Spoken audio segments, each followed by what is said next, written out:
and welcome to the Te Puna Kōrero meeting of the 6th of March 2025. Welcome to anyone watching and to our submitters as well. May I ask you, Taku, to lead us in the karakia this morning?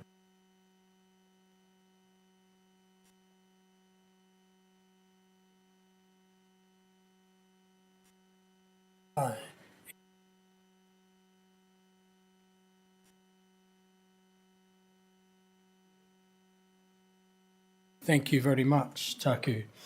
Apologies, we have one apology from Councillor Waddle for this meeting. I'm moving that. Do I have a seconder, please? Thank you very much, Councillor Hayward. All those in favour? Aye. Those against? I'll also note that we have Councillor Ford and Councillor Johnson attending by audio-visual link. I can see Councillor Ford. Can I see Councillor Johnson? No, okay. So you're there though, Councillor Johnson? I most definitely am. Very good, thank you. Just checking. All right, on to item 3 on the agenda, public forum, which we have none. Well, we do, but it's in a different format today. Are there any conflict of interest declarations? I take it no. All right, we'll move on to notifications of extraordinary business, of which there are none.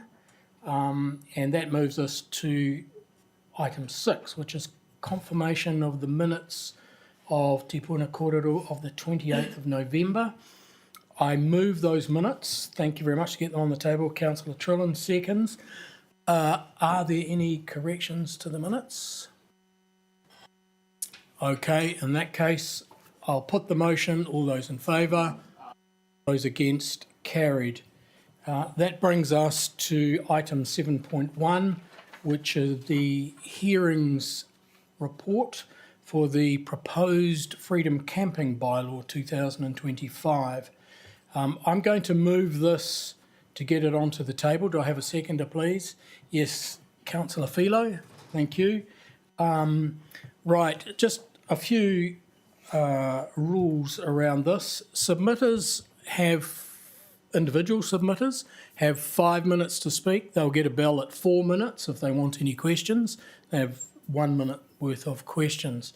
So we have to stick pretty closely to time because we've got a lot of submissions to get through today, not just for this.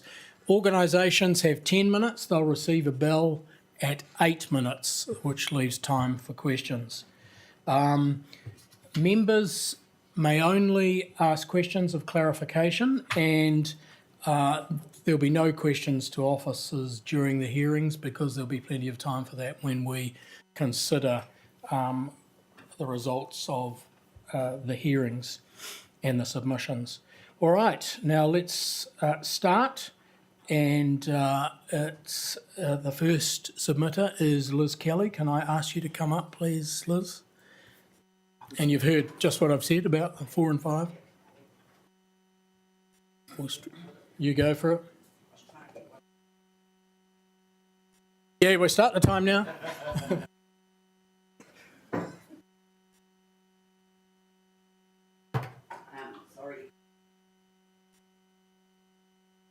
I think it'll be all right. Okay. Because it'll be less than 5 minutes, but I am submitting on behalf of Porirua Whānau Centre. Okay. Nā mihi atu, tēnā koutou katoa, te kaunahere o Porirua, ko Liz Kelly tōku ingoa. I'm here today on behalf of Porirua Whānau Centre to express my strong opposition to the proposed introduction of freedom camping in Cannons Creek. I have several serious concerns regarding its potential impact, particularly the safety and privacy of our children and the future of local events.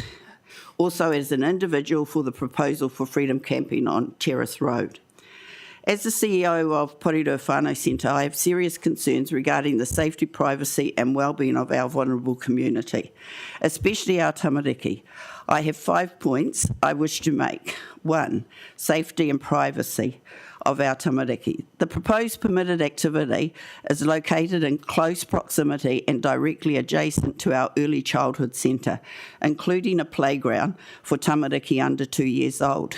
This raises significant concerns about privacy and the safety of our tamariki, as well as the potential for unauthorised individuals loitering near the facility. Allowing freedom camping in this area would make it difficult for us to ensure that people in the area are known and trustworthy, putting vulnerable tamariki at risk, as we cannot ensure the safety of our tamariki if this proposal went ahead. 2, impact on local events and congestion. The car park is also crucial for events like the annual Creekfest Festival, a key community gathering. Introducing freedom camping here would be an end to Creekfest. This is particularly concerning in a low socioeconomic area, where local events like Creekfest provide essential community connection and support. 3, suitability of the location. This proposal seems particularly inappropriate given the vulnerable nature of the community in Cannons Creek. Would this type of activity be considered in the more affluent areas of the city, such as Whitby shopping area car park? If not, why is it being considered in a lower socioeconomic area? There is a risk that the area would become congested, which would exacerbate already existing challenges in Cannons Creek. While I know that the site is set up for electrical access, although disconnected, the convenience of this infrastructure does not justify the safety concerns and loss of an amenity to the community. 4, concerns regarding Terrace Road. I also oppose the freedom parking proposal on Terrace Road. This area presents significant safety risks, with only one way in and out. This could create severe congestion and make it difficult for emergency vehicles to service the area if needed. Additionally, the close proximity to residential homes further heightens concerns about noise, security, and the potential for disturbances in what is currently a quiet, whānau-orientated neighbourhood. The limited space for movement makes this location unsuitable for freedom camping. And to give you an option, 5, alternative site considerations.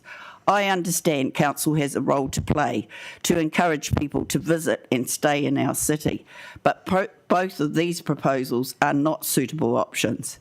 Has council considered the bottom of Arnold Park as an alternative site? This site makes more sense for the proposed activity as long as it was at the bottom of the park, away from residential homes, and had a limited capacity. I urge the council to reconsider both the proposed freedom camping in Cannons Creek and Terrace Road. These proposals could compromise the safety of our children, disrupt vital community events, and exacerbate existing congestion in a vulnerable area. Thank you for your time. And I have copies, Mr Chair, if they can be tabled. And I apologise that I wasn't able to put a written submission in when I put it in, because I couldn't get my head around how you did it online. That's all right. You covered it well verbally, so Thank no you. problem. No problem at all. Councillors, are there any questions? No, I think that's pretty clear, Liz, so thank you very much for that. Thanks. Can I call Graham Ebert from Titahi Bay Residents Association? Graham, you know the drill. I know you weren't here, but you know the drill. You will get a bell at 8 minutes. You've got 10 minutes. You get a bell at 8 minutes and another one at 10. So if you want any questions, then we want to leave any time for questions. Okay. Thank you.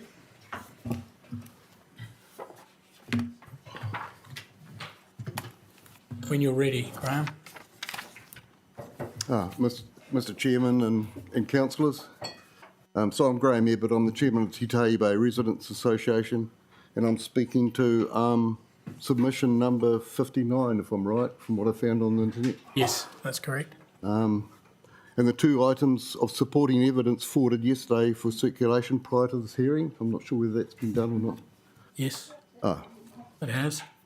With consultation occurring over the Christmas holiday period, we've been unable to submit on the merits or otherwise of the whole bylaw proposal. Our submission is limited only to the part relating to two car parks proposed for Terrace Road and Titahi Bay. Our submission's been made from a standard template to meet normal court standards. We are concerned that you are apparently only seeing an officer presentation and it is missing the map, which was in our submission. And it would have been helpful to be able to find submissions via an index of submitters' names, which and that would have, I've not had time to search and find the submissions of Terrace Road residents and others. It concerns me that you may be adjudicating on submissions that have never been seen by you. I don't know the situation. Our submission opposes the Terrace Road camping site, and our reasons are officially designating the site will nationally and internationally advertise the existence, attract more users, and compound the already serious adverse social and environmental effects suffered by residents in this area, day and night. Existing antisocial activities include drunken parties, noise, boy racing, car crashes, fires, and smashed bottles and rubbish. There is no car park lighting, toilets or security cameras. Placing a couple of designated car parks with compliance conditions but no boundaries is in the middle of a busy car park is impossible to monitor and enforce.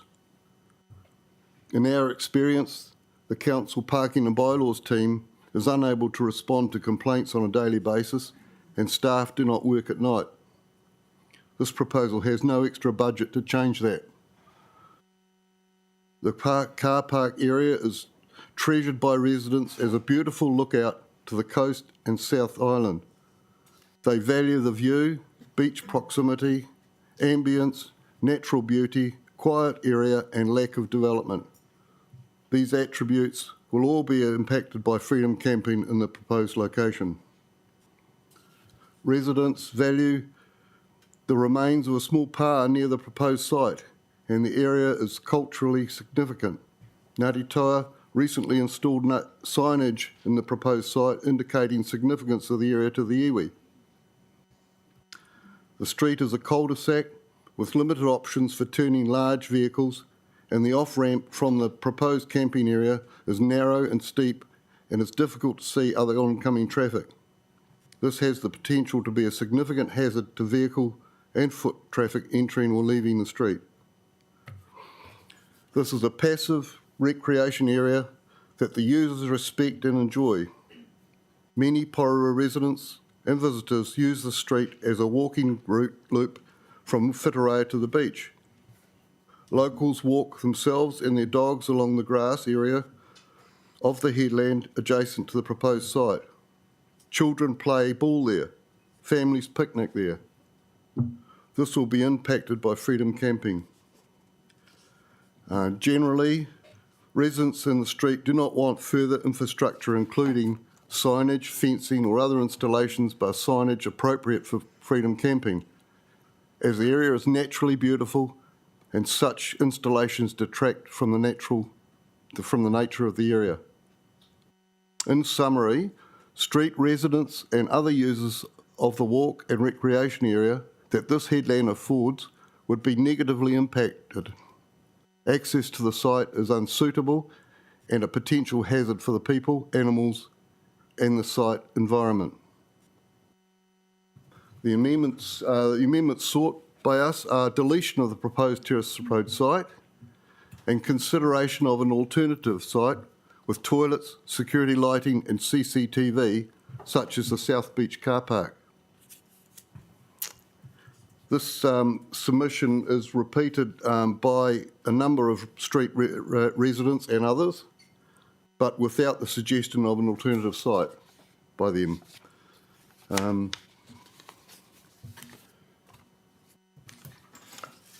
In support of our submission, we've provided two attachments there that are evidence of the things that we've claimed. One is the long-standing dispute between residents in the street over illegal parking to deliberately block access, and Porirua City Council's inability to enforce its bylaws promptly after hours or during staff holidays. That's one of the attachments. The other one is a recent Westland Mayor's interview on Radio New Zealand over her major freedom camping problem of motor vehicles with false identification stickers and poo left everywhere on the coast. And I thank you for the time to be able to present that, and if there's any questions, I'm happy to answer them, and I've got some files here that I can... Thank you very much, Graham. Thank you. We have a question from Mayor Baker and then Councillor Duncan. Thanks, Graham. I know it's not in the document, but I'm going to ask it anyway. Would you rather we banned freedom camping, seeing we don't have the compliance to actually keep this going? Frankly, the position we're in is that the status quo would be better for us, because it's not increasing the problem that we've got. We've already got freedom camping happening there, and it is a problem, but it's a small problem compared with what we'd have if it was advertised. Thank you. Councillor Duncan? Yeah, thanks, Graham. Were you suggesting there that we may not have read all these submissions that were sent in? Yes, because I don't know. All that seems to be accessible on the website is the officer's Okay. report. Well, I can assure you the 900-odd pages were read, and I don't think I found one from anybody on Terrace Road who supported the idea of Terrace Road being Oh, well, thanks for that. Appreciate it. So you can rest about that. Yeah, thank you. All right, are there any other questions, councillors? No? There being none, thank you very much, Graham. Thank you. And so that brings us to Christine Stanley. Christine, you know the 4 and 5 minutes.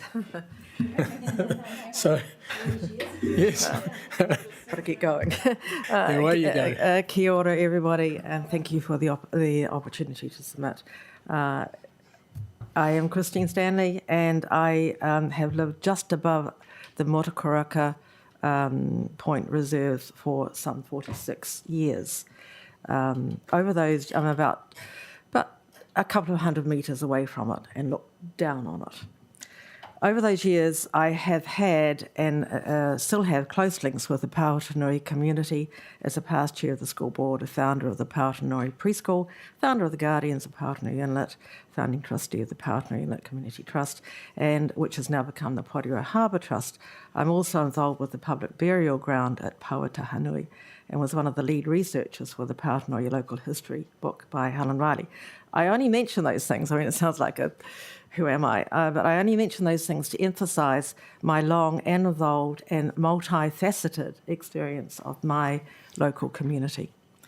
As I noted in my written submission, I am only wishing to comment on the Motukaraka Point and Camborne areas. I have recently retired from running, along with my husband, a sheep farm on the northern shores of the inlet, the paddocks of which look directly down onto that Motukaraka area. In all my decades of running around those paddocks and close observations, I have never witnessed destructive behaviour of any kind by freedom campers. In my submission, I refer to the fact in the early 2000s, some of you would have seen all these documents years ago, a lot of community input, along with council funds, was put into designing and creating the existing facility near the toilets, especially for camper vans. And I believe that the area can easily cope with more than 3 camper vans. This morning there were, I think, 5 or 6, and some of them were small. My era call them combi vans, small vehicles. I realise that Motukaraka is a significant site in Ngāti Toa, and certainly damage has been done to the area, the whole area, by farming, residential development and roads. The claim is made in your council documents that freedom campers are damaging exposed middens by backing into them, quote. This whole area is used by many vehicles of different styles during the day and night. Cars, vans, trucks, some very large trucks, many with trailers, as well as horses and off-leash dogs. It is a favourite lunch stop for truckies and all sorts of vehicles. The council states that it wishes to prohibit freedom camping to protect the area. Then it would need to consider to prohibit all these other vehicles as well. If indeed there are precious areas that are being damaged, then this needs to be solved for all vehicles. Maybe some suitably positioned buns could be all that is needed. Freedom camping should continue at Motukaraka Point on that purpose-built area. I want to point out that in the very early discussions of this whole where do we put freedom campers, an image was circulated, which you would have seen. It was widely circulated, and I believe that this is provocative and it presents an inaccurate picture of freedom camping at the point. This particular image was taken at the first Barefoot Triathlon, which has become an annual event. It was a day-long event, and it attracted people from all over the country, and they came driving their camper vans as vehicles. They certainly didn't stay there for a long time. I see that area every night when I close my gates, and there are usually around about 3 camper vans, and on the whole people comply with the rules. The problems of large numbers have been grossly exaggerated. This is a rural site with low traffic volumes, mostly at night. The presence of camper vans gives the local area a sense of security. Without the freedom campers, this would not exist. I did quickly want to address the Camborne site. The entire foreshore there is a legal launching site. The Council's freedom camping assessment suggests that with closer coordination with the Wellington Jet Sport Club, that freedom campers could be accommodated. The jet ski users at the site are usually not members of that club. Your assessment mentions that security is good. I totally disagree with that. It is not good. It is a known drug dealing area. No one local walks there at night time. I dispute that. The area at Camborne also contains sites of archaeological significance, which would require the same sort of protection as those at Motukaraka. It has a power pole in the middle. Working around it is impossible. There are paddling children vessels being launched and dogs. It is a very unsuitable site for freedom campers, but it would make a perfect Wasgidge jigsaw puzzle, if you know what they are. Thank you. Thank you, Christine. Had to rush through that. Look, yeah, you had time at the end. We're slightly ahead of time anyway, so that was no problem. Thank you very much for your insights. Given there are no bursting questions from councillors, I think you made your position very clear, thank you very much for that. So we'll now move on to Claire Keenan. Oh, okay, is he? Bradley.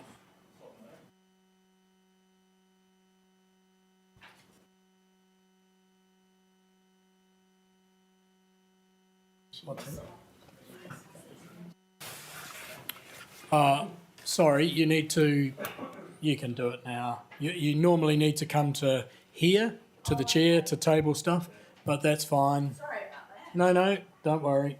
You didn't know. So, Bradley, is it? Bradley Keenan, yeah. I'm a resident of Terrace Road. I find myself in a unique situation that I was born, bred in Porirua, and grew up in Parramatta, and now live in Titahi Bay of recent years. And as Graham said before, it's a lovely area for its unique scenery and the condition of the area. My point being here, as you can see on the front of this picture that's been given to you, is the area which I think is of extreme danger to people. Where you're suggesting of having this camping area, there's a cliff edge which is some 25 metres high, which is 75 odd feet. Now I get scared walking towards the edge. There are little bits of fencing, but not much. There are little bits of bush, but not covering everything. There are definitely falling dangers, which I would think that if the council are going to recommend this as an area, they take the responsibility of people's lives in their own hands. I certainly don't recommend this to people to go up there at night that don't know the area. It's very dangerous. How it's managed to get such a low level in its danger area is beyond me. As mentioned before, there's no toilets and no facilities. When I grew up, my parents were caravanning since I was born. In 1977, I went to one of the first NZMCA AGMs in Trentham Park and was more or less a motor caravaner from then. I became a member in my 30s, built myself a motorhome, so I'm an auto mechanic by trade, and I spent 14 years in the heavy transport engineering, building petrol tankers, tank wagons, tip trucks, trailers, everything to do. I've got 6 licences, so I know about vehicles. That's a restricted area to long vehicles. I've spent some time backing a guy out with a B train who got up that street, okay? If you're in a caravan of any size, I don't think you could get onto the site. The high wind area up there is significant. I've replaced my 4-inch fence posts with 6-inch fence posts. That's how windy it is up there. You've got it as an extreme wind zone. Council have designated that. That's not very good to lightweight vehicles. So I don't recommend that you put them up there. They will flip. Where those car parks are, we'll look towards back one there. If you look there, there's limited access. Just about every car drags its back end. If they're motorhomes, they're going to be extended. They're going to have low back ends. You're going to drag the back ends of them. You're going to get vehicles stuck there, and that's a big problem. I should keep going to this. If you go to the second and third page there, you can see the cliff edges, okay? There's no coming back. There's no coming back from that cliff edge. On the third page there, there's some arrows on the left-hand side of the page. The arrow down the left, there are 3 people standing there. That's how far down it is. That's how serious it is, okay? If we look at, excuse me, going through here, the last page, I took this photo recently of all the vehicles parked up there. Highlighted in the dark area is where the suggested camping area is. This doesn't leave any room for safe passage. Graham's mentioned it, but the activity that goes on up there at night, you don't want to be around. My wife won't go out with my dogs. I have 2 Rottweilers. Okay, that's what goes on out there. The noise, the disturbances, the rubbish, the graffiti. Okay, I will just mention that we don't get any service from the council as far as parking services go. They're not there in the weekends. They're not there at night. They're of no use. They come and say that they educate but don't do anything. We need enforcement. Enforcement. And it just doesn't mean more people to stand around. If we can't do it, maybe we should engage Wellington City Council parking services and contract that out, because they are very efficient at what they do. I don't know what the difference is in the way they do it. Sorry, any questions? Well, sorry, that's my job. Sorry? No, feel free. Are there any questions, councillors? Okay, sorry. Councillor Duncan and then Councillor Wehapi. Yeah, thanks, Brad. You make a very good point with the wind. Do you have any sort of measurements of the wind strengths up there? I mean, the trees themselves show just how strong the wind can be up there, and I hadn't thought about how a camper van parked there, the effects the wind would have on it, but... Caravan, even worse. Yeah. You know? Yeah, thank you for that. What you got to consider too is that there are fifth wheel caravans, big articulated caravans, down to little wee short things, okay? Now, sorry, it's probably going, I'll leave it at that, okay? Yeah, we understand. Yeah, Yeah, I'll leave I it think at we that. understand. Okay. I'll allow Councillor Wehapi, seeing as we're ahead of time again. Kia ora, Bradley. Thank you for coming and your submission. I'm going to ask a question very similar to the Mayor's before, is would you prefer to see no freedom camping at all in the city? Or just not in the proposed areas of Titahi Bay? I feel it's a little bit of a loaded question. I'll try and answer it the best I can. That we'll organise freedom camping in the right places is not bad, but in built-up areas, we encourages other people to camp. They aren't real campers. In the turning area opposite where I live, we get people staying there 5-6 hours at a time. You call that camping. We can't get anything done about it. We can't. I just don't understand why nothing gets done. You complain, we've put hundreds of complaints in, but nobody will address anything, and yet other things seem to happen. It's very, very frustrating. You know, there's thousands of dollars a day to be made there. At $200 a ticket on a yellow line, there are thousands and thousands of dollars to be made there. You wish to know how to get more income in the council? Put a camera up. Put a camera up. Okay. It's not a laughable matter, it's a No, fact. I think we get the. I You know what I think mean? we get the Well, point. Then let's see something. Yeah, we get the point. So thank you for that, Bradley. Claire, can you? No, you came. Am I allowed to stand on here? Oh, wow. It is hallowed ground, but yeah, no, of course. Kia ora koutou, ko Claire Keenan, tōku ingoa. Ngā mihi kia koto. So, Claire Keenan, I'm also a resident of Terrace Road. So, the photos that Bradley Keenan has submitted, I think, give a much better picture of the site assessment that's been made. If you have a look at the last page, that shows the information that was presented to council, whereas I think when you look at it in glorious 3D, that's important because I believe that if you go ahead and put this site for freedom camping where you have, you will be liable for any incidents that happen there on council land and that you have been told about the serious health and safety considerations that are there. So I'll support the previous comments by submitters Liz and Graham, and it's quite interesting that there's a number from Terrace Road. As residents, we only found out about this in the general consultation. So our views are being considered along with people who are not of the area. And I've got a number of points that I'd like to make. So just on the front page there, it's a patently unsuitable site, which meant that I went back and I had a look through all the stuff. Maybe not 900 pages, but there was a lot to wade through. Basically, I think there's been incorrect application of the criteria to determine this site suitability because there are significant health and safety. I think that has been underplayed, and that is where the risk to council lies. There's inconsistent application of the criteria. Apparently, Spicer Reserve is much more dangerous than Terrace Road. Now, I'm not saying that Spicers is suitable, but the health and safety rating of 4, whereas we've got a health and safety rating of 3, makes no sense.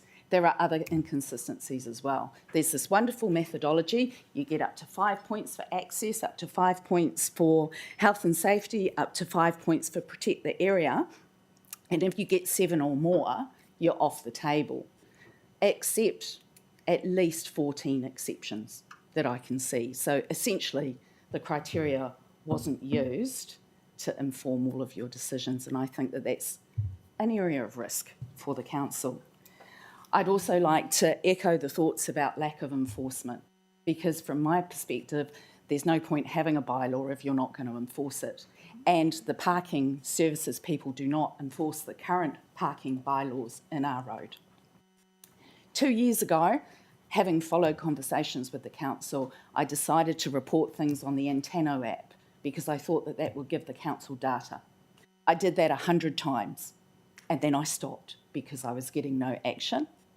So there is evidence in your database that existing problems are not being addressed at Terrace Road. Now, if that's the capacity, cool bananas. But if you think you're still going to have the capacity, you can make capacity to then deal with something that could be more serious, I doubt it. My other concerns are reduction in the positive experience for the community. I do understand that the New Zealand Motor Caravan Association holds you very tightly to your 3 tests of protect area, health and safety and access. However, the Local Government Act still gives you a responsibility to look after your community, and I do not see the community in here very much at all. I think there's confusion over the site designation. You asked, would we prefer that it wasn't? I get confused as whether or not it's road or non-reserve road land or non-road land, and I've got some of that in my presentation. So if you could move to slide 2, this tells us Rocky Bay Reserve actually had 2 sites, and that's what it was called originally. Then what happened is it became the South Terrace Road car park, and then it became the car park opposite 19 to 25 Terrace Road. In the news recently, I think it's worth the council being aware that the risks that we've talked about are not in our heads. In January 2025, there was a 13-year-old boy who died this year up in Coromandel. He was camping. He went walking on the cliffs at night with a friend. He died. She was rescued, or she or he was rescued. We've had similar incidents in January 22 in Rocky Bay, November Whitireia Park. There's issues with extreme winds. If caravans or motor vehicles are parked where they are broadside to the prevailing northwesterly wind. I looked on the Windy app. We have gusts in excess of 30 miles per hour. So this is a real concern, and they would tip So Claire, onto a road. I'm just reminding you, your 5 minutes is up. Cool. You said we were running a bit early. Could I maybe have 1 more minute? If You can have 1 more minute, all right, because I think there's a question, at least one question to come. Is that okay? Okay? Yep. The health and safety, basically on page 3, I've used a standard risk assessment tool. I'm an HR professional, so this isn't outside of my remit. And what that says is that to assess the risk in the cliffs, it's the likelihood versus the consequence. That is not medium. Someone will die if they fall down. That would be on you. And in terms of the boundaries, is it a reserve, is it not a reserve? It depends on where you look. Because on PCC's map, apparently the area on Terrace Road from the car park up isn't part of the reserve. But actually, according to Lynn's, it's a single parcel of land called Road Reserve, right next to the PAR. And when you have a look at the Key Native Ecosystem Operational Plan, it's considered part of the Rocky Reserve. So I think it is an area that does need protection. And my last thing is looking at that picture here, the last page. Please take a look. If you look, that is Rocky Bay Te Pao. And if you have a look right in the centre, can you see right in the centre? Right in the centre on that last slide? That's people. That shows you the scale of what we're talking about here. Thank you very much for humouring me. Did your minute? Can we we'll have time for a question or maybe two. I'm sorry, Mayor Baker. That's all right. As a resident of Terrace Road, did you receive notification the council was going out to put this area up as freedom camping? We received notification in November when the consultation was opened. Yes, so nothing to state, though, that your area was being considered? No. Thank you. News to me.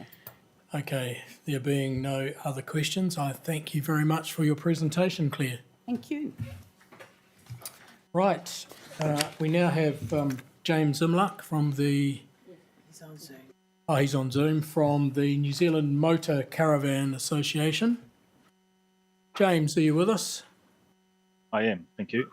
Very good. So you have 10 minutes. A bell will ring at 8 minutes if you want, and another one at 10, of course. If you want questions, you might like to leave a bit of time at the end. All right? Certainly, thank you. Thank you. Morena, I probably won't need 10 minutes to speak, so if anyone has questions, I'm happy to answer them. But thank you very much for the opportunity to speak to the Association's submission on the draft bylaw. The NZMCA, we're a local ratepayer and we operate a private motorhome park in Plymerton, which some of you will be aware of. We have over 120,000 members and about 1,000 of them reside in Porirua City. And many of them enjoy freedom camping both in other districts and locally and will be affected by this bylaw too.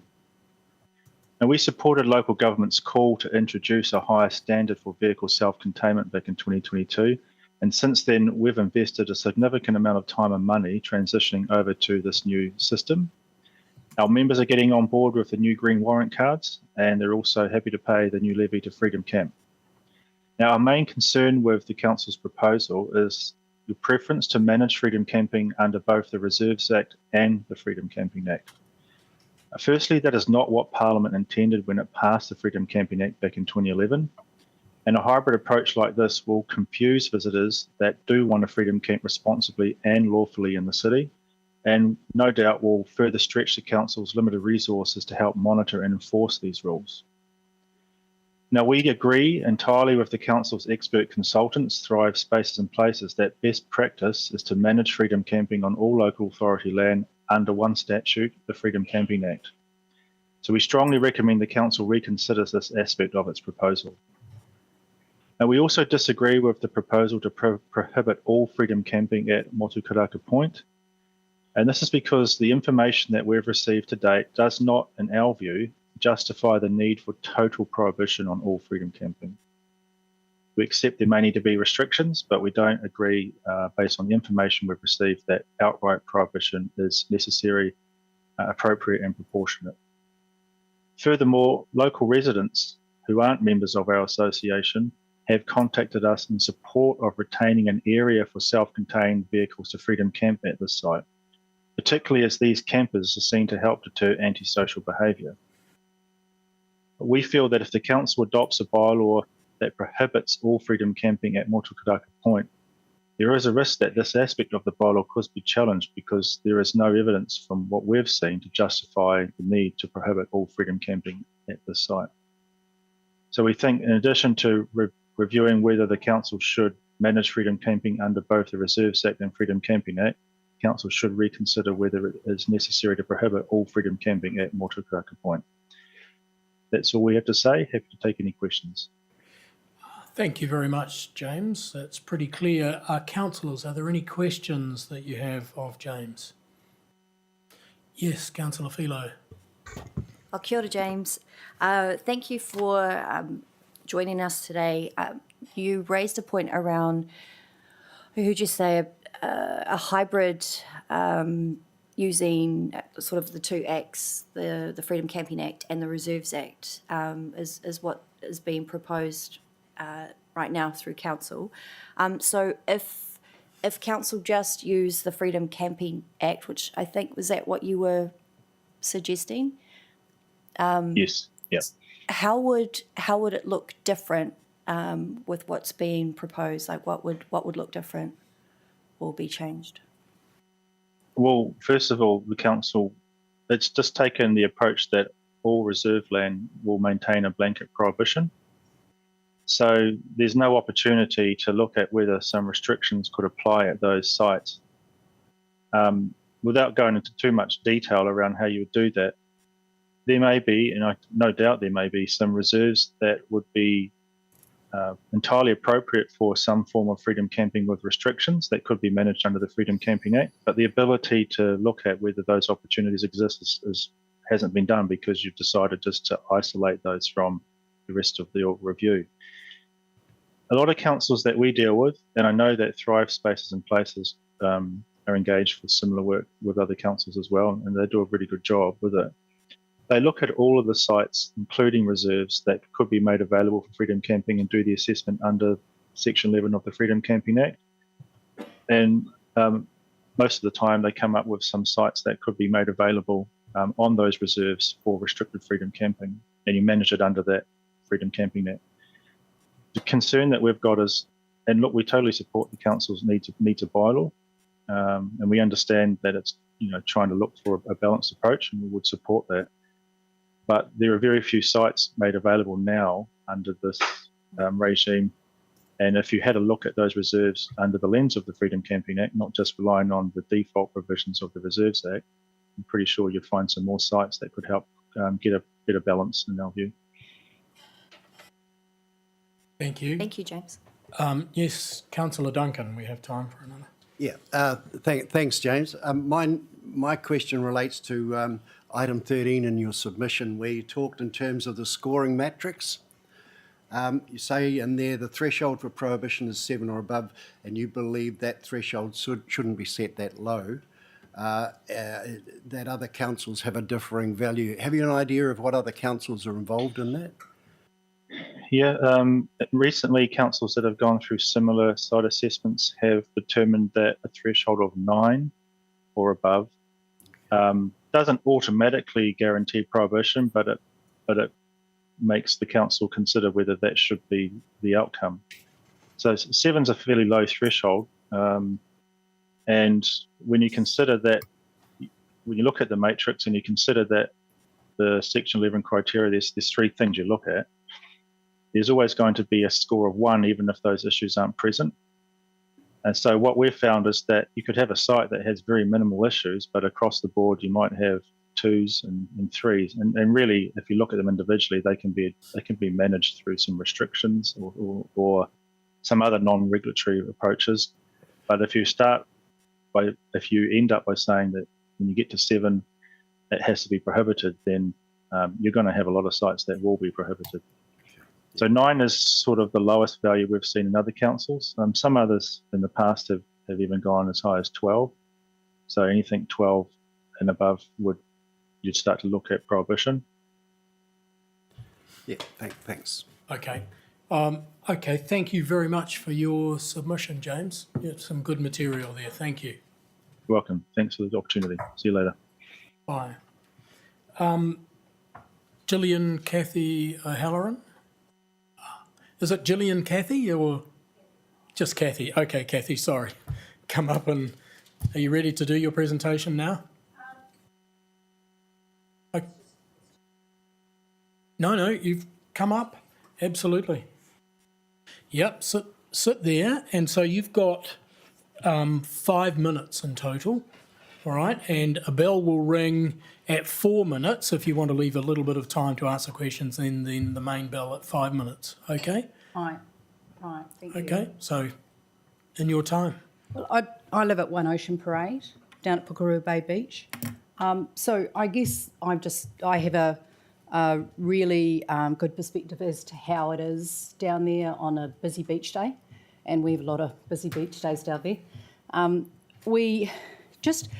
I guess I would just ask simply my idea would be just that the council consider doing some sort of traffic survey before this went ahead, because I think they'll find all sorts of problems. The road is largely very difficult and single lane coming down to the beach. So there's a lot of issues in and around traffic over the summer. So people coming down, you have to pull well out onto the ridge coming down. I guess we don't have a traffic barrier where we live. We live at number 1 Ocean Parade. So above us is the Porirua Bay Beach Road coming down. And so at that point, people have to give way to the 1-lane road. So people have to pull out onto the ridge. So we are concerned, obviously, living there, and we're worried about accidents and people basically driving well out onto the edge of the road and potentially coming down on our home. We've already had a major slip in 219, so we're concerned again. I would just, that's my point, is to simply say, please come down, do a survey, a traffic survey. I think you'll easily identify that there's some major obstacles in place with the proposed freedom camping. And I guess that's my biggest issue, is just we need someone to come down and just check for themselves. Okay, thank you. Thank you. Thank you. Any questions from councillors? No. Cool. Thank you, Cathy, Thanks for very coming much. in and taking the time. Thank you. So we are significantly ahead of time, which is good. Bruce Harker, yes.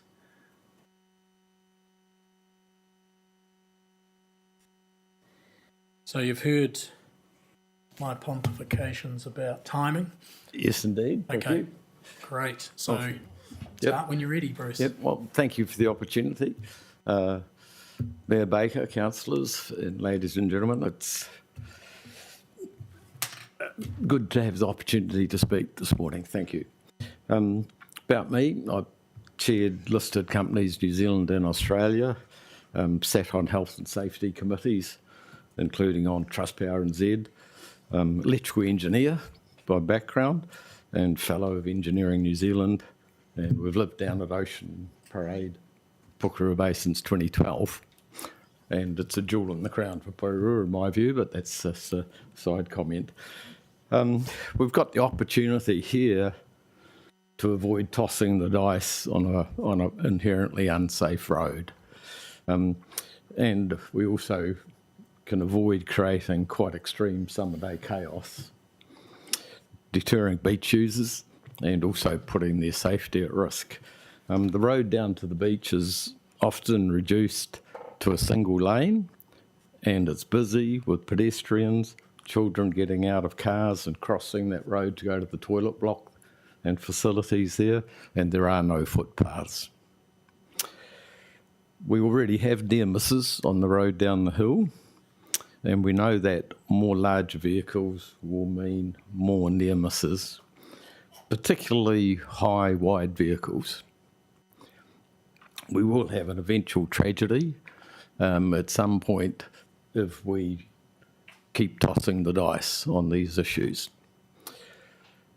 Please do not overlook the aspect of drivers unfamiliar with that road, unfamiliar with driving a wide, high vehicle, and unfamiliar with reversing up or down a wee bit of a hill in a vehicle they're unfamiliar with limited visibilities.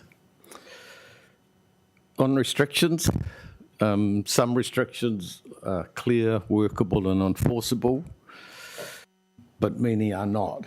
The restrictions currently proposed, in my view, are not qualify as enforceable or practical, and we have to expect we will have difficulties with compliance and enforcement, and the restrictions have to be very simple to be workable. We may feel better putting those restrictions in place, but the practical reality is we shouldn't be delusional about compliance or about the compliance burden complex restrictions bring to the table. So my question is simply, why do it? You'll see in the submission I've presented a possible future news article. None of us here want to sit reading that in 2 or 3 years' time. We have a video which hopefully will play for us. Is Linda here? Here we go. Now you can see this is the road down the hill, the lower part above where Kath is. This is a pretty normal sort of a day. You can see this car here didn't stop in the widest part. Its 2 left-hand wheels are over the edge of the road. These are 2 small cars. We do not want to see this too often. This is a typical summer's day down the beach there. Sped it up a little bit for brevity. You can see it gets quite congested. Difficulty passing, pedestrians on the road, no footpaths, difficulty with cars passing. This is recently. Sorry, this is a weekend, Bruce? This could have been a weekend, but some of the footage here is just of a nice day in January when school holidays are on.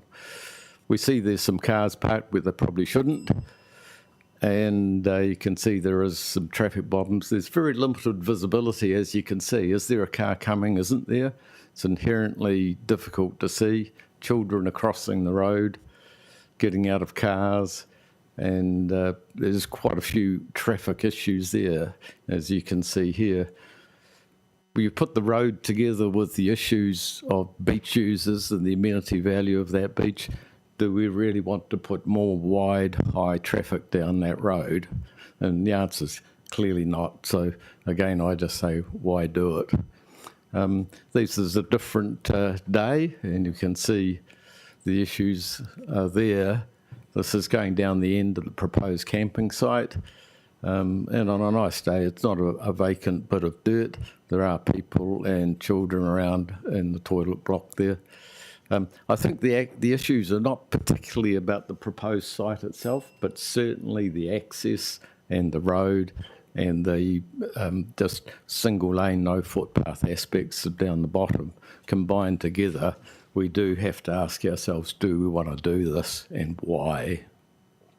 Thank you. Thank you very much, Bruce. That's pretty clear. Look, we have time. I'm going to allow some questions. First of all, Mayor Baker, then Councillor Weehapi, then Councillor Hayward. Thank you. Good video. I hope our staff watched it.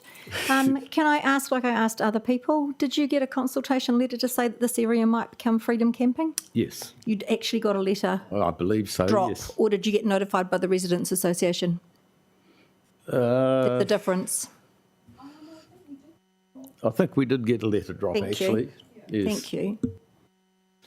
Councillor Weehapi. Kia ora, thanks for coming in. I noticed that in your submission there was a lack from council's part of an assessment for the risk and health. Risk and safety. In your opinion, is the lack of enforcement an issue as it is presently for some of these issues that you're talking about? Currently, the beach down there is not widely known. A lot of people don't know it's there, don't know how nice it is. I think the volume of issues at the moment are relatively minor. We have made a call about some camping down there on occasions. Normally it's at weekends, and the response was, sorry, we can't do anything out of hours. I'm not sure if we want to be in the position of needing to be honest. I think we have to get sites where it works better. My views are only about Porirua Bay, and that's fairly clear. So, yes, there are occasional issues. We know large vehicles go up and down the hill, but they're not normally there at the weekends. They're not there during the summer, particularly during holidays and school holidays and annual leave. So the issues at the moment are there, without doubt. And we do have to be cognizant of those, but we do not want to do a big acceleration of the risk factors. Thank you. Councillor Hayward? No, Mr Harker's answered my question already, thank you. Okay. All right, are there any other questions, Councillor? Councillor Duncan? Yeah, thanks for that very comprehensive submission. That was intriguing. The little blue penguins down there, that looked like a lot of traffic you've got there. Are they affected by the amount of people who already visit there? Clearly they are to some extent, but the penguins tend to be in the rocky area. Okay. Unfortunately, the presence of us humans and dogs have made it probably not quite so comfortable for them on the main beach area, but certainly they are around the rock wall part and the far end around there. We see penguin footprints on the beach quite frequently. We can do more to make it more hospitable for penguins. I'm not sure the camping site itself has that as an issue, but not the access way particularly. Okay, and your suggestion there to formally designate the area of the car park as a reserve, are you going to pursue that with council? No, I think the question you had before you was, is it right to have two bylaws active about it? I leave it to the wisdom of council to settle that one and then to decide how they're going to think about these issues going forward. Thanks, Ray. Right. Thank you very much, Bruce, for your balanced presentation. Okay, thank you. Thank you. Right. So, Margaret Glover.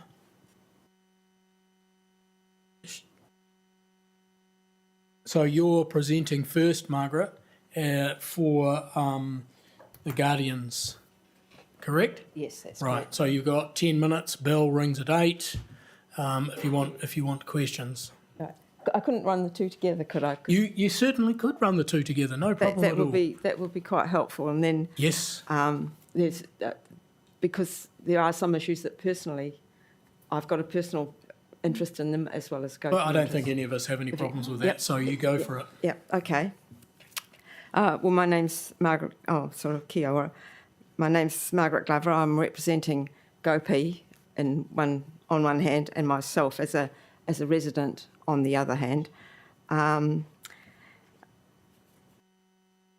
I've got a background in camping or a camper van in the UK and in Europe, so I have experience of this, but I don't do any freedom camping or anything like that here in New Zealand.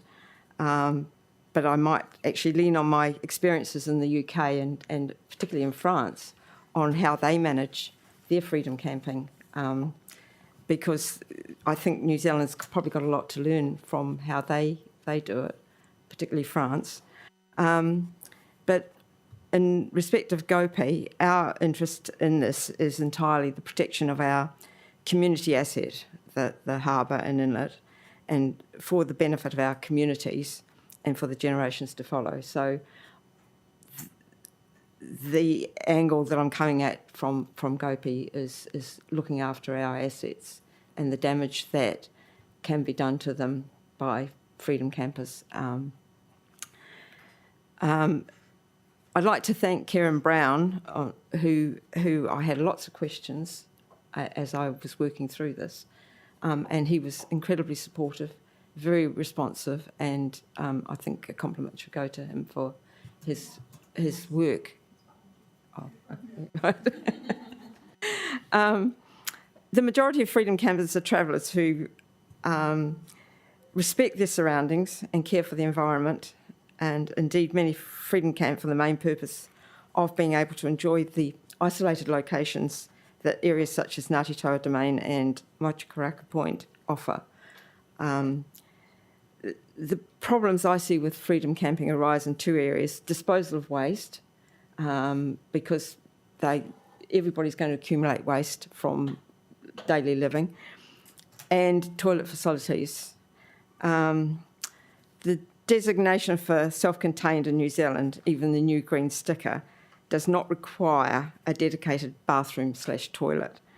Many newly green stickered vehicles have a toilet that is in the accommodation area, and these users are more likely to be those who, as down the west coast, the people have experienced, and as mentioned earlier, dealing with poo and stuff like that in the bushes.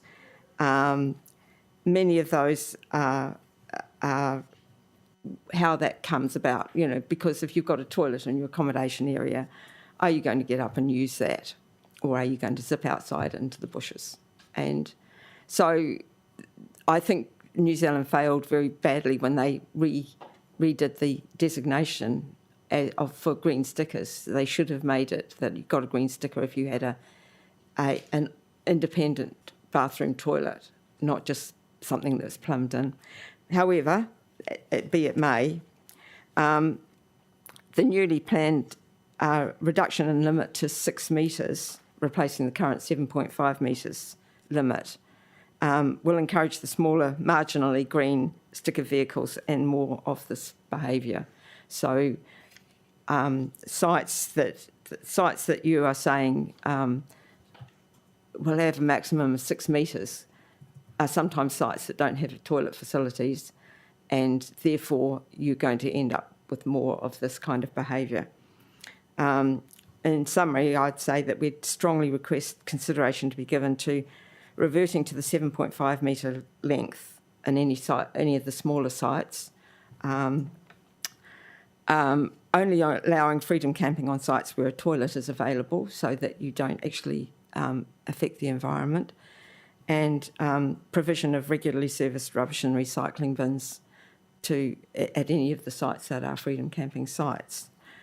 Then going on with respect to specific sites, Motukaraka Point is an ideal site for limited freedom camping and can easily have a marked area in the Tāmaki area which is designated freedom camping only. Not freedom camping only, the only place where freedom camping can take place. This should definitely not be removed from the list. And reports of damage to the middens are not necessarily from campers. In fact, the presence of campers is more likely to be a deterrent for the boy racers and other locals carrying out dubious activities. A recent drive-through at about 10 p.m. showed 11 vans all neatly lined up, all quietly resting for the night. No noisy behaviour, no disruption to the local people or anything like that. So we would strongly recommend that Motukaraka Point be reconsidered as being a freedom camping area with limits, with restrictions. Brady's Bay is not suitable. It's very small. It does not have toilets, and is one location where we regularly clear loads of rubbish that would very rapidly end up in our harbour if it wasn't cleared by people that were working around it and volunteering and cleaning it up. A recent visit showed lots of tissue around the edge of the car park. That says it for itself. The other thing that about these smaller areas is the assumption that parking areas will only be used by freedom camping from late afternoon to early morning, thus leaving it for the local community during the day, is false. And that is where some of this assumption that a place is suitable for freedom camping is that, well, they won't be there during the day. I suggest that decision makers take a look at Evans Bay Freedom Camping area, where it's packed 24/7, and in busy times in the year, the streets alongside are lined with camper vans waiting for an opportunity to jump in and grab a park.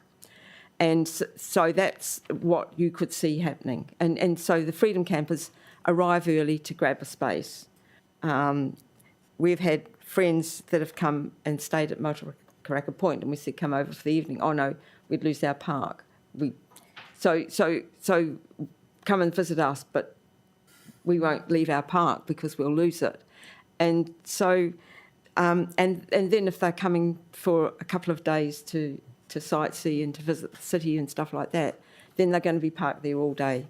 So you really need to rethink that if that assumption is being used in any decision making on where is suitable for freedom camping. And that reflects very much on the Camborne Walkway, northern end.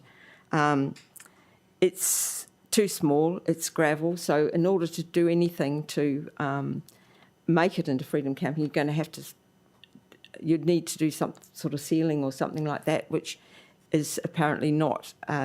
It's required that it remains as a gravel rather than having the runoff from seal. And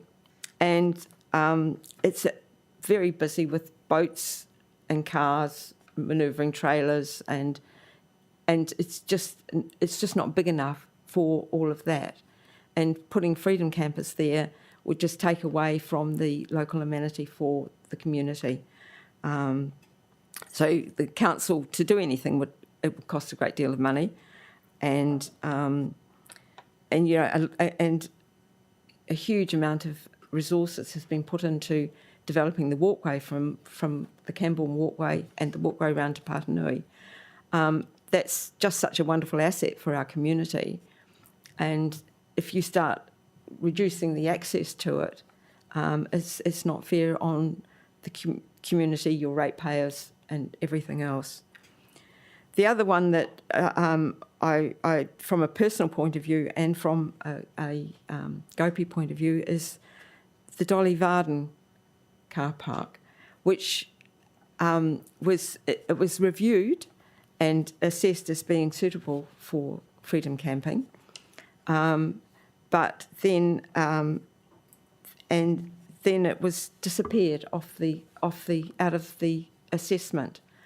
And so I asked why, and I was told it was because it was reserve and it was covered under the Reserve Act. And then as a resident, I got a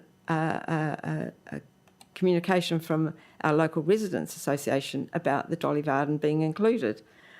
And so I was very confused because on one hand I was being told it was reserve and it was banned under the Reserve Act, and on the other hand I was being told it could become a freedom camping area, because if it wasn't addressed, it would then be okay to freedom camp there, because you can freedom camp unless it's either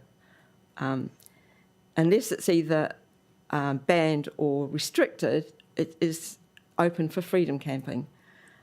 So I contacted Kieran and he came back to confirm that, in fact, there had been some confusion. Only a very small strip of that car park is actually reserve, and it's just a very small strip at the south end. I do have, it's on the reserves mapping. So effectively, the majority of the Dolly Varden car park now will become open to freedom camping unless the council does something about including it in the bylaw. It's a very, very popular car park for local residents. You go down there pretty much any day, and it's almost impossible to get a car park there. If you know, people say, come and meet me at Dolly Varden. Well, actually, no, you can't, because there's nowhere to park. So I really, really would stress that it really needs to be taken out and had another look at, and possibly included in this, either as banned or as restricted. And it could probably support one or two vehicles, but you could end up with it being like Evans Bay, with if people realise, and as I say, we popped in, we looked at all these sites the other night to have a look at them and see what was happening, and there was a camper van in there. So basically, it's not going to take very long before people go, well, actually, there's the Dolly Varden. So the assumption that if you don't say anything, that people won't realise that they can park there. I don't think that's going to happen, because I think the freedom campers are becoming very good at finding and then communicating to each other where are good places to go. And I think that is one of the ones that is in danger of becoming overrun with campers. It's a lovely little park. It's got toilets. It's right by the SIP beach. You know, why wouldn't you want a freedom camp there? So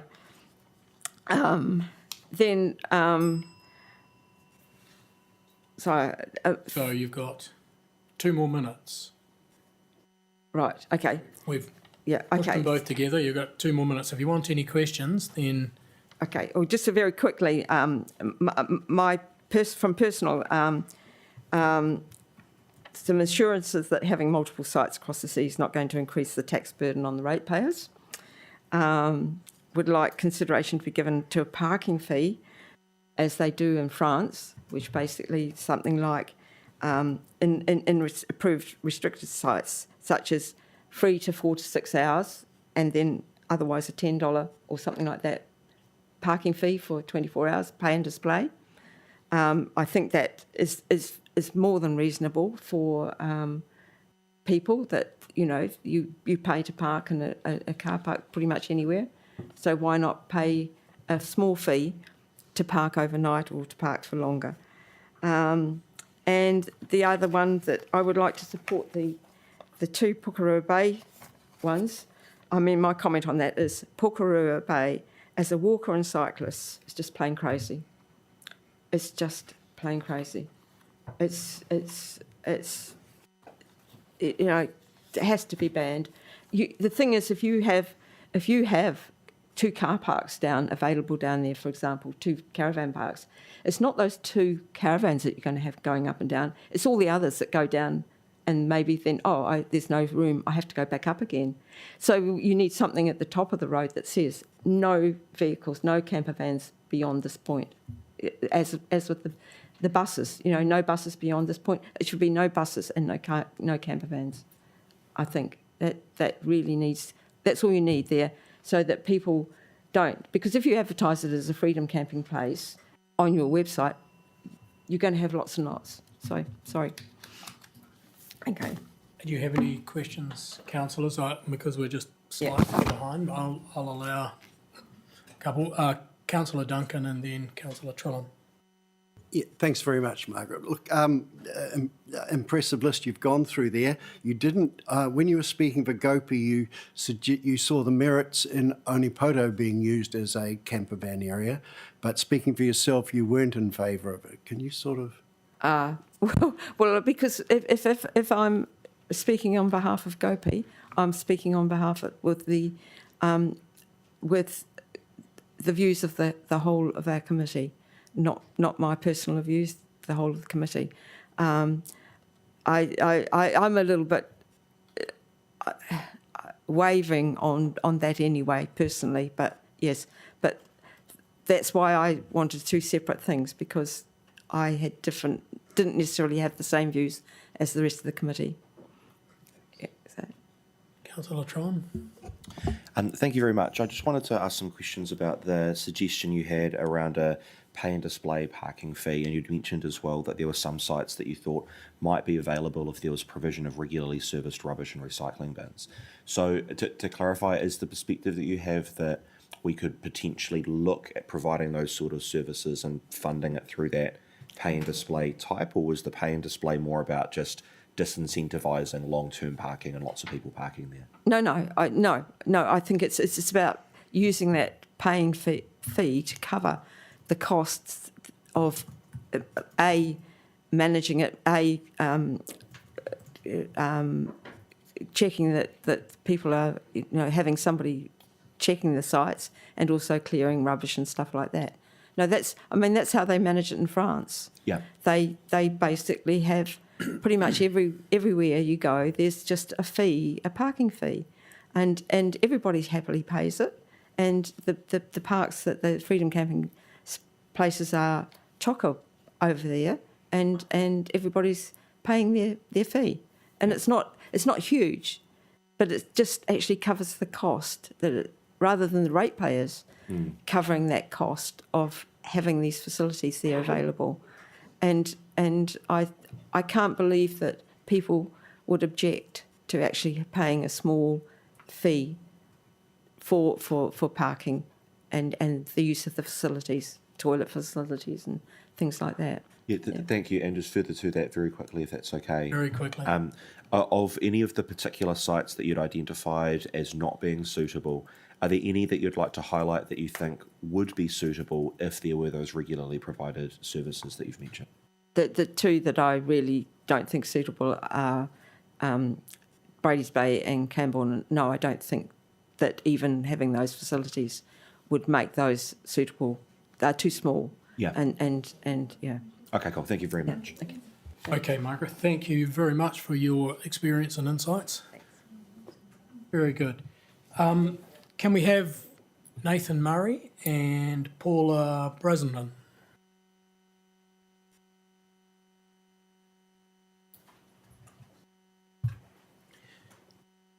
So you realise you've got 5 minutes. Ballot for...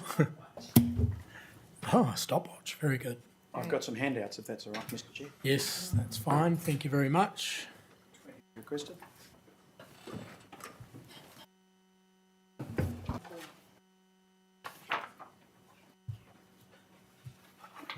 Thanks, Karen.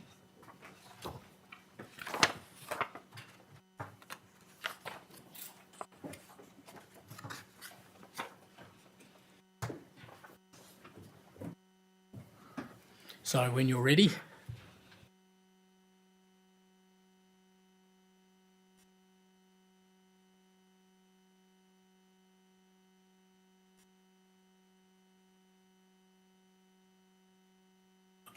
With my mic on now, thank you, but my voice is a loud North American accent, so I'm sure you already heard me. I want to speak to my submission. I have 3 key points that I want to draw on. One is that Titahi Bay, I'm only speaking about the Terrace Road submission. It literally is 10 meters from the top of my driveway. It's a residential street and a cul-de-sac. It has a long-standing current use for local residents in Porirua to come and commune with nature and enjoy the sunset. We have children who play in the cul-de-sac. We have local residents who go and hang out and watch the sunset and the sun, and it's a really quiet, beautiful residential street, which is why all of us live there and do not want to see that disrupted or changed. So I've spoken with all of my neighbors, and I think quite a few people, including our Residents Association, have put in proposals to ask that that site is struck off of the Freedom Camping site. So residential area, residential street, where people come in and use that site, it will be significantly disrupted if it's advertised and used for freedom camping. The second point to my submission is that it's a PA. So we have remains of a PA there. It's quite a sacred, and again, energetically a beautiful place to be and commune. And I don't think that this has been thought out or considered, and the impact that that would have if it became a freedom camping site. I think the most significant thing for me when I heard about this and why I'm compelled to be here is for health and safety. I've spent the last 3 years working for our nation's primary regulator in health and safety. Our HASWA legislation, 2015, is a risk-based legislation, and I want to draw attention to the council that the introduction of camping on that site presents a significant hazard with potential fatalities. We have had fatalities on that site with local residents in the past, and I think introducing, advertising and having strangers who are not familiar with the hazards that are at that site poses significant risk. And if there are things that turn into issues, that this council will be held to account for something like that, because it's an identified hazard and a known risk. And I think, it increases exponentially. As elected members for ratepayers, I'm not sure how this proposal for Terrace Road would be cost neutral or be of benefit to Porirua Council ratepayers, because I think in order to have a proper enforcement plan, a proper risk plan, you need to eliminate the risks or mitigate them as far as reasonable practical, would introduce significant more cost to be able to mitigate the risks. Also, traffic management plan, I'm curious around how that will be enforced. It's a very narrow street, it's a cul-de-sac. You can't turn around very easily. We have residential parking regularly on the street. If anybody are parked outside of my house, trying to turn RVs and long vehicles around would be significant hazard for both the RV and also for accidents happening on the street. I think those are my main points. If anyone want to ask me any questions, but I strongly oppose the using of Terrace Road as a site. There's no ablutions, it's a sheer dropping rock face. Like, when I heard about it, I was shocked. I don't know if all of you have been up there to see it. I strongly encourage you to go and watch the sunset, see what a peaceful, tranquil place that is, and what something like this would do to disrupt that, as well as introduce unacceptable risk. Yeah. Thank you. Paula? Sorry, we do have time for a question. My partner's also going to speak. Do you want to ask your question clarification, first? are you going to talk about this? Is that the fence? Yeah, that's in your submission as well. Okay, go for it. Yeah, I'll be as brief as I can. I'm a little bit nervous. You've only got a minute. A lot of points. Well, Thank you, Mr. Chair. I think a picture tells it.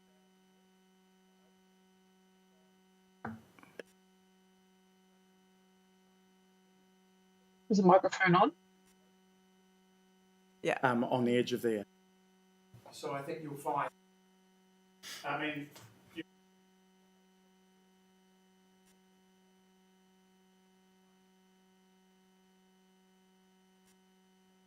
Is the microphone gone off?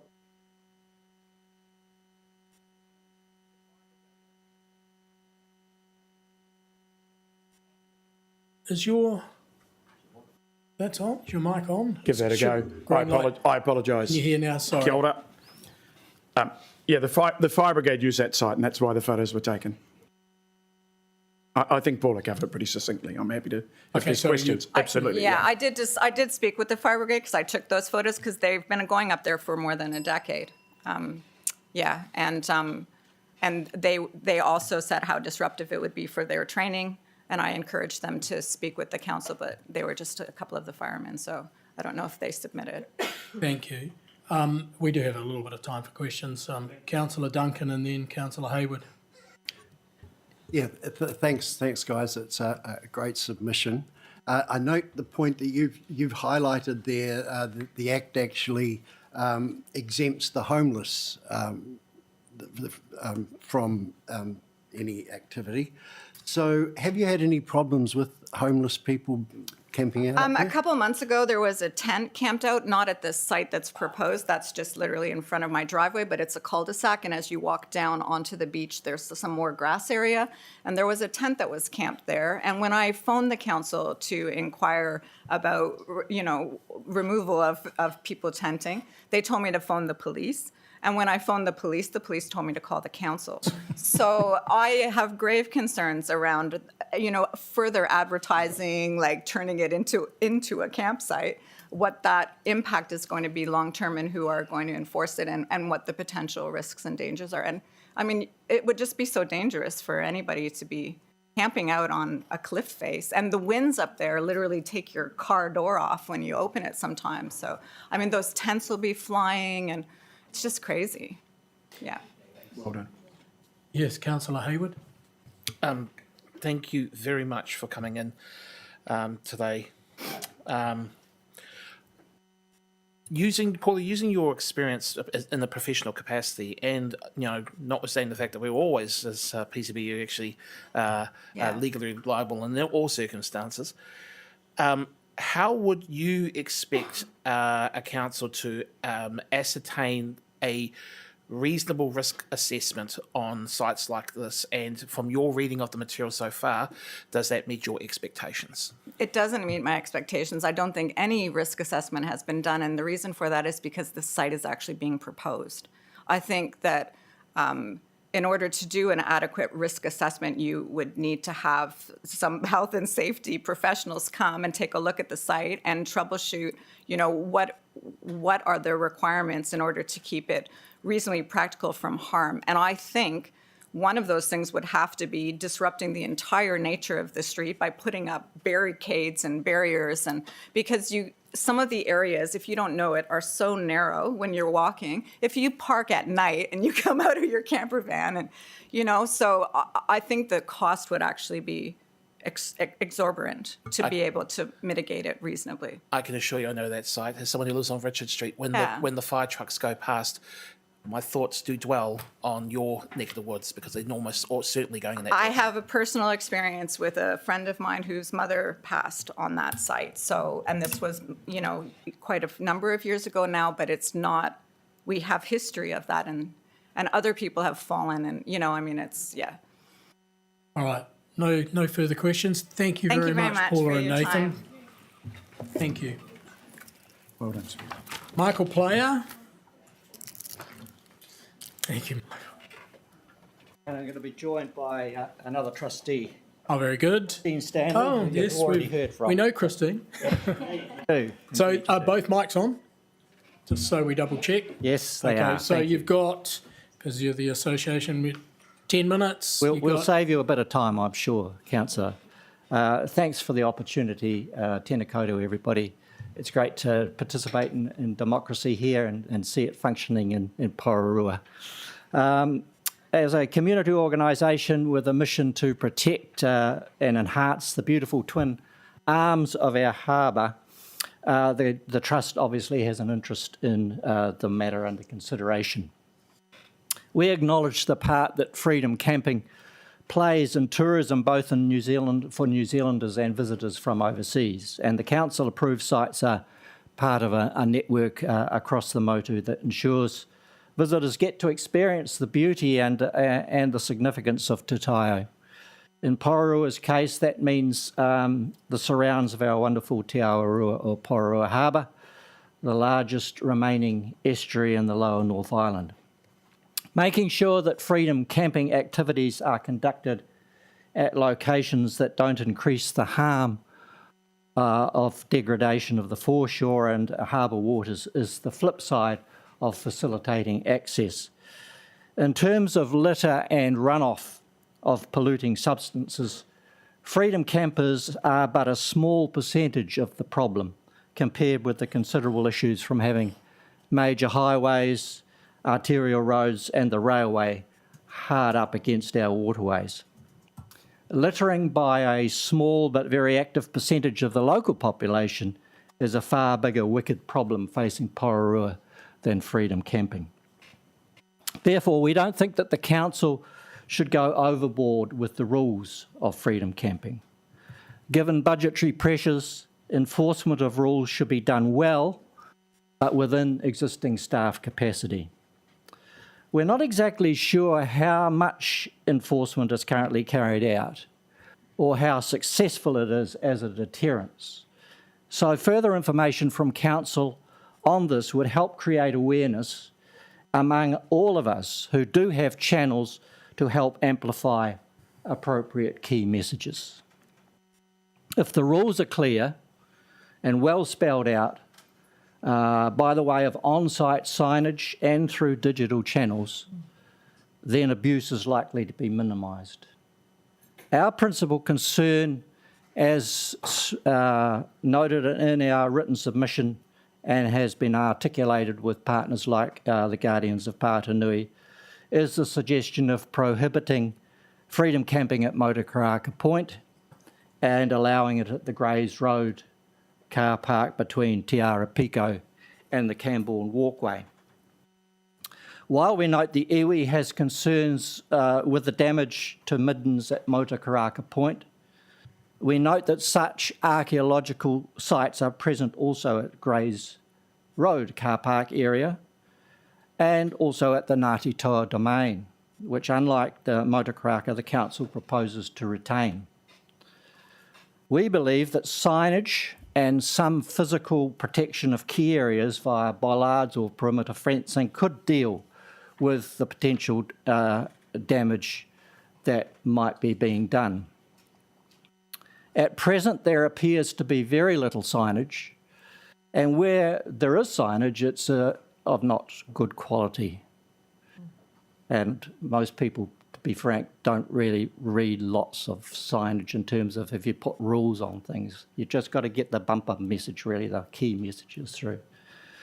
We understand also that the foreshore, and this is where Christine's got the detailed knowledge of the history, the foreshore wall and the parking area and continued maintenance of the toilet facility at Motukaraka Point was essentially installed and carried out to make this area fit for purpose for overnight parking of camper vans. The Trust, courtesy of the Council's Chief Executive, has recently been in discussions with Parks and Reserves team about concerns over the rough nature of the Grays Road car park and the runoff and erosion of the foreshore there. We are now assured that a master plan for improvement of the area will be prepared between now and 2027 and will be the subject of its own form of consultation. That car park area is one of the most heavily used for both water users and walkers for both the adjacent tracks.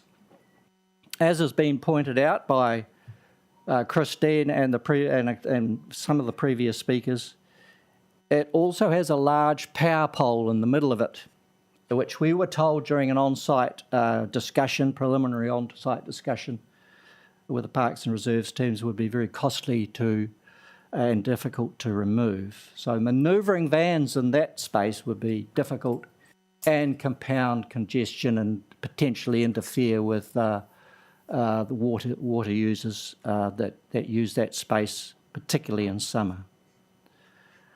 Finally, we'd reiterate the point in our written submission that Brady's Bay is not a good site for freedom camping.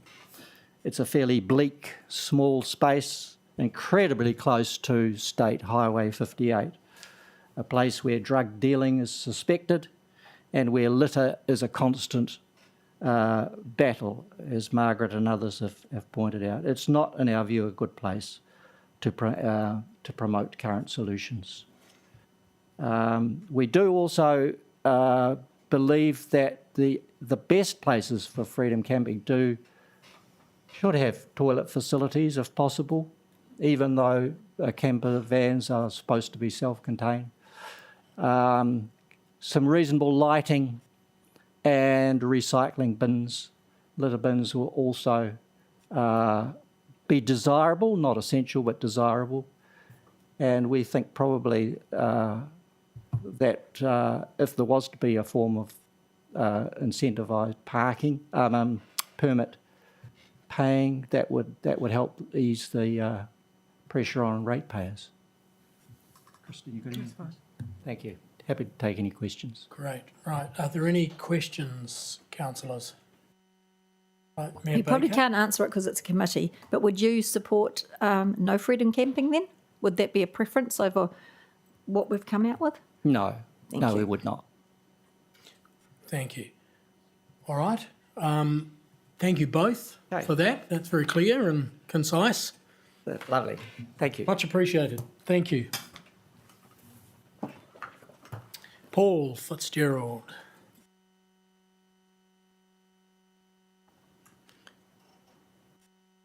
Not going to use this. It's all right, Paul. You're limited by time anyway. It's just that my printer didn't work, so. All right. So you know you've got 10 minutes and All right. a bell will ring at 8. Yeah, well, it probably won't take that long. That's all right. Away you go. Right, now, the Porirua Bay Residents Association, we're not opposed to freedom camping at all. We actually quite like the idea of it. What we do have is an issue with this particular area because it's quite small. You've limiting it to 4 campers of possibly up to 6 metres. And if you look at the what I'm looking at is the map on the agenda paper, page. Put my glasses on, I'll see it. Page 54. The proposed area is at the western end of Ocean Parade. That area is about 10 metres in width and about 20 metres in length. If you had 4 6-metre units there, it would be 1, crowded, 2, difficult to move out in and out of. And that area is subject to erosion. The problem is not necessarily with the area where it is, the parking is. It's and the other car park just to the east of it.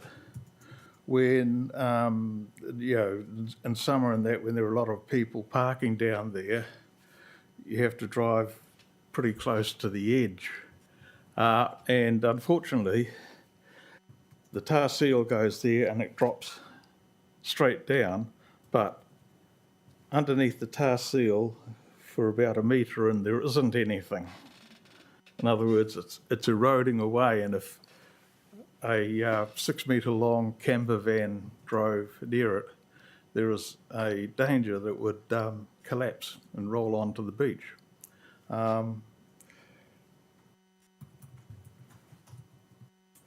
Access to the area is down Porirua Beach Road, which, as we all know, is slowly crumbling and in need of maintenance and repair. A 6-metre vehicle turning at the hairpin at the end is a really good exercise, especially when people are parked all around. So, it's just not a suitable spot. I mean, there's a really, if the area at the end was the size of the car park at the start of the coastal road, it'd be ideal, but it isn't. It's just not quite right.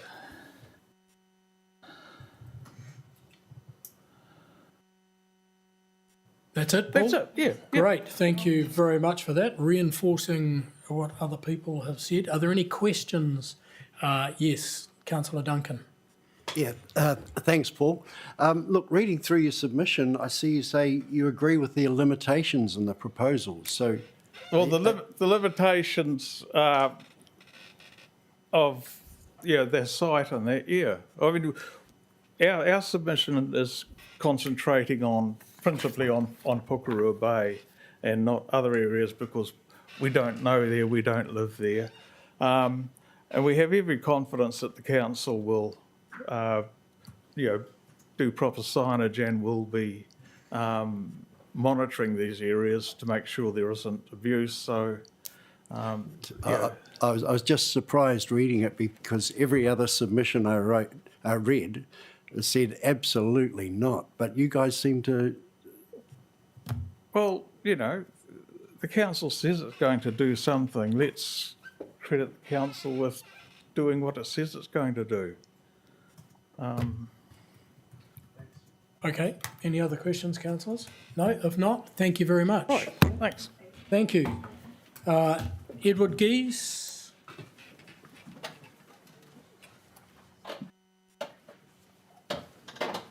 Hope I've got your name right, Edward. Almost.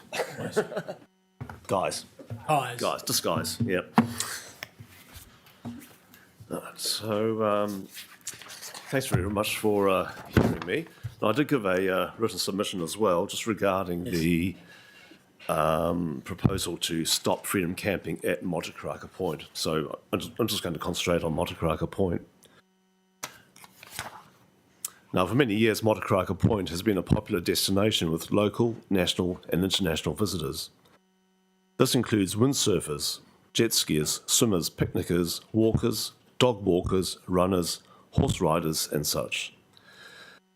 It is popular for a comfort stop and for worker lunch breaks. Then it's also popular as a destination for extramarital relations and other similar liaisons. Thanks for that. Yep, if you wanted to know.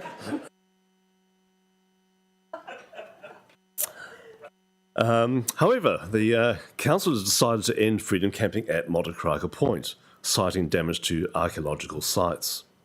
To me, it makes no sense as that a small portion of visitors to Motukaraka Point are being solely blamed for the supposed damage to the vast majority of visitors go untouched. So my question to Porirua City Council is why? What is the real reason you wish to ban freedom camping at Motukaraka Point? Many local residents will tell you that having national and international visitors spending the night has been a welcome change to much of the activity that we were experiencing before. With my 20 plus years working in international tourism, I have nothing but respect for international visitors, as 99% of them will respect our rules and care for the environment. Many locals just don't care. As a long-time resident of Motukaraka Point myself, I have witnessed a lot of damage and vandalism caused not by the freedom campers, but by local visitors. This includes people camping in non-camping zones, people coming at night to rip up the road and grass areas with their cars, leave their trash, including used condoms, all over the grassy areas for the locals and families to find the next day. In no time have I seen any evidence of damage being caused by visiting freedom campers. In my mind, if the Porirua City Council is truly concerned about damage being done at Motukaraka Point, then it will stop vehicle access to the point to all but residents and service vehicles. Allowing only foot and bike access to visitors will be the only way to stop the continuing damage. Thank you. Thank you very much, Edward. Any questions from councillors? If not, no. Well, thank you. Thank you very much. A bit of levity as well. Thank you. That's all good. All right, Mark Neeson. Thank you, Mark. Thanks again, Edward. Mark, you know the 5 minutes. You get a bell at 4. Thank you. Cool. Thanks very much. Thanks for the opportunity to come along and speak. I've got 5 points. I'll try and be brief. My first one really is more directed, I think, more to council officers. I was quite disappointed to see that my submission, which was in the form of a letter rather than the template, actually ended up being merged into the template and is almost, in my view, unreadable. It's just a mess of verbiage. Whereas I did spend quite a lot of time trying to structure my views in a letter format. If you haven't read my submission, I actually don't blame you. I haven't reread it either in the form that you would have received it and is in the agenda. So I will write to the Chief Executive expressing my disappointment in the way that mine and other submitters their material has been presented to yourselves as councillors. My second point is about the bylaw itself. I have no problems with having a freedom camping bylaw, and my main point are around the Camborne site and Motukaraka Point. I think I would take as a starting point that there is no enforcement of this bylaw. There just isn't any. If there is a limit of 3 camper vans at, or freedom camping vehicles at Motukaraka Point, on New Year's Day there were 15. A couple of days later there were 11. I mean, we just have to accept that the bylaw is not going to be enforced, even though you need enforcement provisions within it. So that's the starting point. The previous speaker and other submitters, including Christine Stanley's submission, have adequately and very comprehensively described the history of freedom camping at Motukaraka Point. In my view, there is no objective evidence of damage by freedom campers at Motukaraka Point. There just isn't any. The previous speaker and others have noticed the same. If anything, it's all by locals, and by locals I don't mean just Porirua City, it's the Wellington region. Last weekend, the most damage at Motukaraka Point was from boy racers having burnouts at the intersection. It's just a mass now of tyre. So the real issue would seem to me to be the cultural significance of the point, which I'm not debating. It is culturally significant. But the analysis by the council doesn't distinguish between the cultural significance of Motukaraka Point and Ngāti Toa Domain, which are equally described in the same level of significance in the council's district plan. So why one and why not the other? It just doesn't connect. My fourth point is Camborne car park. It's almost like the worst house in the best street. If you wanted to pick an awful site, a really awful site, you pick Camborne car park. I mean, it's a quarry site, or not a quarry site, it's a construction site that is still a construction site. It's just simply awful. It's windy, isolated, dark, has a history of crime. It's got a big power pole in the middle of it, which distorts traffic flows to and from, in and out. It meets all the natural hazards that are listed in the council's district plan. It wouldn't be acceptable to put a freedom camping site there if this was a private application for a resource consent. My fifth point is, why not have freedom camping at Plumerton Domain? At the car park there, it's got toilets, it's sealed, it's got lighting. The only thing about it that council officers may say that it's camping's prohibited in Porirua at the Plumerton Domain because it's a recreation reserve. But that doesn't stop the council actually approving its camping there. It's just prohibited, freedom camping is prohibited as such, but the council can approve it. Why not do it? Council allows other activities on the same domain in an informal way, actually activities which are prohibited, but council allows them to happen. So why not camping? It's plain. Is that it? Your time is up, but I'll let you. Cool. I'll let you. We've had a bit of time here this morning, and we do have a little bit of time, so thank you. Not too much longer though. The thing about Motukaraka Point, Plumerton Domain, Dolly Varden Crescent, if you want to include it, is that they're all sealed. They're hard surfaces.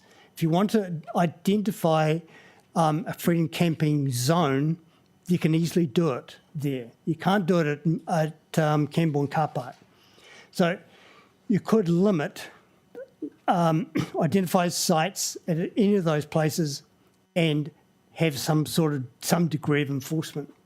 Now, my point about allowing freedom camping at Plumerton Domain is that there are 4 car parks identified for the Mana Community Arts Group And my inquiries of the council would indicate that those car parks are informally given to the community centre, the society, but actually the community centre or society has given themselves exclusive rights to those car parks.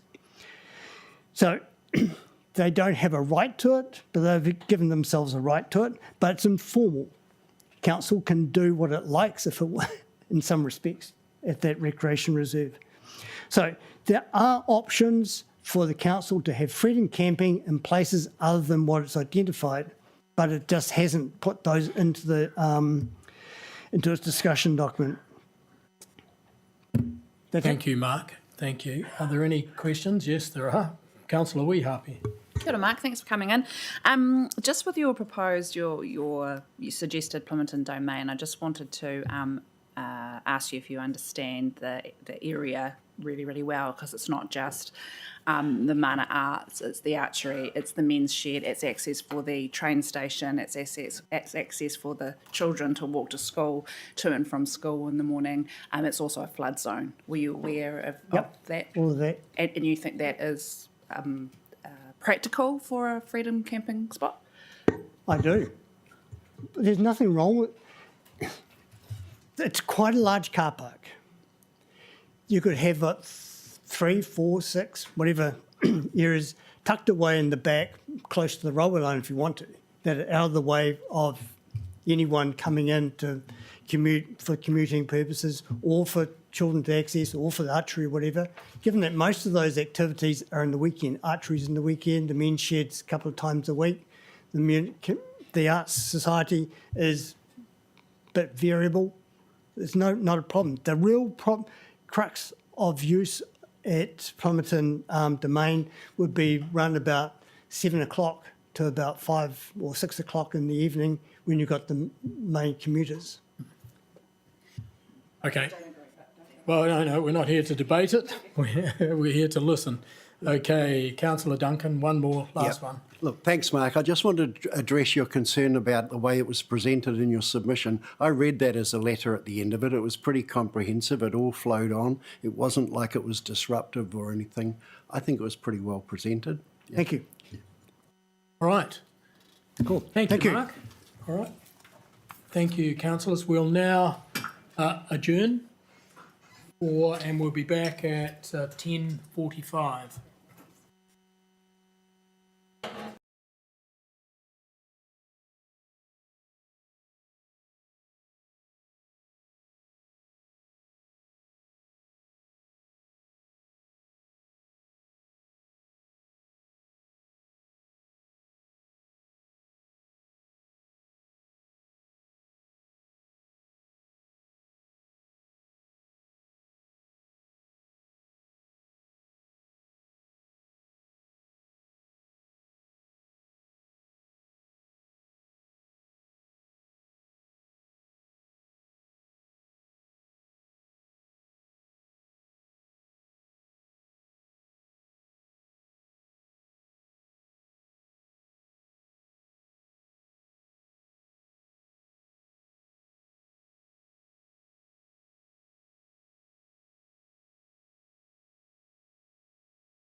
Everyone's back. We're ready to start again. You're back with us, Izzy. Very good. You can hear. All right. So let's continue with the submissions. Ian Rushmere, is he here? No. All right. Mary Campbell. Mary, I see. Yeah. Do you want to come up and if you... This one, Mary, over here.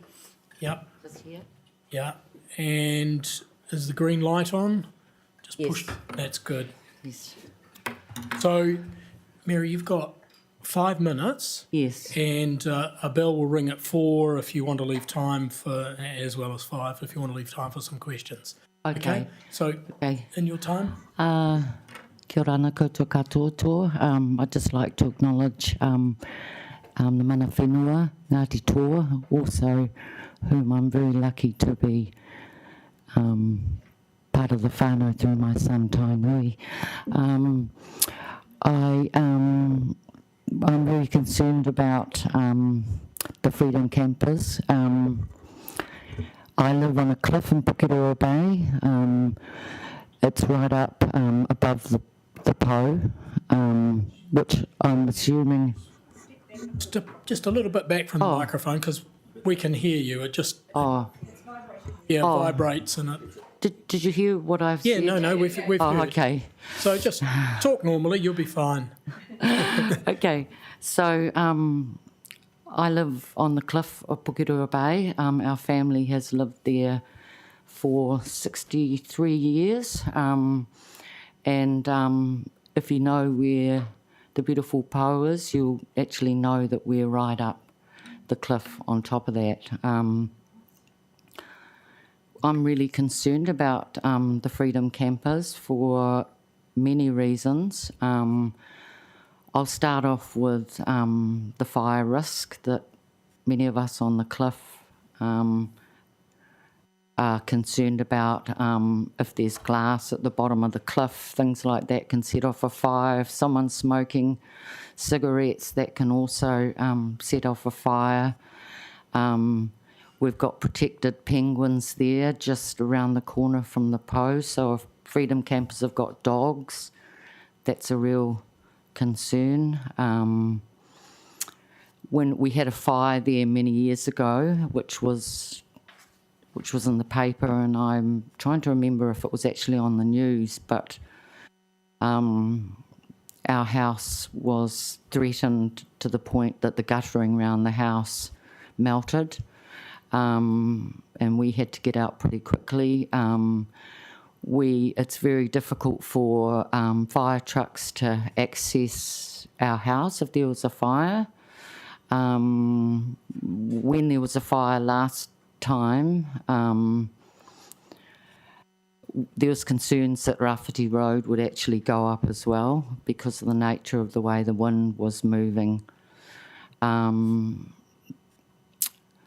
And it could have sparked off Rafferty Road.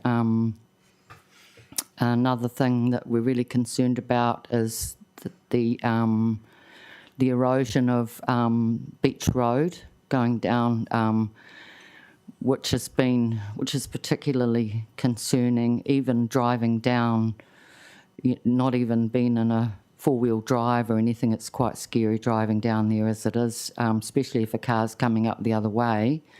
You actually have to go right to the side, if you're going downwards, right to the side near the edge of the road.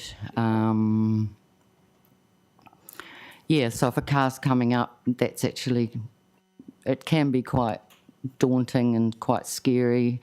If you're coming up the hill with the sun coming in your eyes, that can be, especially if you get blinded by the sun, that's another thing that can happen when you're driving up that beach road. There's a house down on Ocean Parade that's actually had to build significant kind of, I don't know what you call it, something to keep the bank up. He's a resident on Ocean Parade. You've also got the houses on Honui Road that, That's all right, you've got another minute. So there's also hanging over as well, and there's erosion there as well. I said everything I wanted to say. Yeah, so I think that's it really. Thank you. Thank you, Mary. Very good. Any questions from councillors? Councillor Weehappy? Kia ora, Mary. Thank you for coming in. Just in regards to your concerns over freedom campers who could who would have dogs because of your penguin area. Just at the moment, do you have issues already with dogs there with the penguins, or not so much? Well, we've certainly seen dogs off a leash, and a lot of people are responsible, but this is a really vulnerable population, these penguins. And they are supposed to be being protected. Right. Thank you. Thank you for your submission, Mary. Thank you very much. Oh, no more questions? No more questions, and we're out of time. Oh, okay. I think it's pretty clear what you've been saying. Okay, thank you. Kia ora. Is Ian Rushmere here? No. In the case being no, I think what we will do, that's the end of submissions, given that Ian is not here. So what I've already moved is to get it onto the table. So what we're moving is we receive the report, the oral submissions that we've had, and our written submissions. All those in favour? Those against? Carried. Thank you very much. So that now moves us to part 2 of our agenda this morning, which is the keeping of animals bylaw submissions. I'll move the report to open it for discussion, seconded by Councillor Hayward. Thank you very much. For those, let's start. Is Henk Lou here? He's delayed by probably another 5 minutes. That's fine. We are early, so that's fine. So, John Burnett. So let's start with you, John. And you have 10 minutes. A bell will ring at 8 if you want questions, as well as 10. Okay. Kia ora. Thank you for the opportunity for our group, the Wellington Beekeepers Association, to give a verbal submission concerning the keeping of animal bylaws, specifically beekeeping. You have my written submission in front of you, and there's a number of others of my colleagues that have also written submissions, but I just wanted to emphasise, I guess, the key points as I see it. Proximity to people. Neighbours next door to beehives should not be at any more risk from stings or bee poo than residents 100 or more metres away. You can be stung if walking barefoot across a lawn of flowering clover anywhere within 3 kilometres of a beehive, because that's the distance bees usually forage, and sometimes even further if food sources are scarce. Bee poo is usually excreted about 20 to 50 metres from a hive. Beekeepers can control this to a certain extent by facing the hive entrances away from neighbours, but once in the air, a bee makes its own mind up about where it wants to go. It is therefore impossible to determine which hive a bee came from when looking at bee poo on your windows. Strong winds play a large part in this as well. Bee poo can travel quite a distance horizontally. Then the splat on your windows may even be from a bumblebee, a wasp, or a native bee.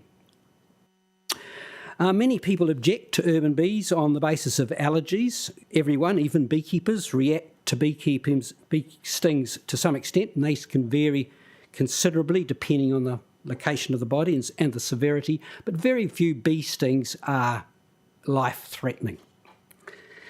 All beehives must, by law, be registered with the AFB Management Agency, which is part of MPI, for disease control and monitoring. purposes, and this works well. Apiaries are regularly inspected by qualified and experienced bee experts, and there's no point, in my opinion, of council setting up a separate registration system. This would be rather bureaucratic and a waste of ratepayers' money. All beekeepers are encouraged to join the local beekeeping club, where they're assisted and training is given to maintain their hives without antagonising neighbours. This is the best way to ensure bees do not become a problem in the community. A nuisance. This is a major subject, I suppose, of the bylaw. Before any action by authorities, this needs to be better defined, in my opinion. Everyone has their own opinions, so we really need a yardstick to measure nuisance. Maybe some photos of windows splattered to different degrees held by council so that an unambiguous definition is determined about what's acceptable and what is not. This is the crux. It's what's caused the recent litany of complaints that the council's had to deal with recently with an incident in Parramatta, for example. Any investigation and recommendation by council must include input from a trained or experienced beekeeper or council staff who are familiar with bees and beekeeper operations. No punitive action should be taken without this expert guidance.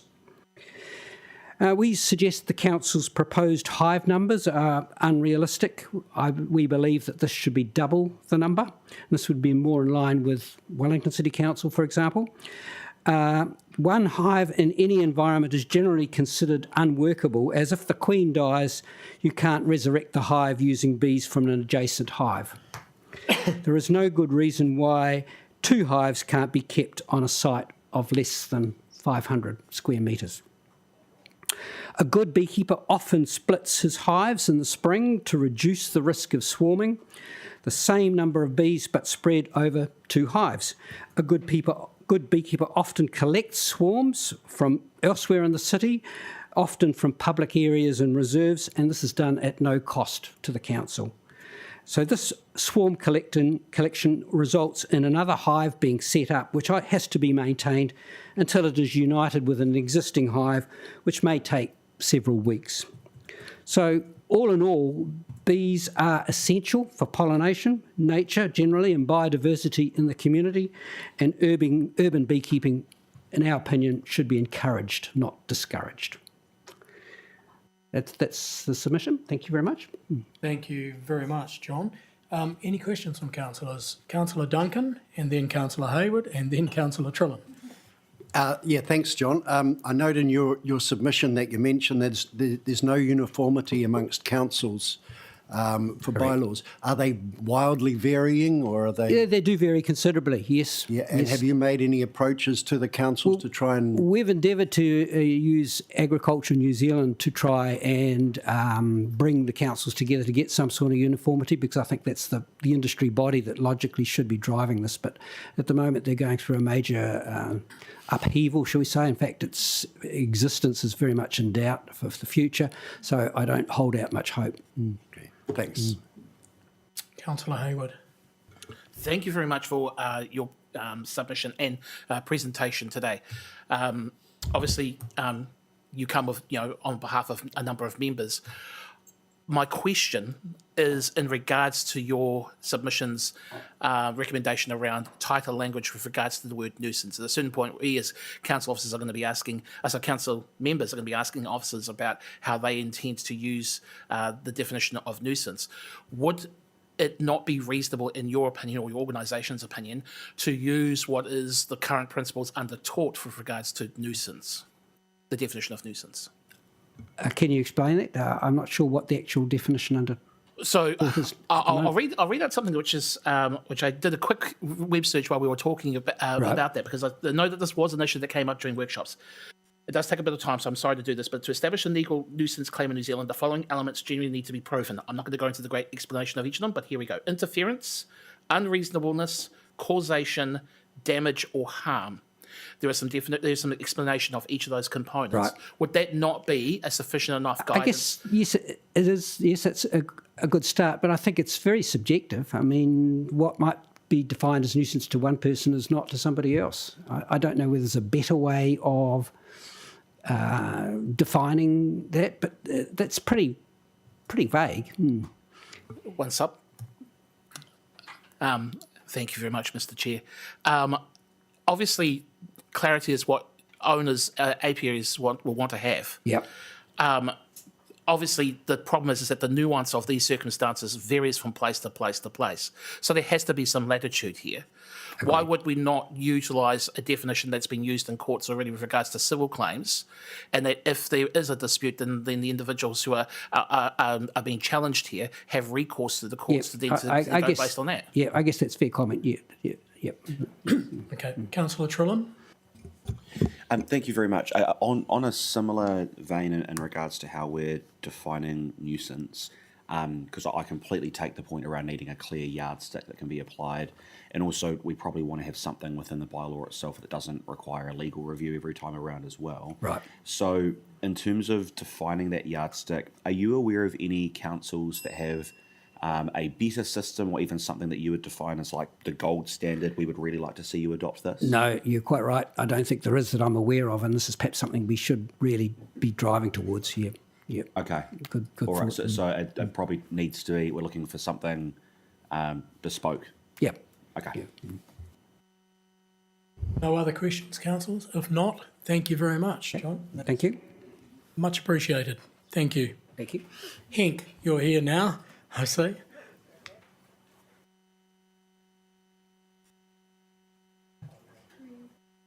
So, Henk, you've got... oh, no, this one. Oh, this Come one. up, because that's where the mic is on already, okay? Oh, okay. Oh, if you both... Do you both want to talk? No. No, just, okay. No, happy for him just to sit here. I'm just here to hold his hand. That's fine, that's fine. You've got 10 minutes, and a bell will ring at 8 to indicate that you know, if you want questions, you've got a little bit of time. Okay? That's just a warning. Perfect. Thank you, Right, Chair. away you go.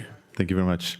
Thank you for the opportunity for us to present and for the opportunity to submit a paper or a submission. I would just like to start again by saying I'm presenting today out of my own capacity and as part of the Prairie Porirua group organization. We are in favor of the recommendations made of desexing and microchipping of cats.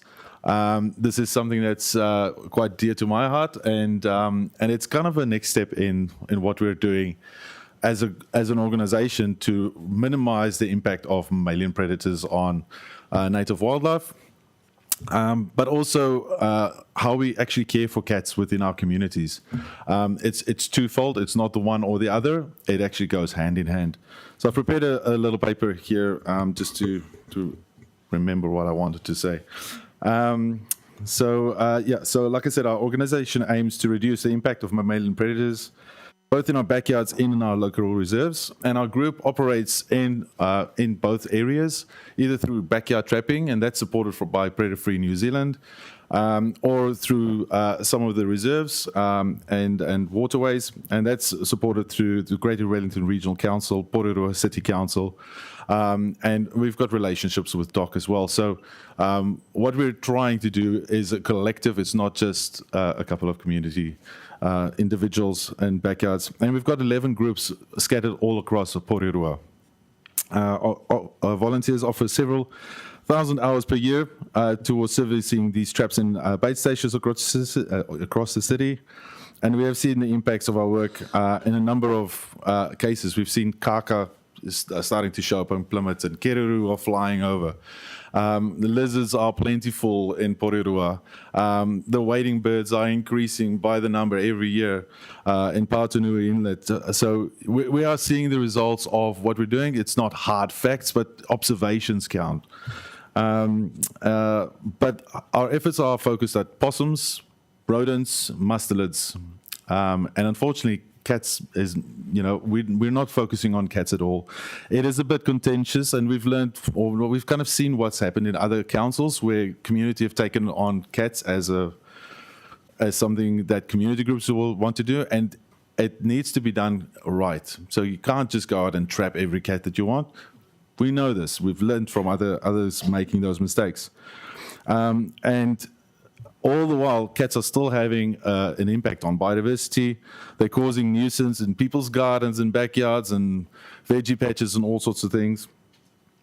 And they also carry diseases that can be transmitted, some of them to humans and some to our pets. So if you've got a cat, they can get it from a cat wandering around.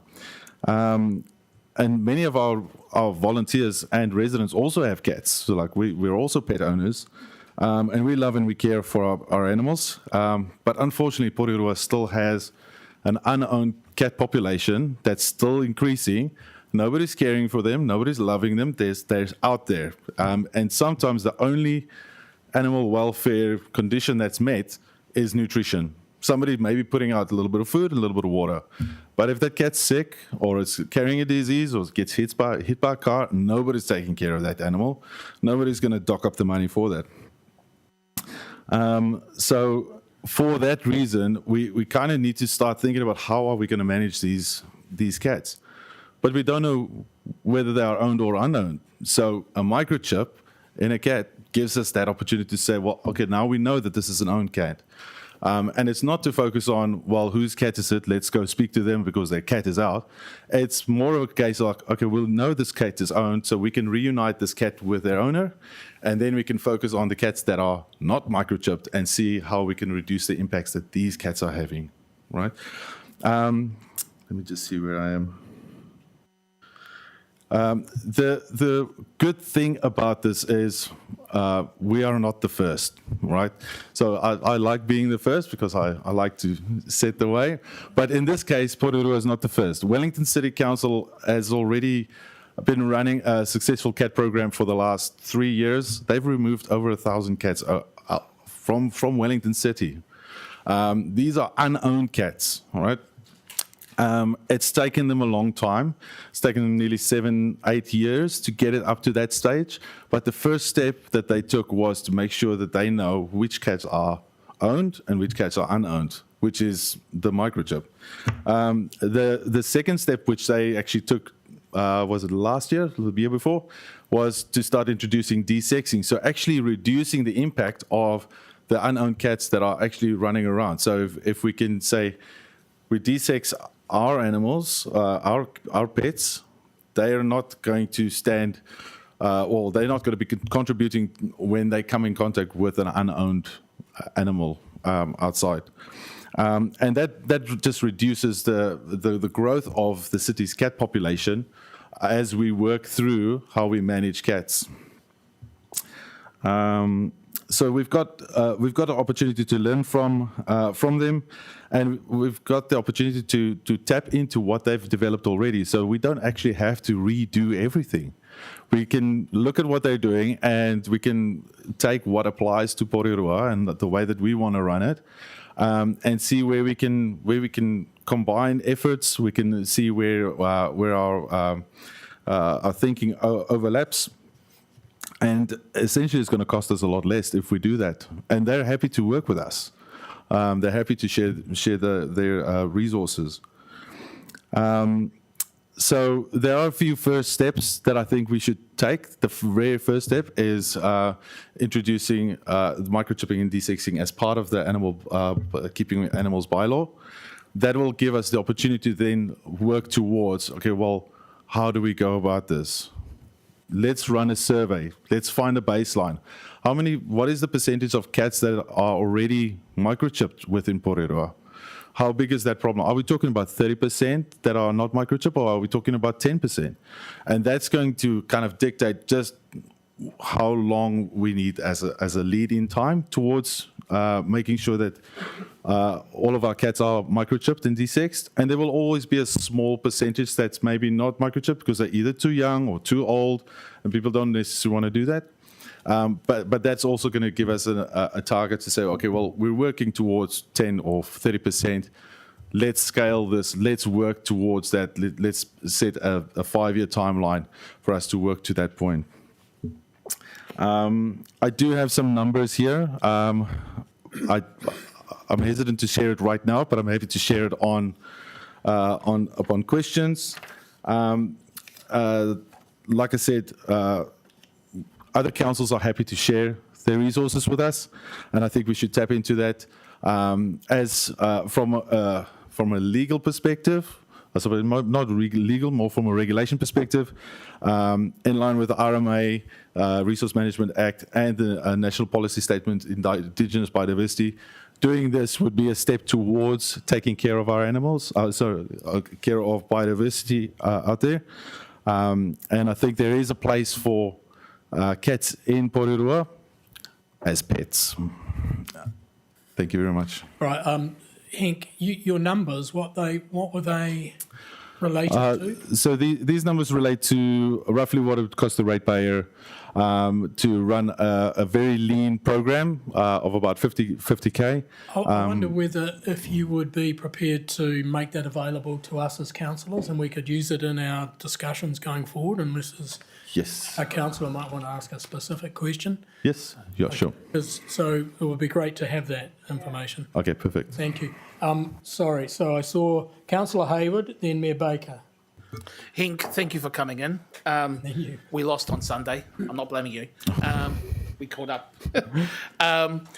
The recommendations in your submission are in terms of the specifics of this bylaw, were to additionally look at the prohibition of feeding on public lands. Oh, yes. Is there any jurisdiction here in New Zealand? I note the Australian has a bit more advanced in this space. Is there anything like that here in New Zealand already in place? Yes, Wellington City Council has got a regulation in place from a public health perspective. Of no feeding of animals in public areas. And this doesn't just count for cats, that counts for rats or anything. So you can feed in your backyard, but not in an open public space. Okay. Just another again to clarify, regards to cats at night, the language is a little bit different. I just want to be clear here. Is the recommendation that you're providing that it should be a prohibition on cats being out from their properties at night, or is it more of guidance to as part of promoting responsible cat ownership? Yeah, look, introducing a curfew that's unreasonable, and most people will say, "Well, I can't do that," and I think that will be unreasonable. This is more about education of keeping our animals or our cats at home, making sure they're safe, and that we know where they are when we go to bed at night. Yeah, cool. Thank you, Mayor Baker. Thank you. We've got time for So. Let's just say we microchip and then we de-sex. Are all our wonderful organisations like yours going to then add cats to the list where you're doing all this wonderful work with rats and everything else? Would you then add that to your list and have scanners for the cats? But you're still doing such a good job in Porirua. Yeah. I wondered if we're just adding you to our help list. Potentially, and I'll say it like this, where it comes to catching cats and removing cats, that should be done by professionals, because you're dealing with an animal that you're not quite sure whether it's somebody's pet or just a wild animal. You need to adhere to a lot of animal welfare criteria as well when you catch these animals, and it is suggested at this time that these animals could be caught live, whereas what we're doing is we're setting kill traps, and we don't think that we can aid in that.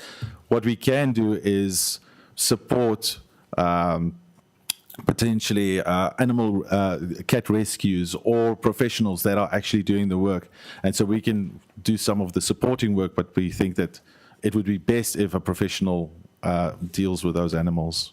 Thank you. I've heard the Wellington team at one of your meetings and they're awesome. Thank you. Awesome. Thank you. Councillor Duncan, we do have a couple of minutes. So No, my question was around curfews, and that's been answered for me. That's good. No more questions. Thank you very much, both of you. Thank you very much. For the support, and thank you, Henk. Much appreciated. Just with regards to these numbers, I only printed out 2 copies, but I'm happy to share these. If you give a copy to... and we can photocopy. Perfect. Thank you very much. Thank you for your time.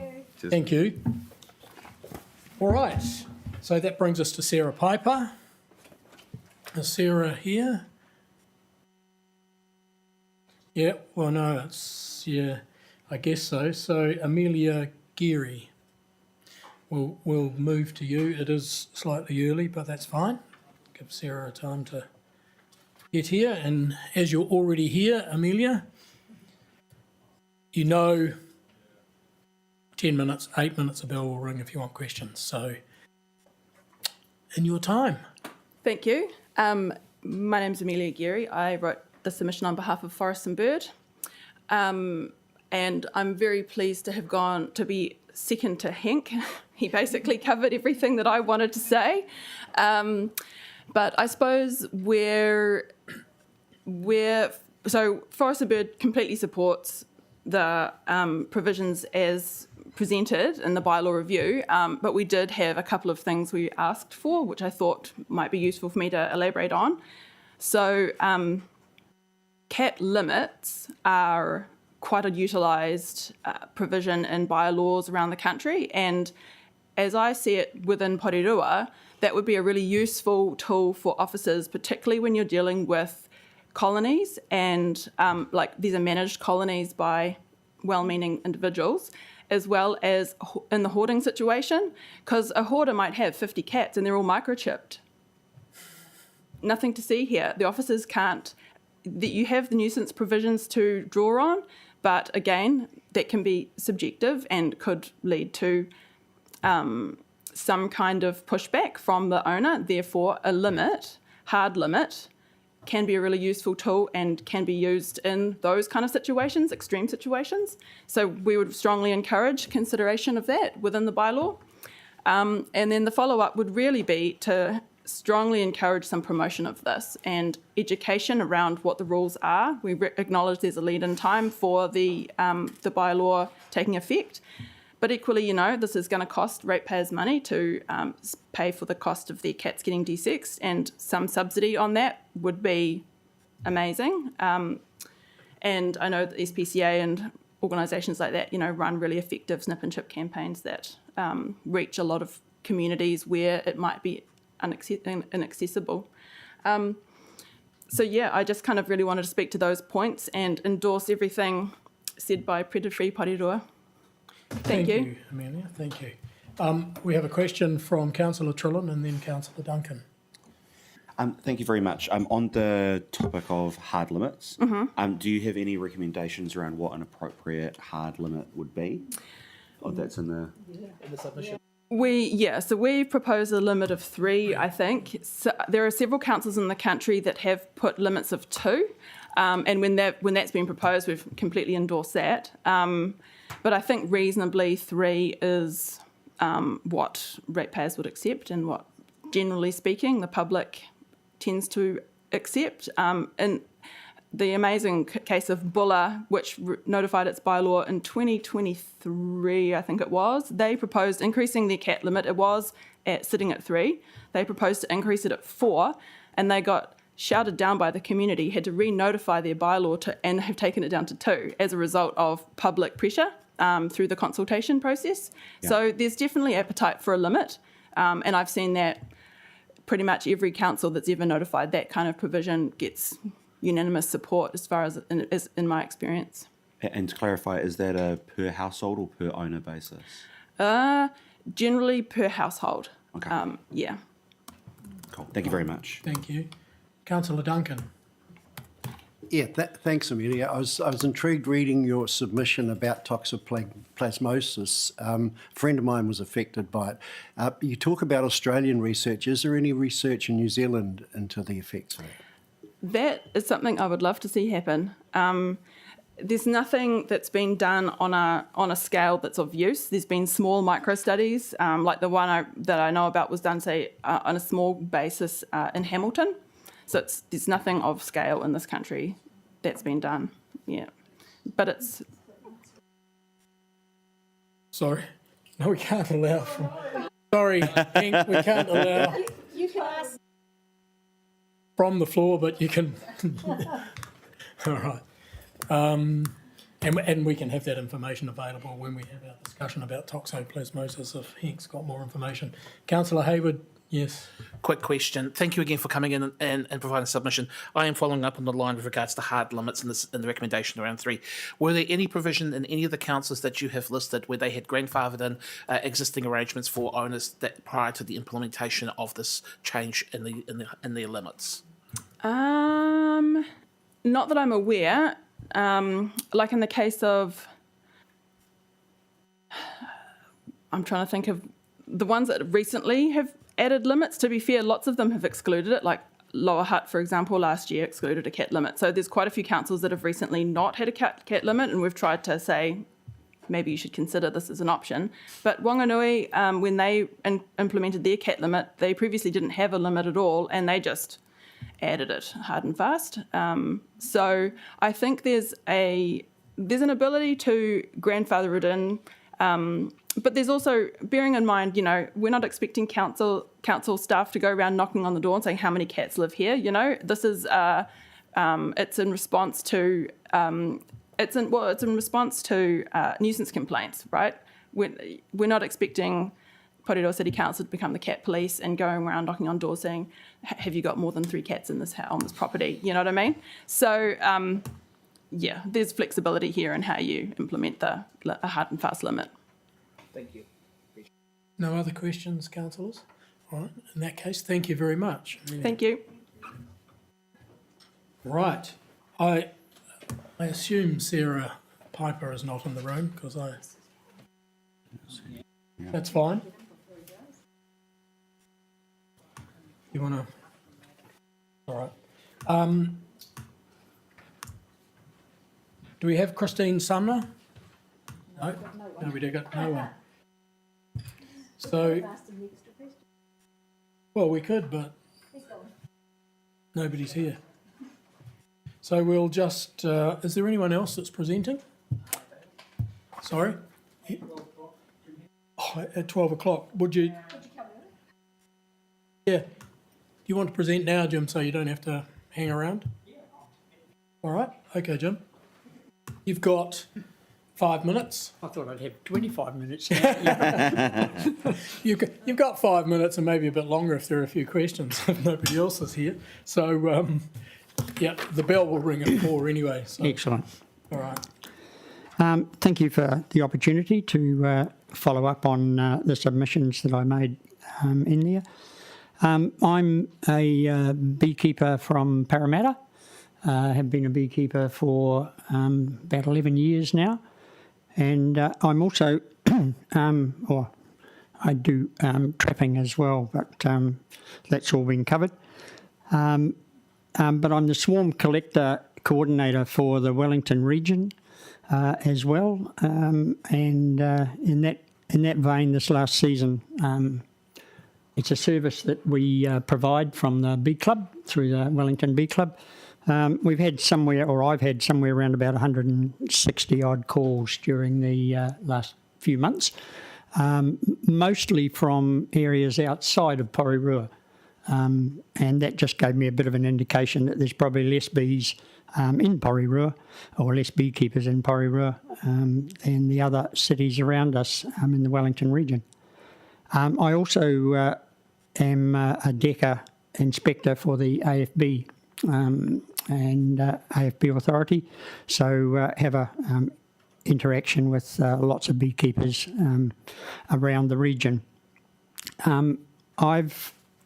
In my submission, I've probably highlighted I was here when John was discussing 8.1, where the word nuisance is used, and I'm keen to see that get a lot better definition. Fast. That's all right. A lot better definition, and/or I think it should be maybe changed to hazard or danger as far as the bylaw goes. I'm very keen to see that PCC seek or have beekeeping skills within their compliance department, so that when they receive any complaints, then there is a level of skill being applied to identify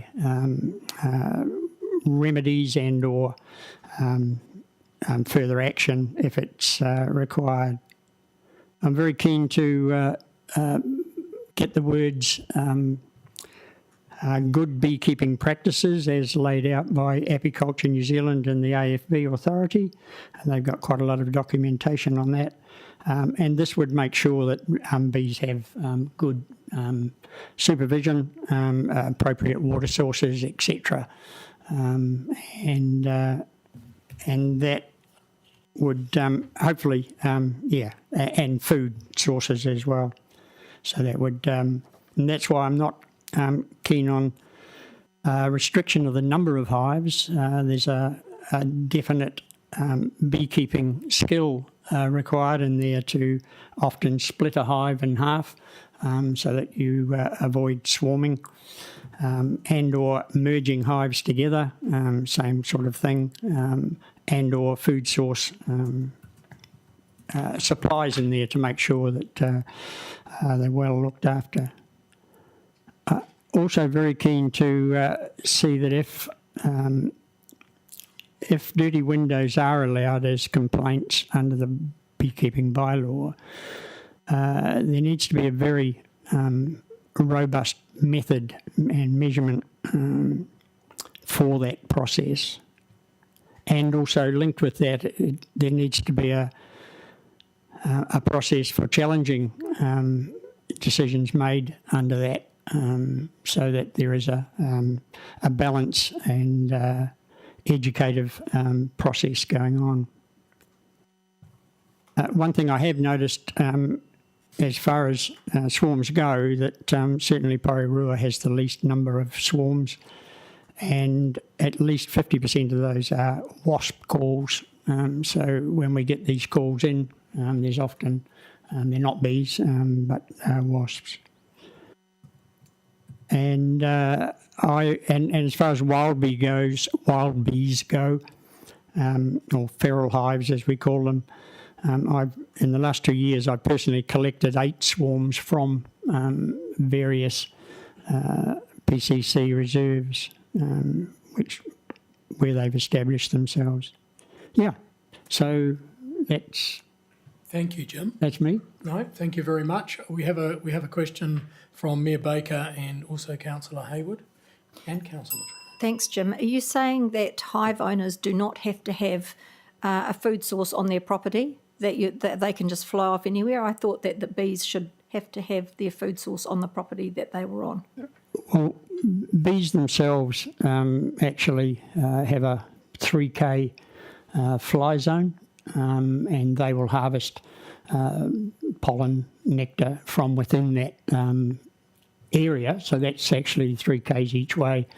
But as you say, that's windows 3 Ks each way. What I'm saying is, shouldn't the hive owner have enough bush or on their land to provide for that beehive?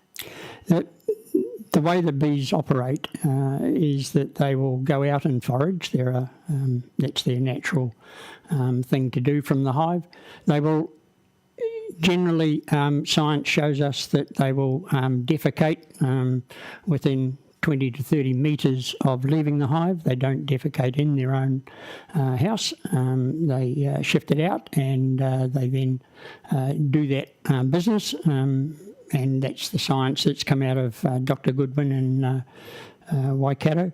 And they will then forage. They're likely, the information science-wise is that they will forage far away and only forage closer as the sources drop off, depending on what's flowering where, etc. There would be no way that any beekeeper on a property would have enough bush or flowers or willows for those bees to survive. Thank you. Thank you. Councillor Hayward. Thank you for coming in for your own personal experience and as an apiarist and the context of that from a local perspective. I note in your submission around your language around the use of the word nuisance, and I have some sympathy for people who describe things as weasel words. The problem I have, however, is how do we make sure that that definition is clear as well? What would you say to the comment I'm about to make, which is that hazard, as it currently stands, just looking at it in terms of the legal interpretation, the closest I can get to that is the Health and Safety at Work Act, which has a very broad definition which covers anything that is an actual or potential source of cause of death, injury, or harm, which does not necessarily provide that kind of that conciseness that you're requiring, whereas which has been mentioned before, nuisance in tort in the common law has got 4 tests already to deal with that, including reasonableness in those situations. I heard that discussion with John just before, and if we were to travel down the path of having to go to court every time to test whether the nuisance is there or not, and so a definition around what would be included in a nuisance, and if dirty windows are to be included as a nuisance, then that needs to be defined with a method to actually measure that and have a benchmark for what is a nuisance. Right. Councillor Trillin. Thank you very much. Kia ora, Jim, I had a couple questions. The first was in relation to this issue of defining nuisance. So, in 2 parts to this, would your concern around the word nuisance being used be alleviated if it was clearly defined? Yes, it would. If it was clearly defined, yeah. I may not agree with it, but if it was clearly defined. Yeah, okay, cool, thank you. And further to that, do you have any particular views around what or how that could be clearly defined, either from experience looking in other places or what you would see as a key element of reasonableness and good beekeeping practice? Yes, I think a better definition could come out if some sensible heads sat around a table and came up with some criteria. Okay, thank you. I wanted to ask about the comment in your submission about there shouldn't be any restriction of hive numbers, and you understand that we'll have a range of submitters on this, and there'll be people who want to have some degree of restriction. If we were to try and find some sort of midway point between only one versus no limit at all, do you have any particular thoughts around what might be reasonable? And in particular, I'm reflecting on the submission that we heard from John from the Wellington Beekeepers Association before, who had suggested that 2 hives on a site less than 500 square metres might be appropriate. Yeah, I think the size of the section or the property is probably less relevant to the location that they're in. If you have a very small property adjacent to a reserve or farmland, then that would be very restrictive. Having anything less than 2 hives on a property would be not the best practice. Having 2 gives you an ability to do a good beekeeping job. If you only have 1 hive, then you are a little bit more vulnerable for splitting or shifting or etc. So numbers-wise, I'm opposed to having any restriction because I think good beekeeping practice would determine the appropriate number, either from a food source or from a location or from a water source or from a direction that the bees are flying. So some sites would just not be too windy weather-wise, would just not hold bees. So, do you think? Sorry, further to that, do you mind one final question? Yep, you haven't got an answer to that question. Yeah, except unlimited. Yeah, well, do you have a number? Yeah, so I can tease into that, I think. Okay. So based on what you're saying, do you think we could achieve roughly what you were looking for if we were to, example, say that you could have up to 2, and then if you wanted more than 2, you could potentially have that if certain criteria are met, but there might be a process there. So basically you could have 2, and then if you want more than that, so for example, the example you used, proximity to a really good food source, you could then go to council and say, hey, I think in my particular circumstance, more than 2 would be viable, and that could then be tested. Would something like that fulfill what you're looking for? Probably, but with some expert or some knowledge around beekeeping. As part of inspecting hives, I'm constantly commenting to the owners of those hives or the property, you don't need any more beehives here. You don't have enough, or there is more scope for you to split your hives and maybe another 1 or 2 hives. So, yeah, setting a number, yeah, that's why I'm opposed to actually having one. Thank you. We are still ahead of time. I will allow one more question. Councillor Duncan. Thank you. Yeah, look, thanks a lot for this. It's interesting stuff.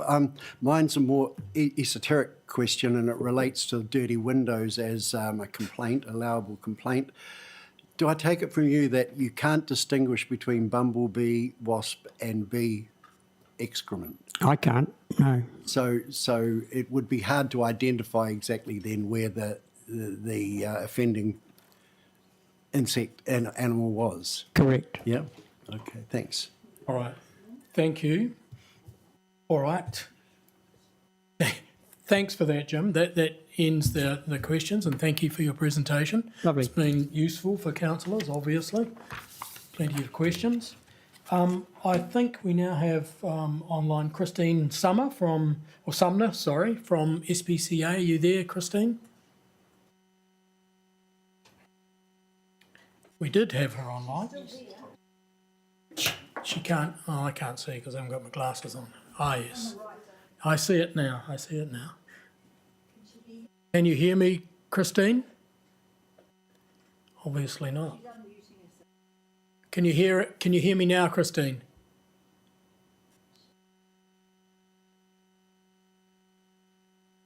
Can you unmute?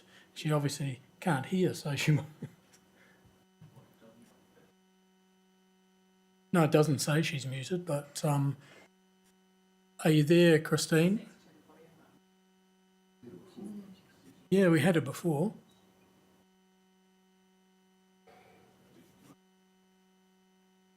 Sorry? Izzy, are you there? No, she's muted. She can Yeah, hear. I'm here. Yeah, I can hear everybody. I just can't hear Christine. No, neither can we. Yeah. So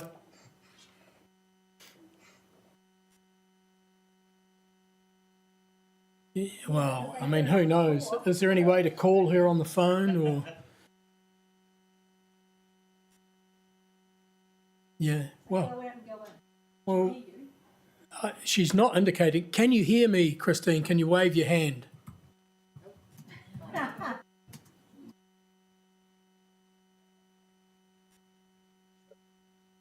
Tell someone who cares.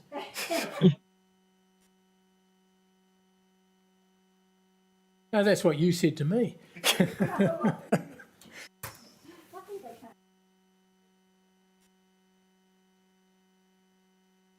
Okay, so we're working on it, all right. So do we have any other presenters in the room or online? No? So we're going to wait. Yep. Yes. Oh, hold on. Here we go.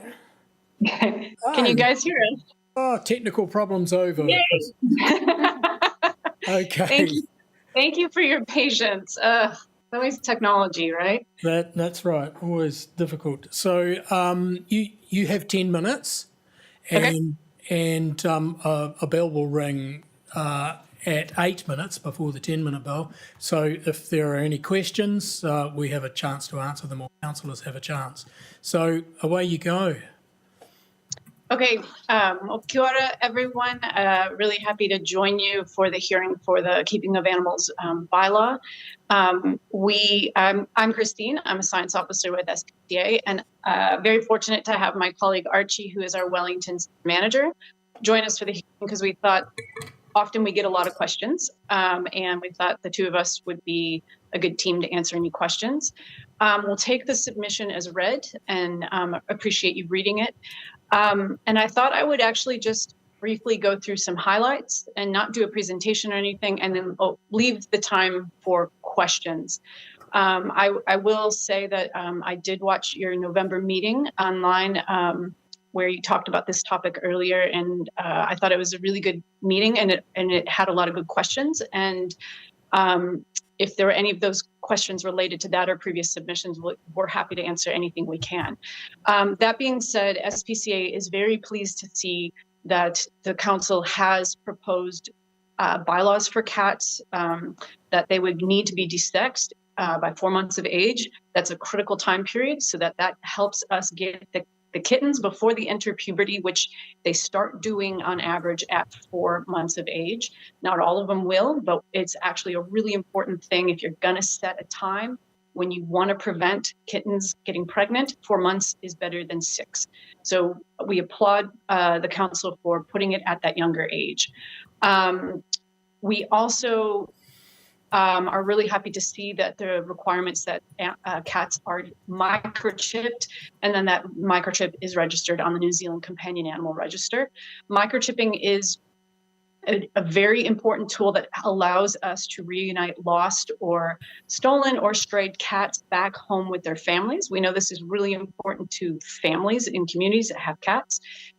Most cats in New Zealand are out and about. And when they go lost, that microchip just means it saves them a trip to our center, where most cats actually don't want to stay and hang out. It's not a hotel or a palace for them. So the faster we can get them back home, everybody's happier. And we also know this complements other regulatory aspects in Wellington. So this is a consistency we're seeing in this part of the country, where we're seeing more local councils and regional councils see that microchipping cats is a really important tool for humane cat management. And with that, I think some questions have come up about limits. SPCA sees the value in a certain number of cats being at a home, not going too high, because unfortunately, we often see this in our work, where there's too many cats in a home environment, and that in itself becomes welfare issues. Cats can be quite stressed out when too many of them are living at one spot. And this isn't even before we get to issues of hoarding, which is actually quite a complex management issue that's separate. This is more where there's just too many cats on a property and it's a detriment to the welfare. But importantly, we're talking about a bylaw. We know that this can also be detrimental as nuisance in communities. Desexing and microchipping allows us to reduce nuisance. Cats who are desexed, especially at a younger age, are less likely to engage in problematic behaviors. Totally normal for cats: spraying, defecating off property, biting, yowling, howling, breeding. These things are nuisance, and we get complaints about it. But when we desex them younger, we know that these behaviors are reduced. Also, we know that desexing is one of the few humane solutions we have towards addressing stray cat issues in our communities. We know a proportion of stray cats start life off as an unplanned litter from a companion cat. So this is someone who just hasn't gotten their cat desexed yet. And we know in New Zealand, there's good survey data showing a proportion of owners have not desexed their cats because it's not required. So it's not legally required. That's why they haven't done it. They don't think it's important, or they just haven't prioritized it. And this is where we see the value of a bylaw as targeting the folks who can afford it. They just haven't prioritized it or don't think they have to because it's not a requirement. And so minimizing the number of kittens that come out of our companion cat population and end up living as strays is really important for our organization. Kittens are the #1 animal we get coming through our doors needing help. And about 30% of them are not healthy. They're not doing well. And we know a proportion of kittens from unplanned litters also die before they even come to us. So kitten welfare is really important for our organization, but this is also important for reducing stray cat issues in communities. And with that, I think I've covered the major topics. So I'm happy to open it for questions. Very good. Thank you, Christine. We have a question from Councillor Trillin. Kia ora, Christine. Thank you very much. I just wanted to ask about the comment you had made around reasonable limits on a number of cats, and you'd said that that was something that you'd support in principle. Looking through your submission, I don't think you've given an indication of what you would define as reasonable, or if there's a particular number. We had a submitter earlier from Forest and Bird who had said a lot of councils have done 3 per property, some per 2. She thought that 3 sounded pretty reasonable. Do you have any comments on how you would define what a reasonable limit is? It's a great question, and yeah, it's astute of you. We don't define it. We certainly 2 is too few. We think that's just too few. We know that that cats can live good lives in multi-cat households with more than 2 cats. And so usually when we're asked this question, we say at the minimum put it at a set limit of 3. 3 is reasonable as a lowest limit. And then what we often do is we see councils, and we support this, where you have exemptions. And so if somebody wants to get a permit above that number, so if you set it at 3, you have criteria that they can meet, and they can have more than 3 or whatever cats per resident. And what we do is we suggest leverage responsible cat ownership as part of that criteria. So you know that if the cats are dissexed and microchipped, certainly if you pass that bylaw, they should be. But you could also provide incentives. If someone keeps their cats on their property, they can either have an escape-proof fence, those exist for cats. They might have a catio, which is an outdoor pen, that the cat can't get out of. Or they might keep their cat indoors. That could be a criteria for allowing someone to have more than set number. So yeah, we see limits around 3, 4, in some places even 5, but 3 seems to be the most common number we see that councils will set. Thank you for that. And further to that, are there any specific bylaws from other councils that you're aware of that you recommend we have a look at as being good examples for this? For limits, or for in general for cats? I was thinking specifically for limits, but I'll take both. Okay. What I can do, so I have a list of councils, but in all honesty, I haven't looked at what would be a good example, but we have a document I can send you where we have a list with all the links to the bylaws that have the limits, and also the ones for dissexing and microchipping. But most recently, we have seen Nelson City and Tasman District pass cat management bylaws. And we know that Porirua has also recently passed, but to be honest with you, I can't remember if they do have limits. So those are the more recent ones that might be worth looking at. Brilliant, thank you. Mm-hmm. Councillor Duncan, and then Councillor Weehapi. Thanks very much for this, Christina. It's a tremendous submission you've put in. Especially the snip and chip offer is great. And I read in it where it says, Snip and Chip offers low-cost, accessible desexing and microchipping for cat owners. Well, that's a nice offer, but did you cats as well? Yeah, maybe we should take a look at that wording, huh?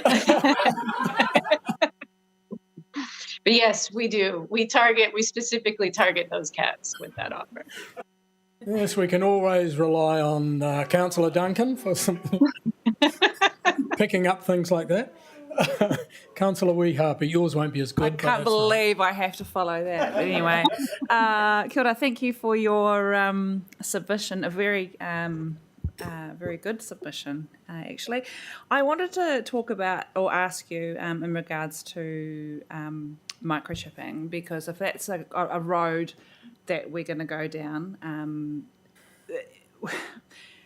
do you think that there should be a better way or a better process of the whole microchip thing in the register, all of that? Because the reason why I'm asking is that there are so many times that they find lost cats and they have a microchip but no details. That does become a problem, because what's the point in getting a microchip if the details are not going to be correct and up to date? So I know that sometimes some vets, dinging in my ear, some vets, make the owner, rely on the owner to go onto the website and do all that kind of thing. But I just think if we're going to be making something like this mandatory, there's got to be a better way of making sure that that all the details are correct. I'm asking you whether or not you agree with that. Totally agree with you. And, you know, if it's it might be cold comfort, but you're hitting on probably the biggest issue we have, and not just New Zealand, that where microchips are used, the biggest issue is the reliability of the information. It's easy to microchip an animal. This is a one-off. It's affordable, one-time fee. It's to register on the New Zealand Companion Animal Register. It's this human behavior change room when you change address or change ownership. Have you thought about your microchip information reflecting that and being updated? So it's a difficult issue, and we've seen different strategies. So the New Zealand Companion Animal Register will send out email reminders to people. In fact, I get them myself, and I have to not just dismiss them. I have to think, wait, is my dog's microchip up to date? But I think it's a good question.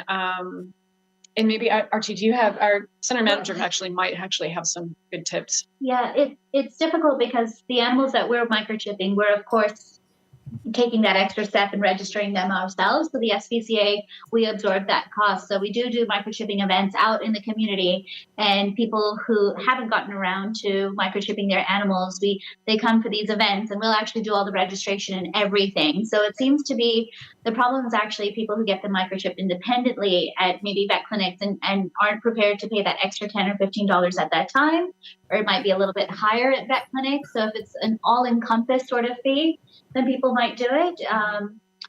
Yeah, it's interesting when we do these events and people come for microchipping, it's actually surprising how many animals are desexed, but they haven't done that extra $50 to get them microchipped at the vet clinic. So yeah, cost is definitely a factor for the community, and that's where we try and help out. But yeah, I agree. It should be tied up because we, of course, have animals that come through our centers that are microchipped. And so we know they're owned. We definitely know they're loved, but the owner hasn't registered. So we have to wait a little bit longer and hopefully try and reunite them. Yeah. Yeah, I think that's a role also we've seen councils promote this. So it's, you know, it's like layering that messaging. So, and certainly we have resources we can send that help craft messaging. So through your own social media channels or whatever other communication channels you have, is just that constant reminding, having a day where it's a reminder.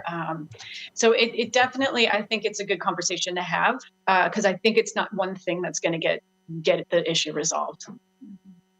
Thank you. Any other questions, councillors? Yeah. All right. Well, thank you both. It's much appreciated. We've still got to consider this, and there'll be lots more questions that councillors have to ask. So thank you very much.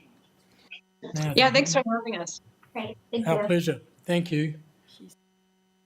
Okay. Okay. So we have Jessie from Predator Free New Zealand. You're online, Jessie? Kia ora. Very good. Very good. So you've got 10 minutes and we'll ring a bell at 8 if councillors want to ask questions and leave you a bit of time. But so you feel free to go ahead. Okay, thank you. Kia ora koutou, ko Jessie Morgan toka wingua. I'm the Chief Executive of Predator Free New Zealand Trust and actually based in Wellington, so pretty close to you guys. So firstly, I just wanted to commend you on the proposal to add microchipping and desexing to your animal bylaw. It's a really important step in terms of setting really clear guidance on what responsible cat ownership means in your community. And we are seeing this become more common across the country. There's about 10 councils at the moment that have microchipping and desexing in them, but there's about 20-something, maybe 25 of the local councils, and lots of them have limits on the number of cats per household as well. So 25 in total, but a subset of 10 that have microchipping and desexing. Cats are really important companion animals in New Zealand, but they are also have a devastating impact on our native species. Our native species evolved in New Zealand without mammalian predators, so they're defenceless against predation by introduced predators. And New Zealand also has a bit of an obsession with cats. We have the highest rate of ownership in New Zealand, with over 1.2 million owned cats, or an average of 1.8 cats per household. And obviously some areas have far more cats than others. Unfortunately, we have a bit of a culture where we haven't necessarily been the best nation for responsible cat ownership, and that is really changing, and has really changed in the last 5 to 10 years of what looking after a cat really looks like. Not only do cats predate on native species, they also carry toxoplasmosis, which affects sheep, and particularly sheep fertility. And so it's a real problem for farmers. Many farmers immunise against toxo, but unfortunately that vaccine's not 100% effective. So you still get these instances of flocks being affected by toxo. And increasingly what we're seeing around the country is community groups, councils, Department of Conservation do a whole bunch of work on other predators, and the challenge is really around what the impacts that cats are having in those areas too. And so limiting the number of cats by having compulsory desexing means there's fewer unwanted kittens or unwanted cats around. And I think you just heard from the SPCA, and there's a huge problem, and cat agencies are completely overwhelmed by the number of cats that are in the system at the moment. So compulsory desexing is really important. Microchipping is really important because it keeps owned cats safe, and it allows us to clearly identify what is an owned cat and what is an unowned cat. So in the instance you're doing cat control in areas near populated areas, you can scan a cat and work out whether it's an owned cat, in which case you can return it to its owner, or an unowned cat, in which case you may rehome or euthanize, depending on the situation. The two other quick things, would also recommend you consider a limit on the number of cats per household. We've seen this around the country where councils who don't have a limit can have issues with people having, a lot of cats, 11, 30 cats, like really problematic, and they don't actually have any thing in place to enable them to manage those situations unless it becomes a huge nuisance or a health issue. So something for you to consider. And the other thing that I'd strongly consider you strongly urge you to consider is around feeding in public areas. Stray cat colonies can be problematic, and what the Greater Wellington Regional Council in their regional pest management plan does have something about feeding cats on public land or without the express permission of the landowner. So something for you to consider in your bylaw also. Yeah, and then lastly, I guess there is a move, and some of you will be aware of this. There has been an ongoing conversation around national legislation. That conversation's moving really slowly, but definitely encourage you to lend your weight as a council to that conversation, so we can have a consistent approach to cat management across the country. And yeah, that's it from me. So yeah, happy to take any questions. Thank you. Thank you. Thank you very much, Jessie. Well, we've got a couple of questions here to start off. Councillor Trillin and Councillor Weehapi and Councillor Duncan. Kia ora, Jessie. Thank you very much for your submission. Just a question around a cap on number of cats per household. And so I saw in your submission that you've recommended 2 as being an appropriate cap. We've heard a couple different suggestions today so far about what an appropriate cap might be, including some concerns that 2 might be too low. I wonder if you could just speak a little bit to your thinking around how you arrived at that number. Was there a process? Is that a scientific analysis, or what is the reasoning there? Yeah, that is actually just the most common number that other councils have selected. So no, I don't have a scientific reason for that number. It's just the most common number. A lot of councils have opted for 2. I think it's just a reasonable test more than anything else. Cool, thank you. Very good. Councillor Weehapi. Kia ora, Jessie. Thank you so much. Just in regards to the cats issue, rats are obviously quite an issue when it comes to being a predator as well. But with the I'm trying to word this correctly. Rats in an urban setting where we are, they hang around a lot with people who have a lot of chickens. So rats become a problem, and of course cats are very good at catching rats and helping to eliminate the problem. So on one side, yes, cats are definitely a predator when it comes to our birds and our native species and our lizards, but all these issues, and how would it affect the rat population? Just in general. Yeah, good. Yeah, totally fair question. I think, and one, it's not an unusual question. We have a lot of really good tools to manage rats, far better than a cat, far more reliable, and so you're being able to trap or use toxins for rats is far better at controlling a population rather than your cat catching the occasional rat.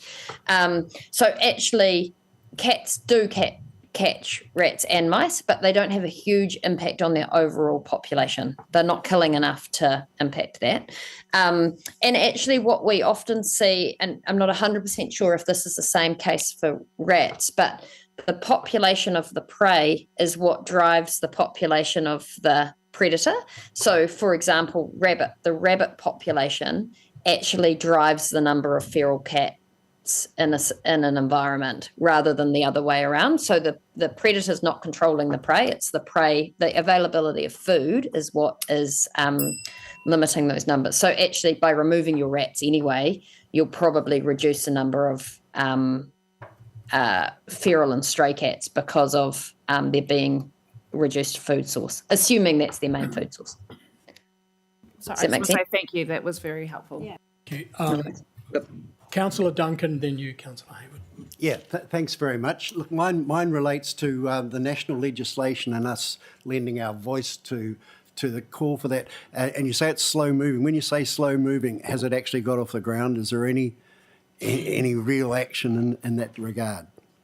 Yeah, so there has been some action. So in terms of slow moving, in 2017 there was a remit at LGNZ around advocating for stronger national legislation or central legislation that did nothing almost. But in the last few years, we've seen a petition to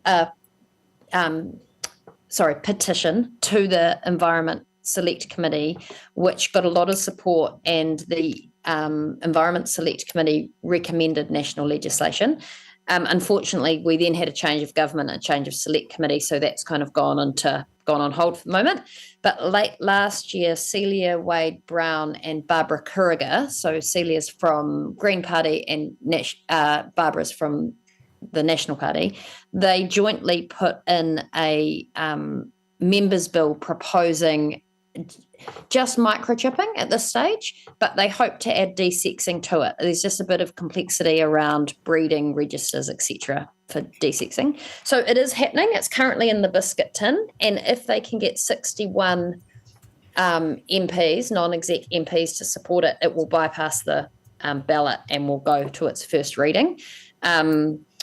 So that's kind of the focus at the moment, to try and grow political support around that. But the weight of councils, local councils, regional councils, to that argument is really valuable because you are at the coalface and you're hearing that directly from your community. So it is progressing, and there is actually cross-party support. It's just whether we can get anyone to prioritise it enough to get it into the process.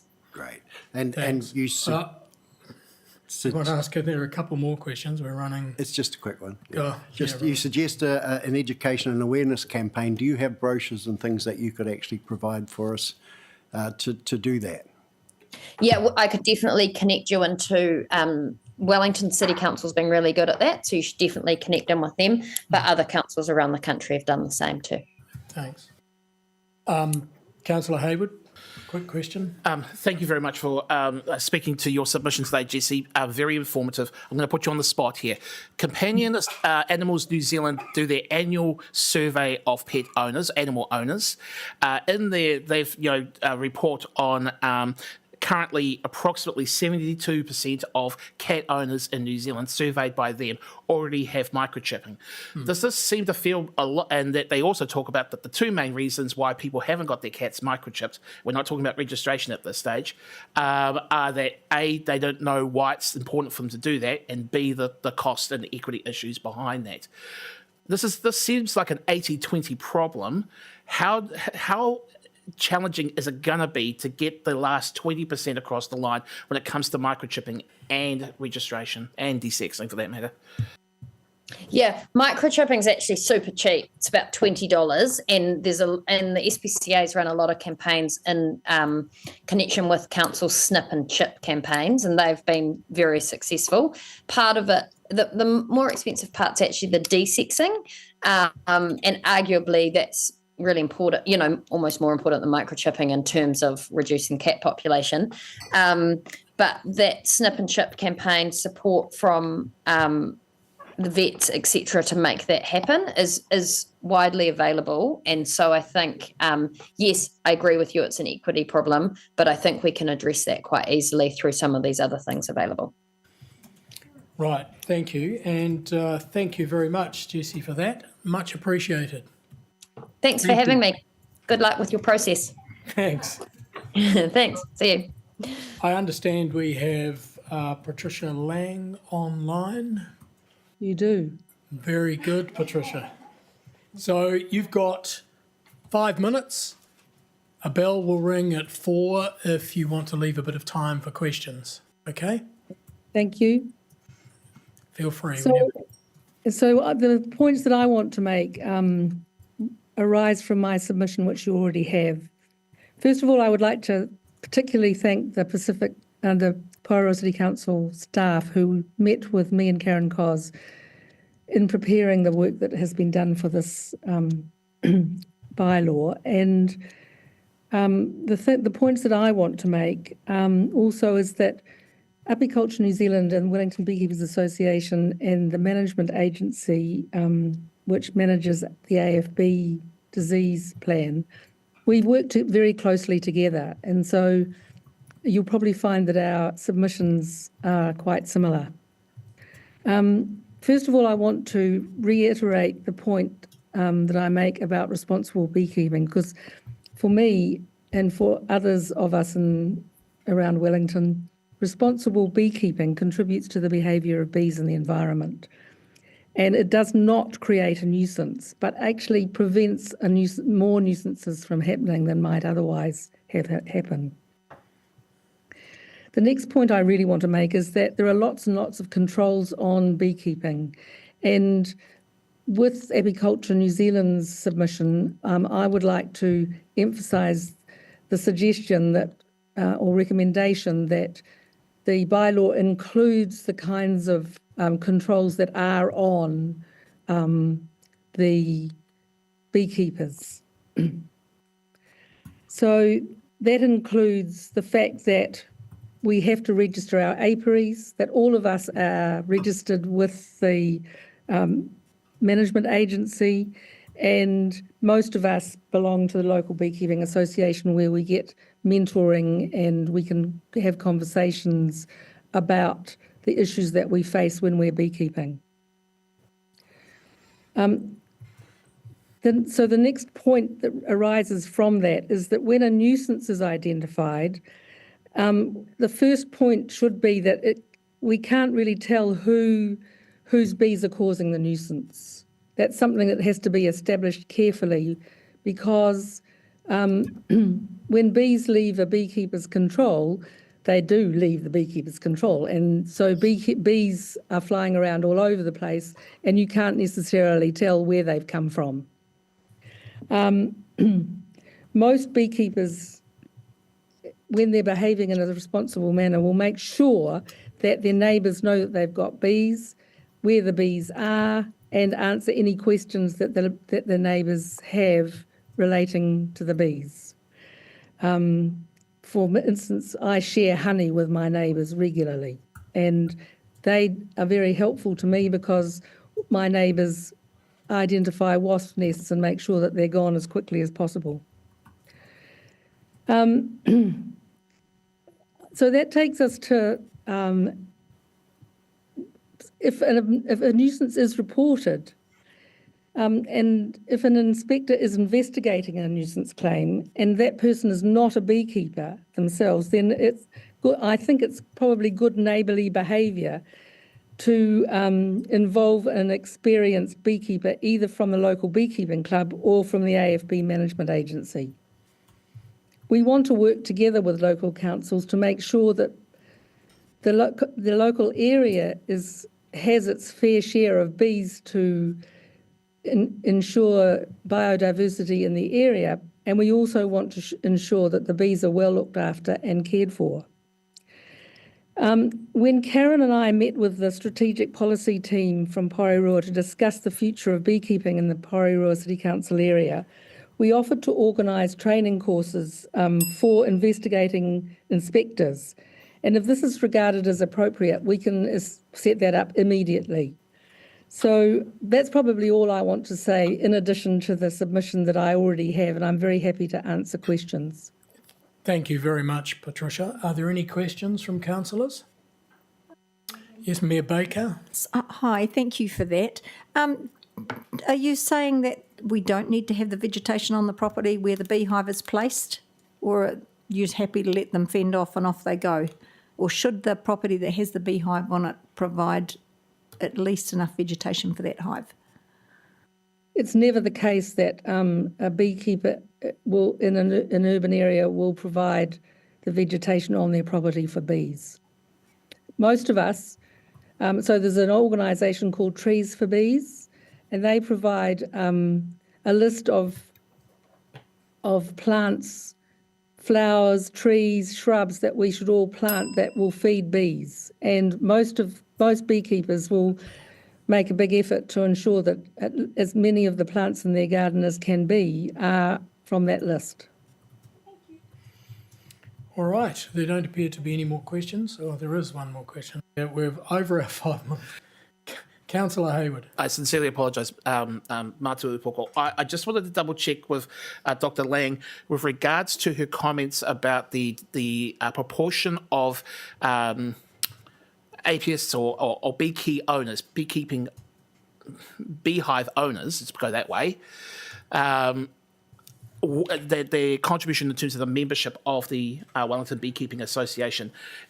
Are you able to give some commentary on the proportion, at least? Is this 80%, 90% of those that, as they understand it? Because I'm trying to get a sense here of whether or not everyone should be aiming to be responsible owners and in terms of what they're doing, but not everybody is.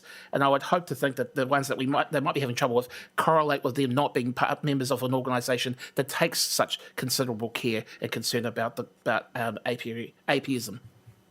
I don't know how many of the beekeepers in the Porirua area are members of our association. I know that there are at least 10 and probably more, but we are all registered with the AFB management agency, whether we're members of the Wellington Beekeepers Association or not. And so, one way or another, we're required to be responsible beekeepers. The people who join the Wellington Beekeepers Association do it either because they want to learn to be good, responsible beekeepers, or they are responsible beekeepers and are prepared to mentor and support each other and the new beekeepers. Right. Thank you very much, Patricia. You're welcome. Much appreciated. All right. Do we have Karen Coase from Apiculture? She's sitting right next to me. Oh, she's sitting next to you. Right. I thought she was on a separate line. Kia ora. Karen Coase, Chief Executive of Apiculture New Zealand. And so I have been sitting next to Tricia, because Tricia is the bee expert. I'm not a beekeeper, just to make that clear. But I represent the industry organisation for beekeepers, for exporters, for processors. And our aim obviously is to make sure that beekeeping can operate relatively unhindered, but to the rules and regulations and to best practices. So Tricia and I worked very closely with your strategy and policy team, and I do want to acknowledge Shona and Mia in that process, just in terms of helping define how you build the bylaws and some of the issues that your team is faced with. I'm not going to add too much more to the points in our submission because they reflect what Tricia has said, they reflect what the Wellington beekeepers have said. Only that bees are an important part of the environment. They add considerably to the biodiversity. We are seeing a lot more beekeeping undertaken in urban areas, and I've been working with a lot of councils around New Zealand to try and help and establish guidelines and rules that make beekeeping possible, but ensure that it is responsible beekeeping. And so, just reiterating Tricia's points around best behaviour, best practice beekeeping, working with the Wellington Beekeepers Club. Being registered with the AFB Pest Management Agency, every beekeeper, 8,500 of them, have to be registered with the agency, and they manage the sort of bee health issues and AFB in the local areas. And I just want to also end on the point that Tricia made about the training sort of services. I rate the Wellington Bee Club as probably one of the best, if not the best clubs in New Zealand. They have fantastic wise beekeepers and expertise, and I think that if I was this council, I'm not telling you what to do, but I would highly recommend that you take them up on that offer, because you're not going to get better and more experienced beekeepers. So listen, I'm going to end there. It's probably very short, but I'm very conscious that our submission repeats a lot of what Tricia and what the Wellington Beekeeping Club mentioned. So I'm open for questions. Thank you very much, Karen. Are there any questions from councillors that you haven't already asked about? Councillor Trillin, thank you. Thank you very much. Looking at your submission in relation to the limits on number of hives on properties, I see that you've supported allowing properties that are smaller than 500 square metres to have one hive. We've heard some concerns today around how one may not be enough for good beekeeping practice.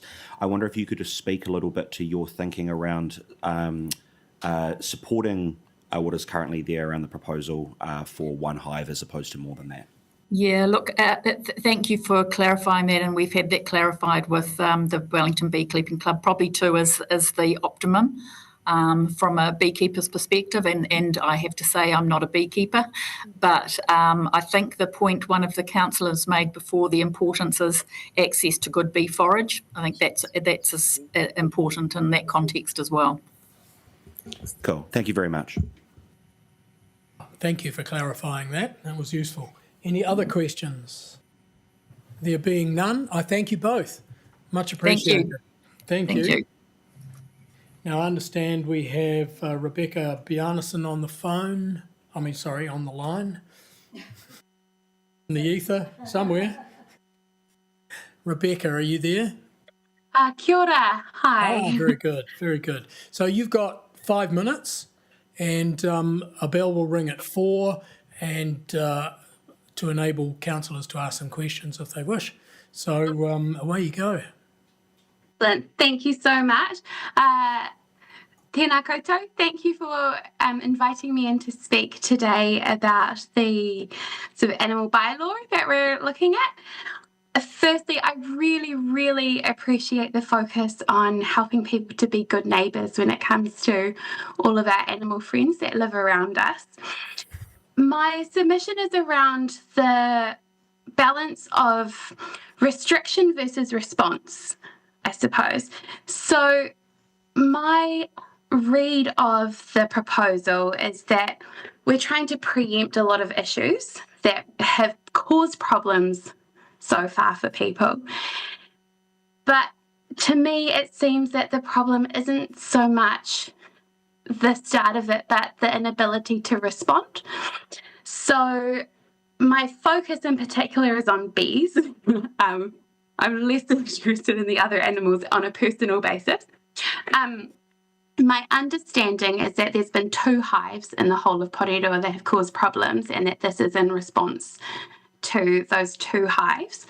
So I suggest that the reaction is, like, that's proposed is greater than, like, it's not proportional to the issue, and that a more pragmatic solution is looking at ways to better identify the core issue and respond to and enforce sort of options after that where bees are causing a problem.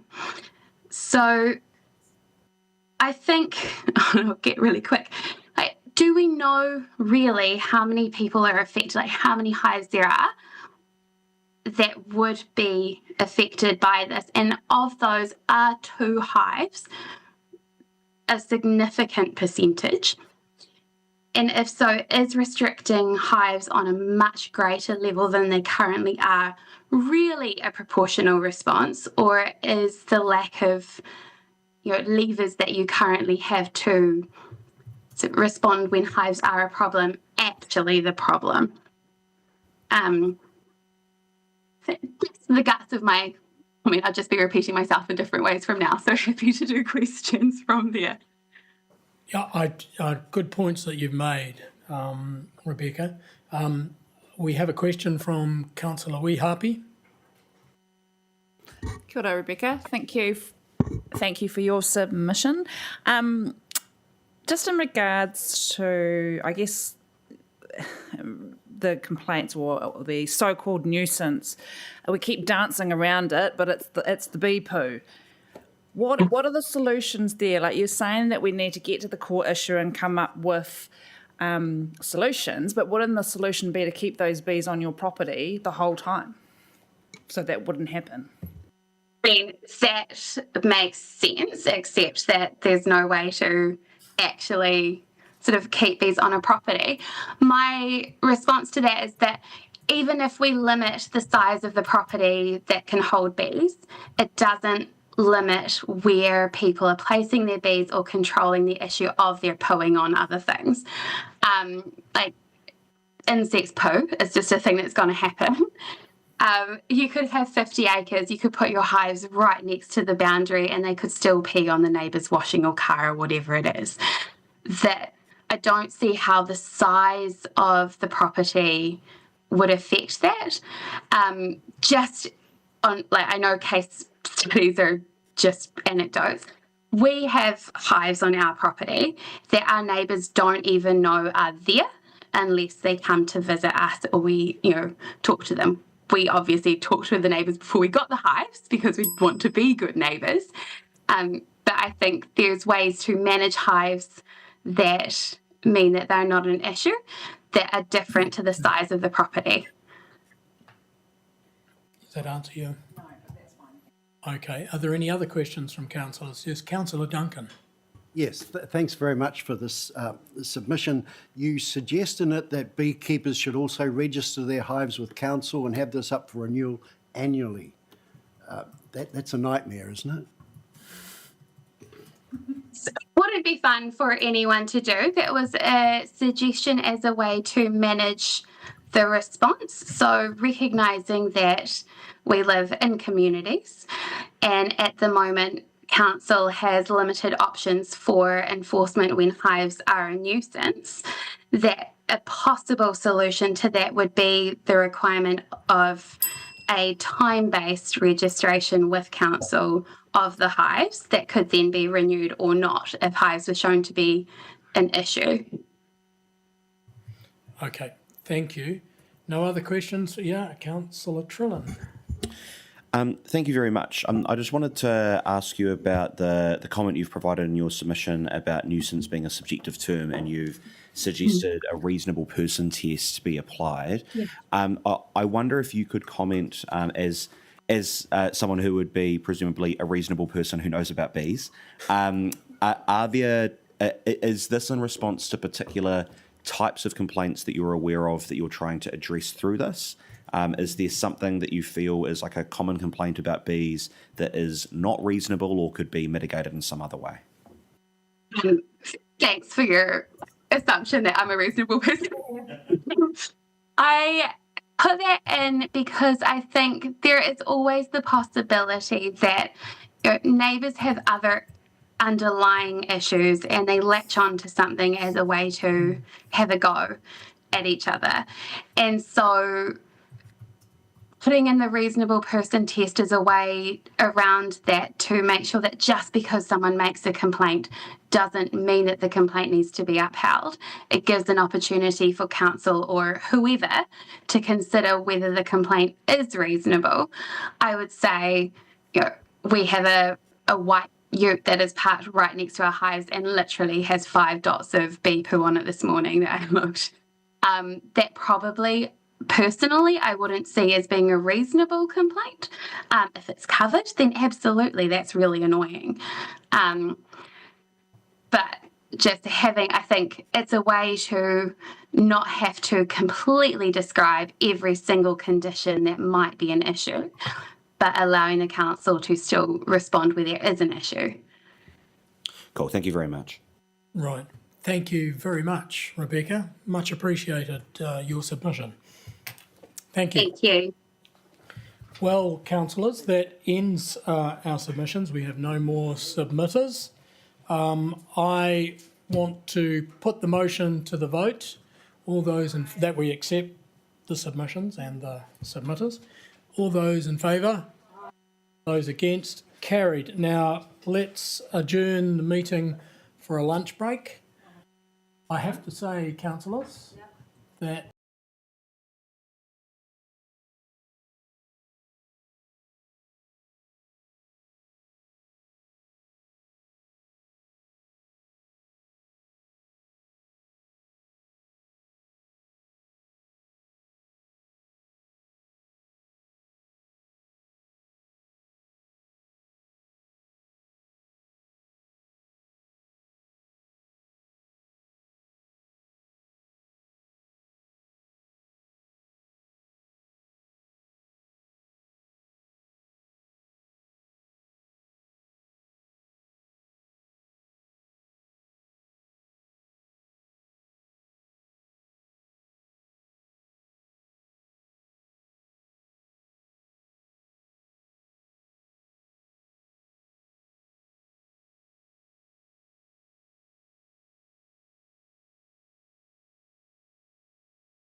Re-adjourn, sorry, no, sorry, restart. Re-adjourn, how can you do that? We'll do that in a minute. All right, let's move to item 7.3, the major project report. I'm going to move the report to open it for discussion. Do I have a seconder? Thank you, Councillor Duncan. Thank you, Lynn, for coming up. I'll take the report as read and we'll go, if you want to, do you want to say, or Jim, anything as a general opening statement before we go through each of the projects? No, thanks, Mr. Chair. Take it as read and happy to go through in the normal way that we do. What's that? Did I? Mike, Jim. Okay, Mike, Jim. Whatever. He More than answered. happy to hand it to Lynn. Sorry, Jim. Sorry, Mike. Did I get that one right, Jim? Mike. Okay, let's start with, we've got the dashboard, and let's go through project by project. The first one is Eastern Porirua, Te Ranui.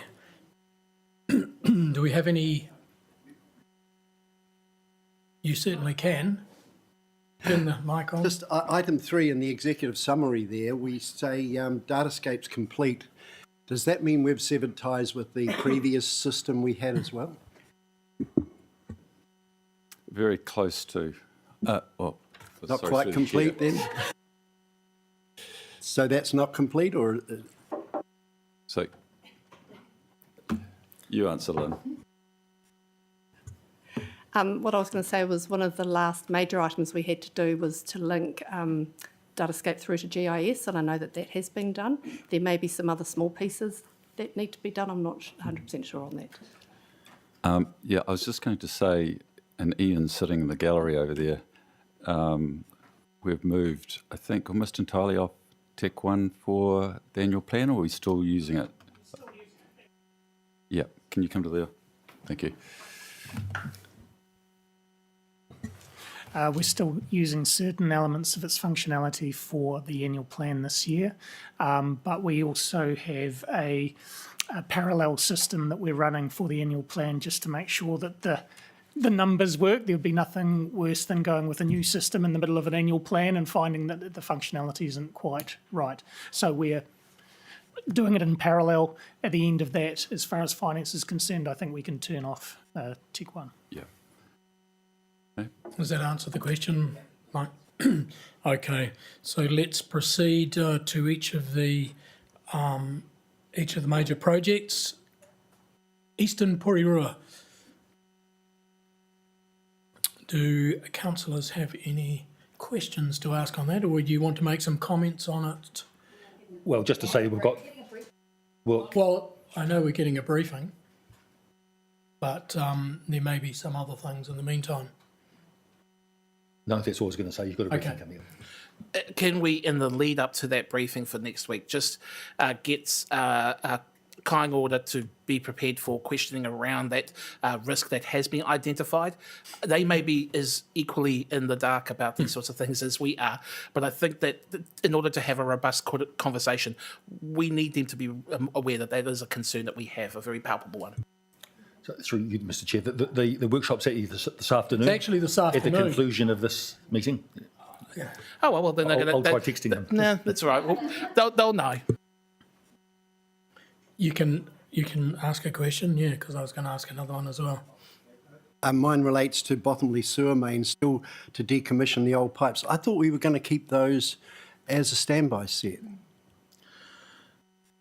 No, that pipe was damaged in 34 different places and is beyond any economic repair. And has been removed already? Most of it has been removed already. Yeah. Are there any issues related to the finances in here that we should be concerned about? Costs? It's all... No, so it's all kind of is reported. No, not at this time. Okay, fine, excellent. Thank you. Any other questions, councillors, before we move on to the Northern Growth Area? Can I just make one point? You can. This investment by Kōrero actually greatly overshadows any investment by Wellington Water and our own infrastructure. So they're the biggest investor in our 3 waters in town at the moment. Yep. Yep. So the northern growth area. You see here, do you have, Councillor Hayward, do you have a question? I do, thank you, Matu Upoko.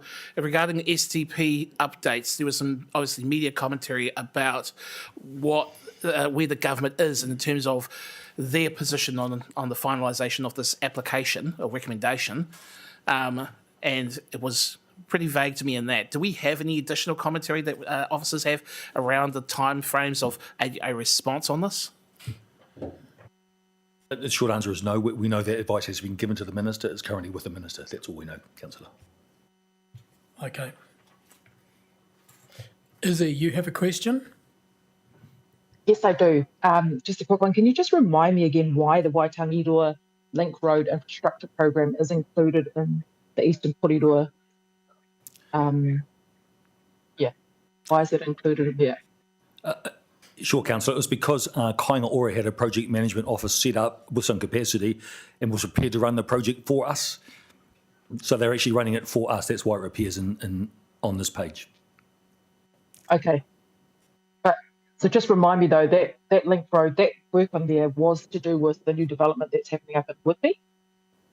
Yeah, and Eastern Porirua. So there's two things happening there. There's a new water pipe, and at the same time that's going in, Wellington Electricity is laying a new duct, so that we don't have to do that again in the future. At the same time that it's closed, there's a bunch of work going on with the adjoining landowners, so they're getting it all done while the road is closed. But that infrastructure will, it will allow us to grow both in Whitby and also in the east, because that pipe is linked to the new reservoir that is also on the same page. Yeah. Okay, thank you. No other questions? There is. Councillor Trillin. Thank you. Yeah, sorry, I've just had a glitch and it's jumped away from the page that I was looking at, so I'm just clicking back through. Just around risks and issues, identified that negotiations still in progress. Corrective action is that we need to progress the negotiations. In terms of waiting for us to hear back from the Minister in relation to the SDP, does that have to happen before the negotiations can progress, or is that a separate timeline? Through the chair, regarding the Northern Growth. This is Northern Growth area. Yeah. So through the chair, I'll just answer that quickly. No, we're progressing with those negotiations irrespective, and they're progressing well. Okay, cool. Thank you. Other questions, councillors? The wastewater storage tank. Do we have any questions from councillors? Yes, Councillor Duncan. Yeah, just the in the update where it says discussions continue with Wellington Water to manage the approximate $2 million corporate fee increase and absorb it within the project. Yeah. So that relates to the portion of the $1 million issue from last year. $2 million of that was to be applied to this specific project. Now, we were concerned, the reason we reported this, we were concerned that there might be over and above the $97 million that is already put aside for that. It turns out that is not the case, and that the $2 million can be absorbed within the $97 million. So that, we're not very happy about this, but the risk is averted, at least that would have to increase further.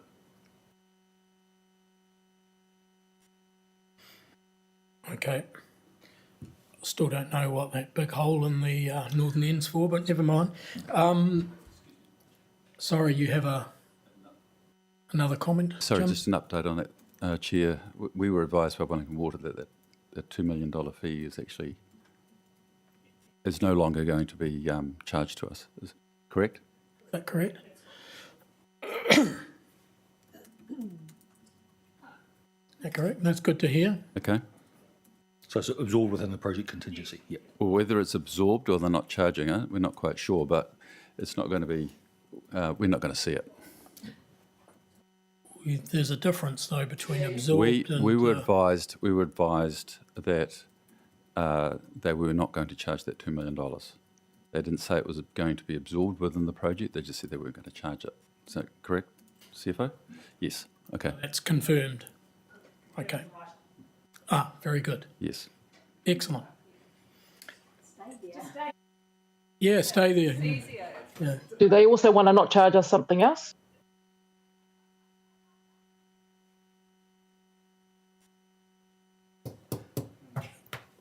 This was a contract that went out to tender, don't forget. All right. Any other questions on the holding tank? That's good. Sooner it gets up and running, the better. The wastewater treatment plant odour treatment.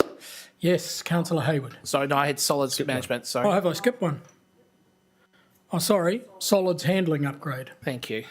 Just that the with regards to the risk around cost and schedule, a revised cost estimate and program to be provided in February 2025. Can officers just give a commentary on when it is likely to be disclosed? Wellington Water have advised that they have done that updated cost estimate. It was finished in February, and that it's still within the approved budget for the project. The schedule has been completed and will be reported in March. That covers it for that. Does anyone else have any questions on the solids handling upgrade?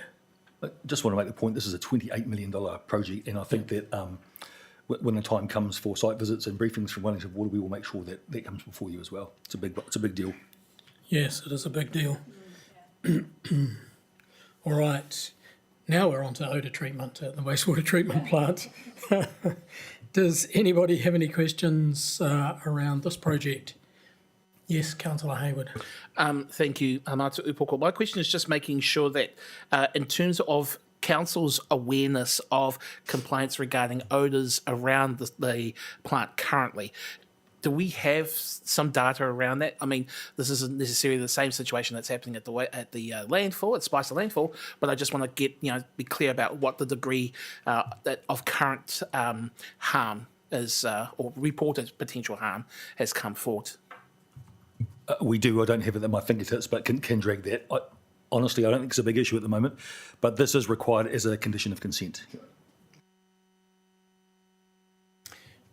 Okay. Let's move on to Rukatani Point, the pump station.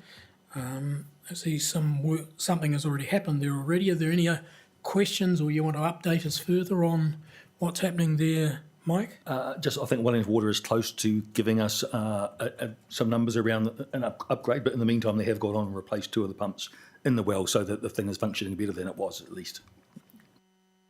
So, well, I'll ask a question just to follow up from that. So what is the actual increased pumping capacity in litres per second? Do we know? I have got that number, but not on the top. I think it's something like 25% or something like that, but can I come back to you on that, please? Sure. Chair. Sure. Okay. Councillor Trillon. Thank you. Yeah, so just in relation to the risk and corrective action, saying that the overall status will change from amber to green when we receive advice on the scope and funding reprioritisation. So am I reading that right, in that we do not yet know the degree of reprioritisation that is required in order for this project to go ahead, what those impacts are, either in numbers or projects? That's correct. So Wellington Water is coming up with a proposal for us now. Remember, we have to fund this from within existing baseline, so we're going to have to reprioritise something else to pay for this pump station. And so that reprioritisation process, when you say Wellington Water will come back to us, will that be with options for us to consider and decide upon, or will that be Wellington Water coming back and saying, this is what we are doing, heads up? It'll be options, but it will have to come here for a decision in the first, because amendment to the LTP, basically. Yeah. So they'll come back to us with options. Okay, cool. Thank you. But we need to understand how big the quantum is before we can actually give you that advice, so it's still work in progress. Yeah. Okay, cool. Thank you. Councillor Duncan. Yeah, look, I'm sorry, this is just a bit simple, but like I'm sure you've explained it before, but in the financials we've got YTD and LTD. What the hell is LTD? LTD is life to date. So a lot of these projects are multi-year projects, and it's looking at the costs over the years that have gone by already in the project. Through the Chair, we'll perhaps put life in the document, then you won't have to remember it. I have a question. So 2 pumps, we've got 2 new pumps there. How much have they cost? And I assume we've reprioritised something else to pay for them. What I can tell you is that Wellington Water have reported in their CapEx report that the cost for the joint venture pump stations year-to-date spend is 624,000, but that is for 2 pump stations. It's the Central City one as well as Rokotani Point, so it's in that amount. Okay, so I mean that'll come out in the fullness of time anyway. So, but it's great that the 2 pumps have been replaced, or 2 of the pumps have been replaced. Okay. No other questions on Rokotani? No. Spicer landfill, cell 3A. Does somebody want to? Does anyone want to ask any questions, or does anyone? You don't want to update us? Or? No, it's going well. Good local contractor, so it's a good piece of work. That's contracted directly to us, isn't it? Yes. Yep. Any questions from councillors? Yes, Councillor Duncan. Just the piece about the exit road. It's been redesigned to connect with the landfill, but we're looking at lifting the high voltage power lines instead of taking the road down a bit. That seemed a bit odd to me. Oh, so we've looked at the options, but whichever's cheaper.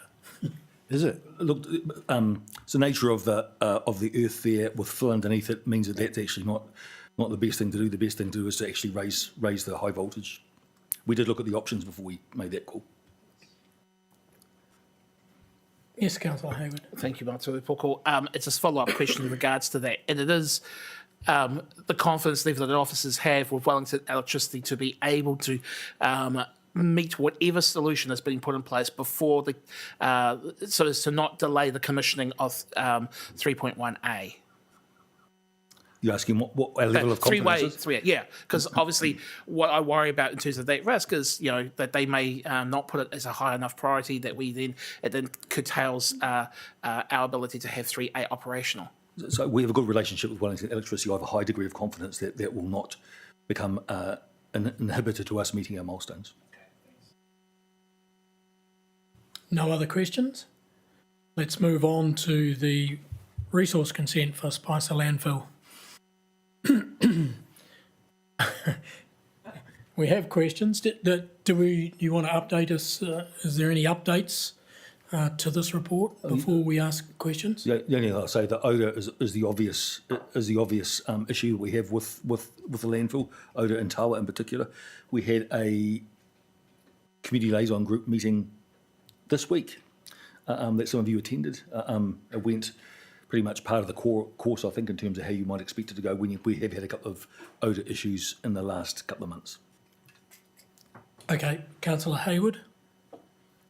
I just want to confirm that you've seen some of the commentary on social media over the past week or so with regards to the fans in operation on the periphery between Tawa and the Spicer landfill. Obviously, some had been quite upset about the noise that had been created and the issues related to that. Is there anything that has been learned from that commentary that's positive and can help contribute to preventing these issues in the future? Yes, and the troops are doing some trials at the moment to see how we can mitigate the noise in the first instance, but also some preventive maintenance so the thing doesn't break down in the first instance. So short answer is yes, Councillor, absolutely. Yep. We'll just take Councillor Ford before you, Councillor Duncan.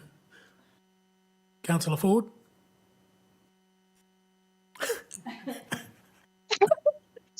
Sorry, I was going to ask a question around the noise, which Councillor Hayward has asked, but also what level of confidence do you have around the solution that has been provided here with the fan? Is there likely to be, is the status likely to move from red to green anytime soon, or? Yeah. So I think the fan and the sprays that we have on the site at the moment, they're as good as we can do at the moment. The best thing we can do to mitigate odour is to actually shift the tip face. At the moment, the tip where we bury the stuff is actually quite high and quite close to the boundary. 3A is actually down the hill and on the other side of the re-entrant. The geography works much better for the new place. So in a couple of months' time, when we've laid this fluff layer and landfilling down below, I anticipate a great drop-off in odour, Councillor. Yeah. Very good. Councillor Duncan. Yeah, I was at that community liaison meeting the other night, and David Down did a fantastic job with handling the queries and things there about what was going on. And the fan problem was a big issue, with people saying it was like a helicopter running all night in their backyard. So it was pretty noisy, yeah. But David wasn't positive about the future of that landfill going beyond 2030. He gave the distinct impression that that'd be the end of the game there. Would that be right? We are very concerned about the life cycle of the landfill. Can I just leave it at that for now? We need to come back with some advice around that, and we're not quite ready to do that yet, Councillor. Thanks. Yeah. An issue to look at going forward. All right. All right. If it's not one thing, it's another. Are there any other? There is. Sorry, Councillor Philo. Do officers see any potential impacts from the government's proposed changes to the RMA on our landfill consent?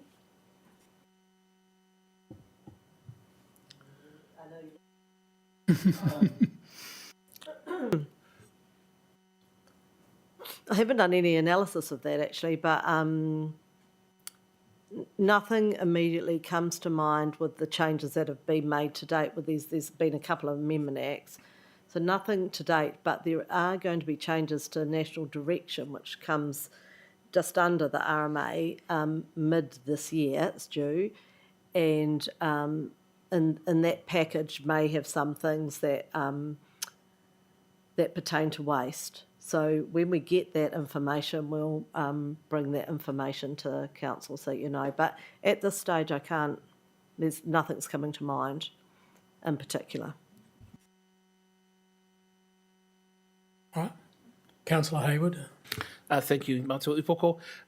Again, with regards to the consent, is it officers' expectation that when we finally get to the process of making an application, we all hope, because that will mean a positive outcome for people in Tawa, that our application will have a range of additional measures to increase diversion of construction and demolition waste and organic waste from the landfill as part of making the strongest possible case for allowing the landfill to continue operating for a relatively short period, but at least some type of period, so that we can then proceed to plan for a world without the spice of landfill.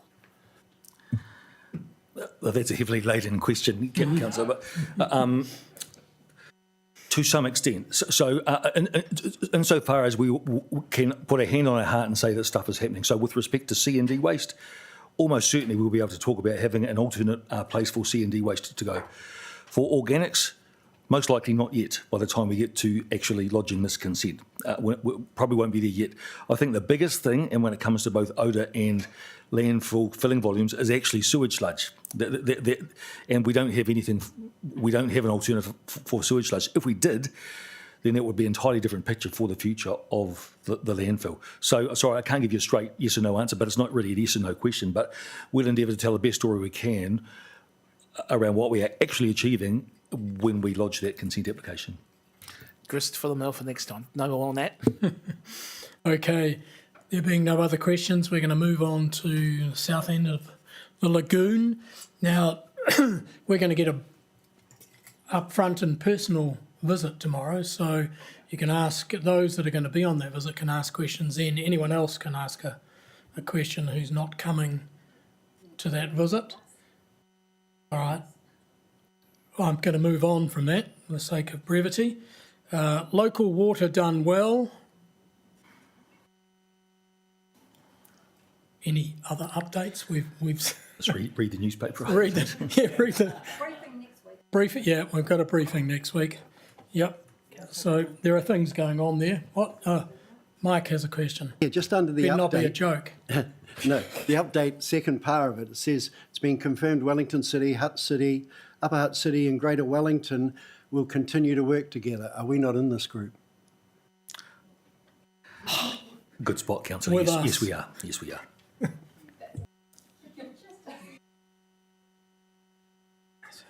I'd call that a redundant question, Michael, but all right. Any other questions? No, we're going to get it. We're going to get more briefings, and things are happening. Harbour and catchment. This is reasonably self-explanatory. Do you have any questions, Councillor Hayward? Regarding the Victoria University plant survival report, do we have a time frame on when that is due to come to us? I would be quite fascinated to see that because of the implications in terms of how we can mitigate these issues in terms of the long-term project. I don't have a date in front of me, Councillor, but I can certainly get one. I've got to say that survival rate's been pretty good to date, about 85%, so that's not too bad. I would say with this one that we did have the first meeting after the signing of the Porirua Harbour Accord yesterday at Takapuahia, successful day, and I imagine that this will be a richer report when we come to you next time around some of the work that's going on there. Okay, no other questions? Climate change program.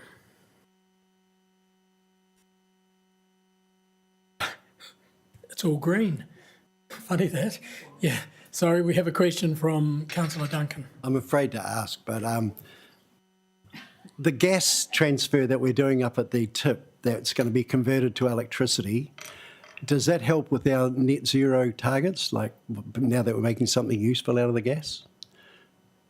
Not really, because the gas is already being destroyed. So the landfill is called a point of obligation under the emissions trading scheme. So it's already captured and dealt with in terms of the models. So whilst what we're doing is a really clever idea and a sensible thing to do, it's not going to make a massive difference to our overall profile.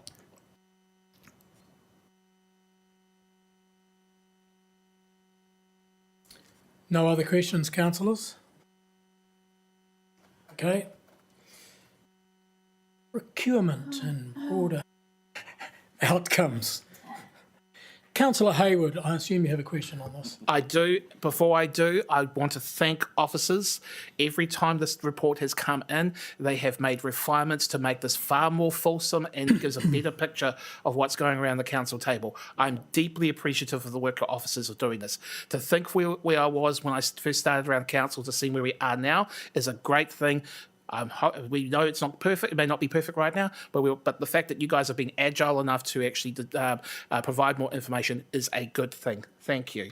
Here is my partai. Oh, I thought there were going to be no questions. No. In the table under point 10 and the broader outcomes summary table, if I've read this correctly, the successful tenders who are living wage accredited employers is quite low in all three reporting periods. Should I be concerned that we are not meeting our obligations as a living wage employer based on this data? No, we're looking at two different pieces of reporting here. The table in under paragraph 2 talks about the living wage contracts where we have incorporated living wage into our contracts. So we're requiring suppliers to pay living wage, but they're not always accredited as living wage providers. Same as council was initially when we were paying living wage. It took a few years for us to become accredited. Sure. So it stands to reason that as part of the process that council undertakes with providers, that they have to be satisfied that indeed, even though they may not be accredited, that they are meeting that expectation about paying at the bare minimum the living wage. Can I get a confirmation that that is indeed the case? Correct. We've got a standard clause that we build into the contracts. Okay. It may be useful, just as a reflection, Mr. Chair, that in future reports it may want to have some clarity just around that so as to not create panic like people like me who are watching this stuff as train spotters and thinking, bloody hell, have we really dropped the ball here? But I appreciate what has been done in the meantime. Thank you. Thanks. Councillor Philo. I want to start by just saying thanks for putting in the Porirua business and the Wellington and the other. Like, that's really good to see. And just looking at the 15% weighting for the broader outcomes, and then in point 7 you've got all of the different aspects that encompass that weighting. And I noticed that local businesses was within that group. So I guess my question is, does it not kind of have its own sort of separate weighting, or where does it sort of sit within that group? Like how weighted is supporting the local businesses? So we have 15% weighting for broader outcomes in our competitive tenders. That 15% is split across the environmental, the cultural, the social, local businesses, and also health and safety and innovation. So every procurement is different, and we will have different focuses for every procurement. So some of them it may, so the local business may not have a tailored question, but it may be something that the respondent comes back and comments on, because we might be focusing more on training and education programs or health and safety in particular procurements. Okay. I have one more question. Sure. It's on the next page, actually, 472. It was just at the bottom there on point 14, talking about the successful Porirua resurfacing contract. That's for all roading? Yes. Yeah. So in another meeting, past meeting, there was discussions about that there was quite significant costs that had gone up, and that there was discussions with the current supplier, or you were negotiating. So is this the same supplier, or is this a new contract or a new supplier? We re-tendered for this contract during the year, so it's a new supplier compared to the one that we had previously, yes. Oh, and this has just happened since, like recently then? It would be during the last 6-month period, yes. Through the chair, Mike, can we just... Yeah, no. No, the contract is the same. Oh. The contract is the same, but it's the incumbent's the same, I think, Lynn. This is a highly competitive bid by the incumbent, and we got very sharp prices. We got a very good price from yeah. Procurement committee were all over this one, and particularly pleased about the outcome. Okay. Yes. Thank you. So there's 3 big roading contracts. There's this one, the maintenance one, and the vegetation one. And the maintenance and vegetation are about to come up, and it's a very good time to be in the market at the moment, given what we understand is happening. Thanks. So, any other questions? Yes, Councillor Hayward on.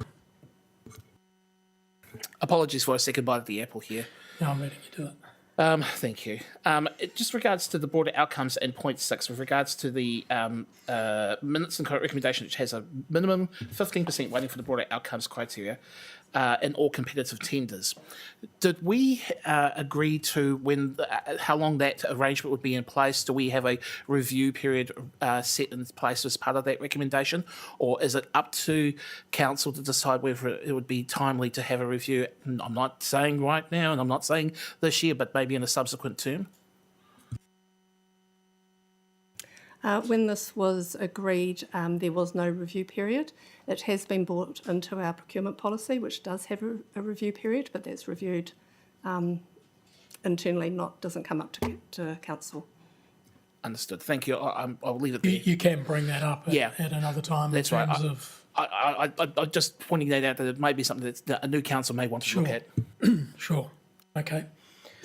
There being no other questions, I'm now going to put the motion that we receive the major project report. All those in favour? Those against? Carried. That brings us to item 7.4, which is the finance report, which I'll move to get onto the table, seconded by Mayor Baker. We have Ian at the table. It's good. Do you want to run us through the key points around this, please, Ian? Sure. Before questions. Thank you, Chair. Look, it's I think in another committee I mentioned that it's an exciting time to talk about numbers. It's the end of the first 6 months of the financial year, 6 months to go, so exactly halfway through. So it's a really good opportunity to look at, budgets, forecasts, and how we're doing against those budgets and forecasts. If we look at the first table of numbers, I know numbers can be slightly overwhelming to some if it's not your thing, but if we concentrate on the line in the middle of the table, which says net controllable surplus and deficit, that's really the line that looks at how our operational OPEX is travelling. And if we look across the year-to-date actual compared to the year-to-date budget, we're seeing very similar numbers, the variance there being $1 million, but that is a favourable $1 million. So actually what that means is that our surplus currently, after 6 months, is it's a positive, favourable variance to our year-to-date budget. It's fair to say that if you look above that line, you'll see a few negatives, a few positives, and they're kind of offsetting with a slight positive, favourable outcome. The largest number with the biggest variance is clearly that Waka Kotahi subsidy, the CapEx line, which I think that came up in the September report, and it will be there right through to the end of this financial year. We just are not achieving the capital subsidies that we had thought we would when we set the budget, but that's as a result of the change in the Waka Kotahi focuses. That's not quite the right word, but foci. But also, we've reduced our capital program in transport as well. So that's the line where that's all hitting.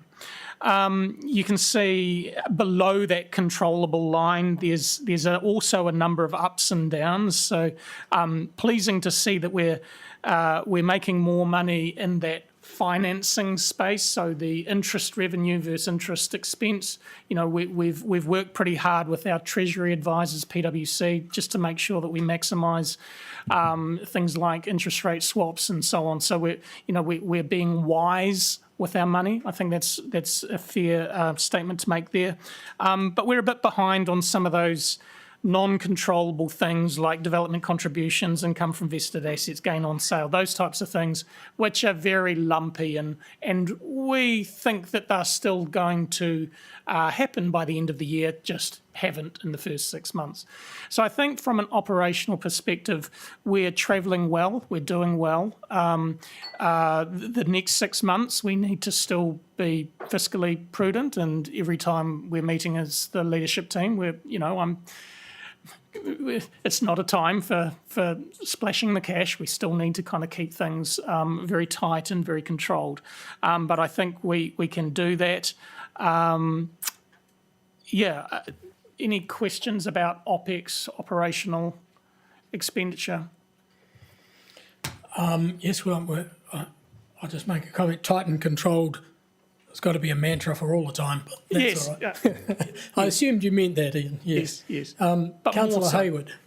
I too would also make the point, reinforce that point, that we should be tight on the purse strings in any case. Yes. I am, however, mindful of the government's line, do the basics and do them well, and then see this major discrepancy with regards to CapEx line for Waka Kotahi and due to the subsidy being cut by central government. Maybe they don't think roading is a basic. But anyway, that's not for you to comment on. My question is on development contributions. Yes. It's $1 million unfavourable at the halfway mark. Can officers give some commentary? Because it didn't look great in terms of the volume of these new dwellings and developments that were coming in during the first half of the year. Has that improved significantly to truly give you confidence that budget line is actually going to be met? Through the chair, so I can. Okay, so there's two parts to this that you have to think about. When does development contributions revenue get recognised? And that actually doesn't happen until we've actually spent the cash on the thing that we said we were going to spend it on. But what I can say around activity is that it's definitely accelerated this year. And we're working on currently about 8 development agreements across the community, and some of these are very significant. So, our development team is under a bit of pressure right now, but they're doing a really good job. That's good to hear. Any other questions from councillors? Councillor Duncan, then Councillor Philo. Page 478, item 25, the unbudgeted Lighthouse Theatre roof. Just interested to know what that's about. How come it's unbudgeted? Through the chair.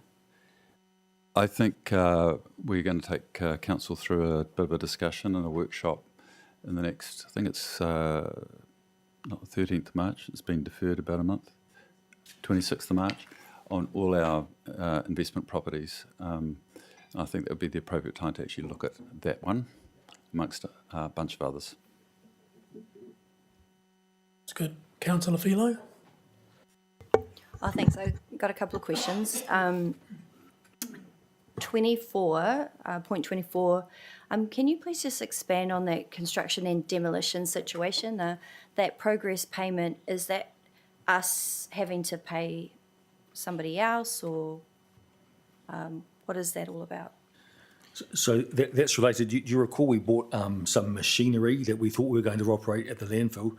Then things change, and now we have leased that to a private entity who is going to run the operation for us and take the risk on the costs and revenue they get from that. So that progress payment was with respect to the shift across of that capital asset to the private operator. Can I add through the chair that I've worked quite closely with David his team, just to make sure that the council is not fiscally, it's not to the detriment of council. It's a 5-year plan to make sure that through that that cycle, I think 5 years, whilst the cash flows might be a little bit lumpy to council, we do get, it's a responsible financial arrangement that we have with that provider. Okay, cool. I hope that helps.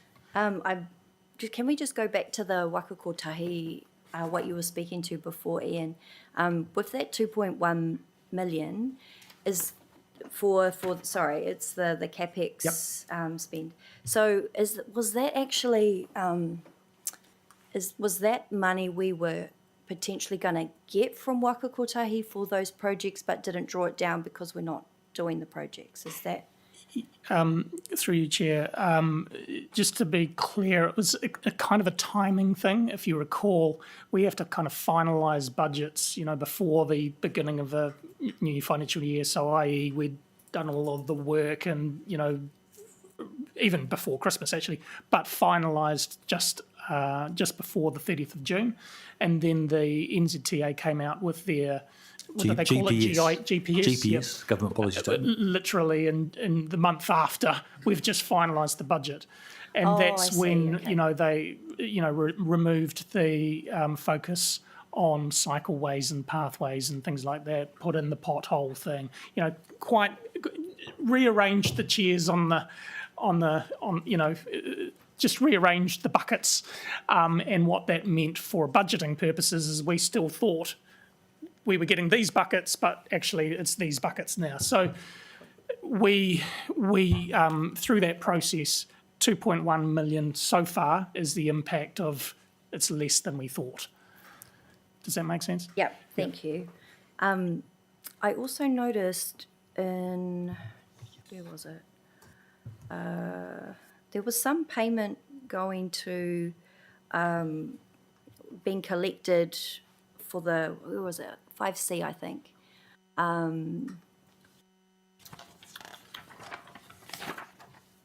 That we're receiving funding from the councils in the region for the local water done well.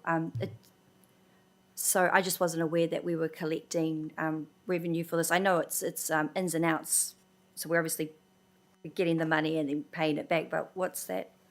Yeah, so Porirua City Council is taking the lead with regards to making the payments on behalf of the central project team, and then getting reimbursed from the various councils their agreed portion. Oh, okay. So it's kind of like we're through our accounts payable system, we're paying for all of those expenses and then claiming back from the various councils. So to a certain extent we're a middleman, but that's a far more efficient way of administering that program than trying to get each supplier to give 5 different invoices for each of the councils to pay. Through the chair, just to add to that, we're also providing the oversight to the procurement of those services through our procurement processing and the procurement committee. So the oversight's a little bit more than just financial transactions. Yeah. The procurement for. So services to support the water done well, so that we can get this, what do they call it, WSD, Water Services Delivery Plan, completed by September. Oh, okay. So Yeah. we're sort of the hosting everybody We're together. effectively coordinating the procurement of the services that are required to deliver that plan, including the management of the finances surrounding that, which is effectively what Ian's talking about. Does that answer your questions, Kathleen? Yep. No more? I've got a couple, but I can come back to me if you like, if people have other questions. No, you go. Let me just find it then.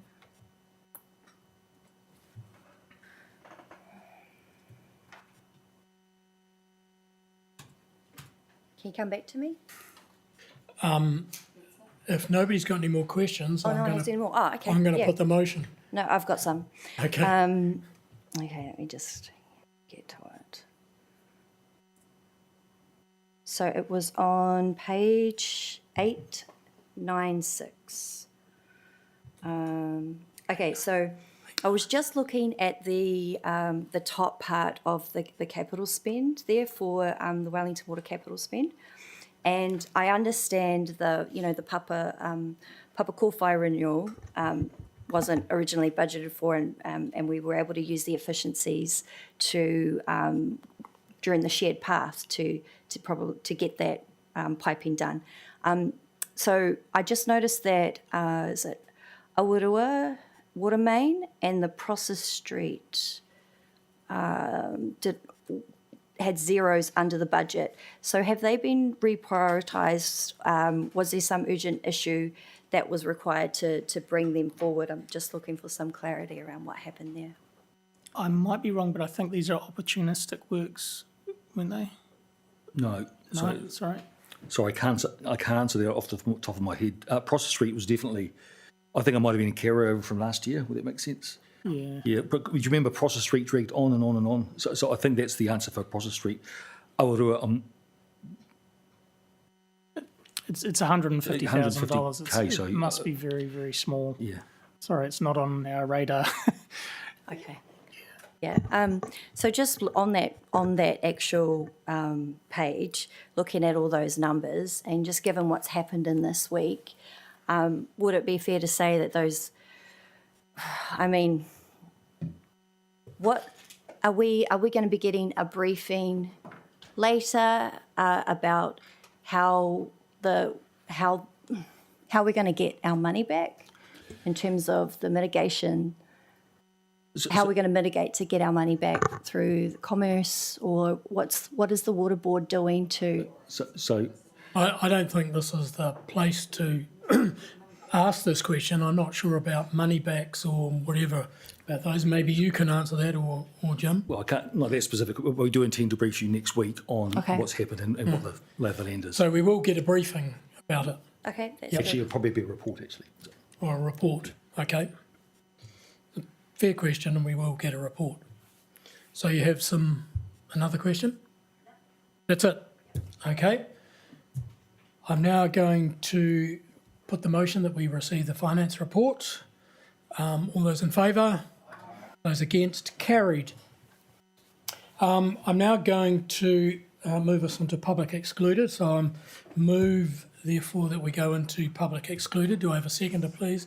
Councillor Duncan, thank you very much. All those in favour? Those against? Carried. I'm just waiting